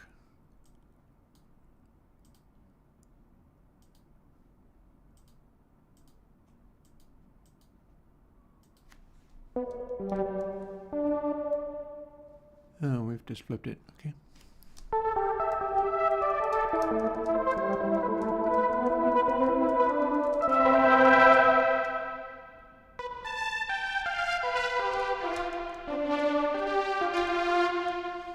Should have done that before.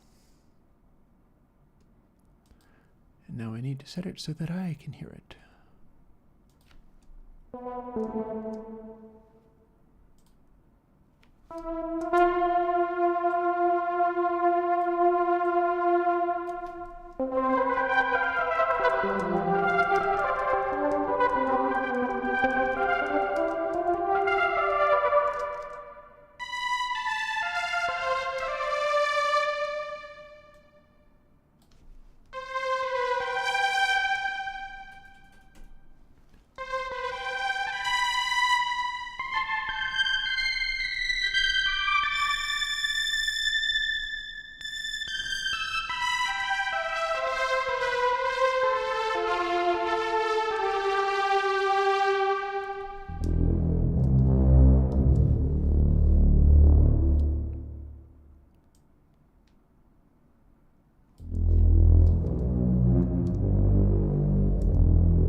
I think I am beginning to chase people away with chromatic aberration.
Alrighty then.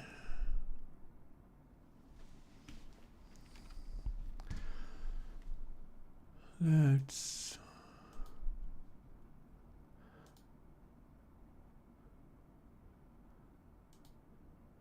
put it back to the way I can hear it.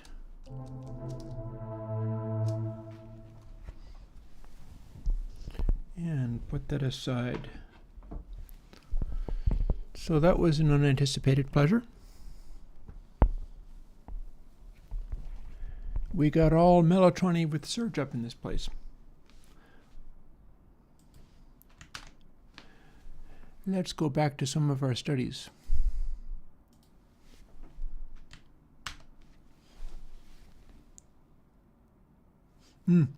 I can easily imagine that folks who are following me are fans of the chromatics. Yes, yes, indeed. I'm still in the process of studying this stuff.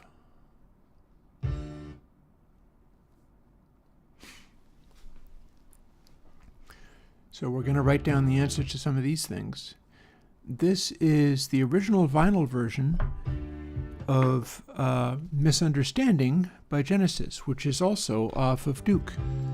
If I'm not mistaken, yeah, I think that's the one.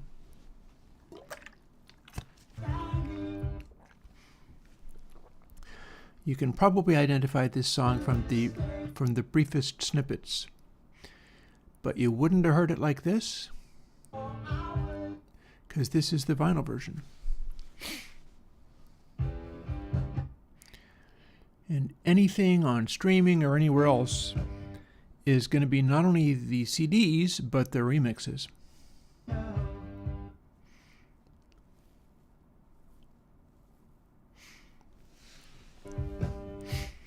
So the deal with this is the amount of dynamic range and headroom in there is completely astonishing.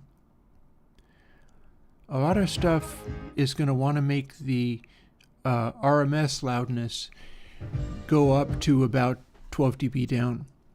But this is closer to, let's see, 6, 12, 18, 24 dB down for the body of it. That's kind of a lot of headroom. It's giving room for bass, but it is also making a lot of space for peak headroom. And that's what this is actively using, is an incredible amount of peak headroom. And we'll settle that down for the moment. It's not that fun to listen to. And this is the kind of thing that you get. It's not only an incredibly dynamic track, but it's also extremely spacious. So it's not surprising that this is sitting around at DA. It's on the verge of, yeah, there it goes. At the very end, it reaches up into the comfortable zone, but only just barely. This is a hit song. People keep thinking like, oh, the hit song means you have to make the really high numbers. No. It's making use of what you've got. Look at the top level. Look at the top one where there's all this space, but look at what's going on in the peaks. We've constantly got something happening up in the top 6 dB. It's really quite busy there. And they tend to be well placed and well shaped with regard to how much high frequencies are in there. And yeah, it goes to CE on the meter. But you look at the picture of this, especially over here, it's just interesting. It's just interesting to look at the way that this comes together. And although the RMS loudness is really very quiet, the peaks tell all the story here. And it's just this complete picture of so much going on. There's so much going on over the RMS loudness, and it's filling up the whole range constantly.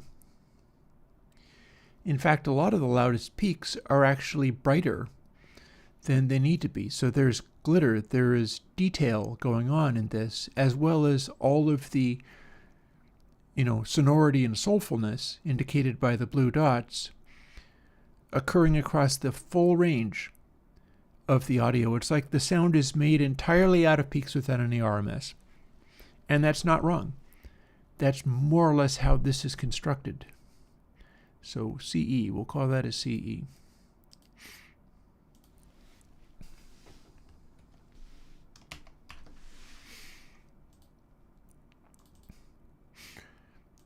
Here's also a very fun one.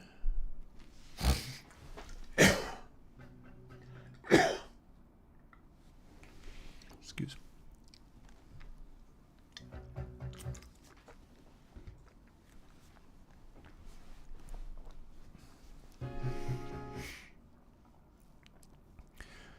This one I think is way better on the original vinyl version than in any other version, because it so aggressively uses the peak energy.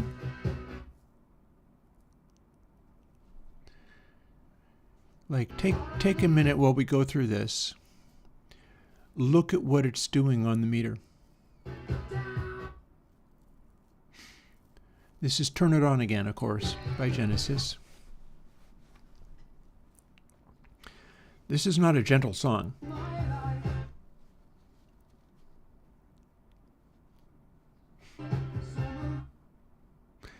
You can't hear it very well, but I could make a timeless version of this one. Here's the thing.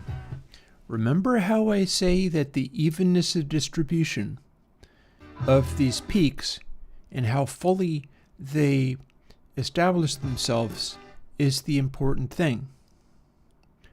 This one has almost no RMS, other than even when the bass comes in, it's like 18 dB down. It's doing it all with peak energy. And they remixed it to get rid of that behavior because they didn't know any better. Everybody was going for, louder and more compressed and stuff, and then peak limited and so on. But when you listen to this off the original vinyl, the muscle to it is just incredible. It's just incredible. And you can look at what it does on the meter.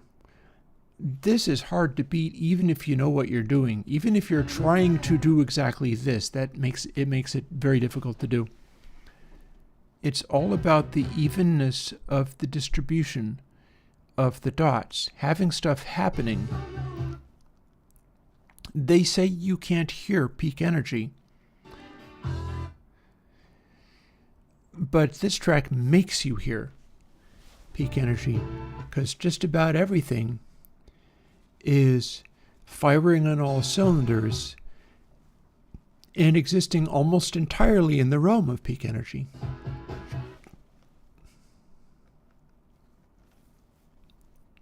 Drums, voices, instruments, everything.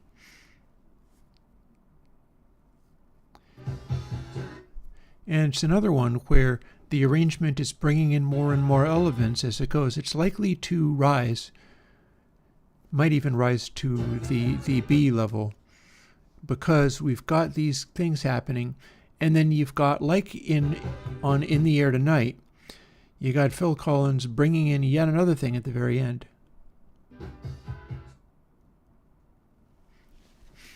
And I guess it hasn't actually risen to the B level, but the idea that anything sitting at about 20 million dB down, like 6, 12, 18, 24 dB down.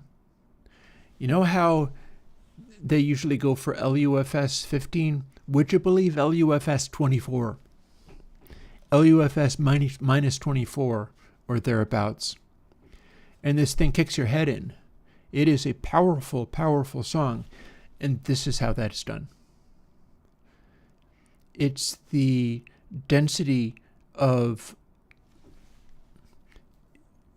in a sense, you could have it be more dense and it would just go to like a AA rating or whatever, but it's the evenness of distribution and how finely tuned everything is to hit at full intensity. And it shows up on the meter. It shows up on the meter. It shows you how it does what it does. And it makes it to a CA, which is not in any sense making it be worse than being a AA rated high intensity like you see in the bottom of the screen, Suffragette City or Foreplay Long Time or Jukebox Hero. This is a more open sounding, more open feeling track, packing an enormous amount of punch and energy. It's just doing it in a more sparsely arranged way. It's just not becoming as dense and saturated. Whereas if you remember some of the earlier Genesis, full of mellotrons, made a really dense saturated sound, which is completely different from what we get here. So yeah, CA.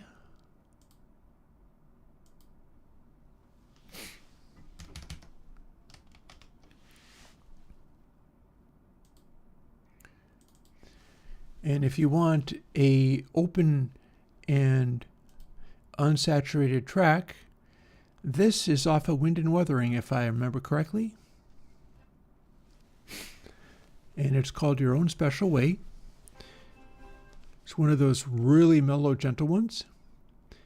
And this uses dynamics very, very... It's you would imagine this to hang out at the levels of ultimate chill. And it probably will until the chorus kicks in.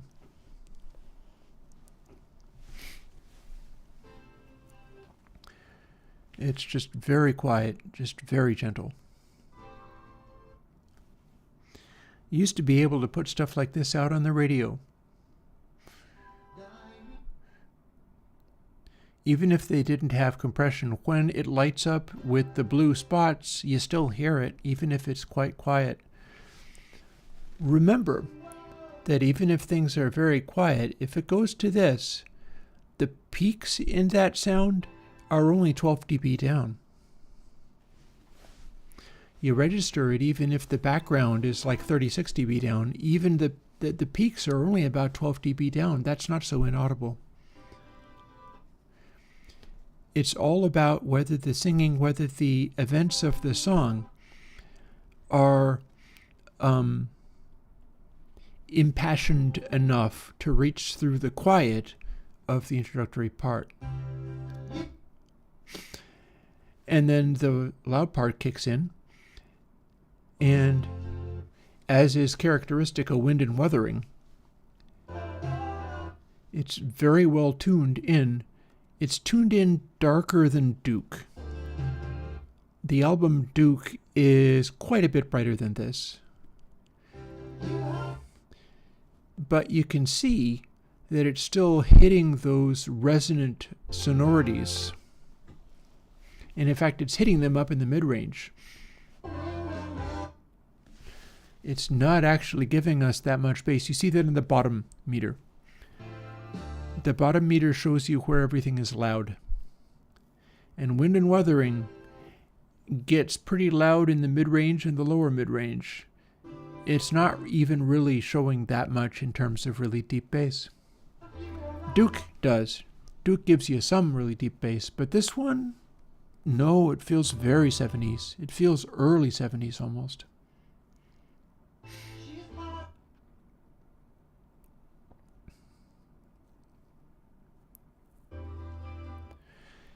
And again, quiet section, you see on the side there, you've got a vocal, and that vocal is reaching up almost to -6. It's peak energy, but it's powerful, audible peak energy. The whole thing is hanging out at like 18 dB down for the most part. A few little variations there. But it's filling up the sound.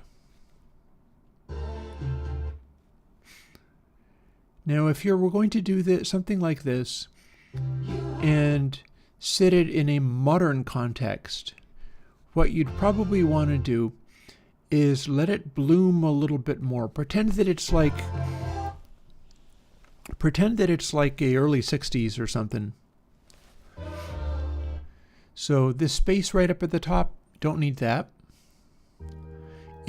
Having one individual hit of the entire song be 3 dB louder than everything else, not helpful.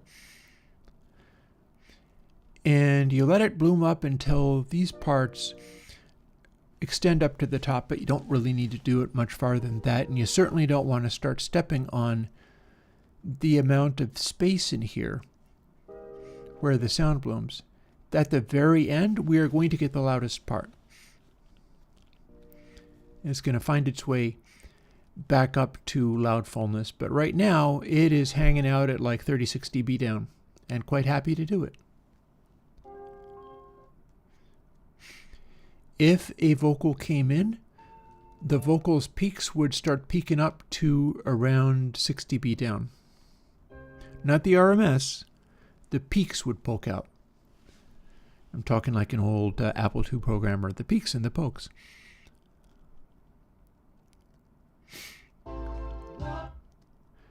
And here we are. Vocals are coming in, things are coming in, and it's starting to bloom. It's starting to get bigger. You'll also note that here, as in many other places, the percussion hits about 6 dB louder than the body of the song. You got these little spikes, and however narrow they are, they're about 6 dB over everything else. You can see them. You can see them here and here. And then when the full thing kicks in, here's how big we push. And you can sort of see the distribution of it. You also see that this is like the 60 thing I've talked about before, where you can have your entire range of peaks there, and then the RMS, but if the sound is sort of distorted, you're going to get a space in here. Or if stuff is very legato, and you've got a lot of bass notes continuing on, you'll have these gaps. You'll have these spaces, and this tells you that the whole thing feels kind of dense and saturated. That's what you'll get when it pushes that hard. You have more of the space inside things if it's a more open sounding track. But when you go for sort of full blast, when instruments are sustaining and ringing out, and it's also kind of saturated and dense, this is the picture you get. You get the RMS, you get the peaks constricted into a saturated little zone, and you get this empty gap in between here. Yeah, I don't have that. We don't have the ability to do hovering over a mouse pointer to see the exact values. I've got some of this stuff labeled. Beyond that, learn the patterns, learn what it looks like in order to get this stuff worked out. And hey, this one made it up to the BF as the final thing. It sort of boosted up in its final moments until it hit a final couple of chords. And lowest grade of biggest. This was in fact a hit.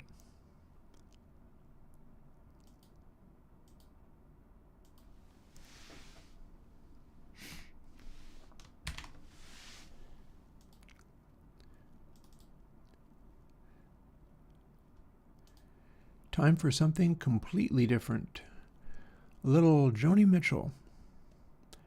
This is off the album Blue. This is the album where, when I was recording California, one of her notes, when she sang the word California, she distorted the needle right off of the record, producing a nasty buzz. Only on that one. Everything else, it was pretty clean. But her voice was so intense that the needle couldn't handle it. And the needle was able to handle like AC/DC all day long, but not Joni.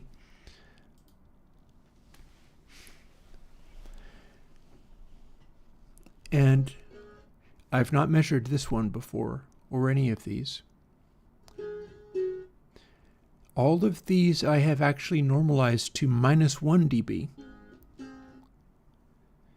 Because when she sings, you will see it is so intense that, yeah, see what it's doing? So if you normalize her to 0, like almost nothing can handle it. It's too intense. And you see that as she projects, we're getting the same kind of behavior. We're getting the same, it's like her voice is a one-woman Def Leppard with Mutt Lange. At any given moment, the sonority that she produces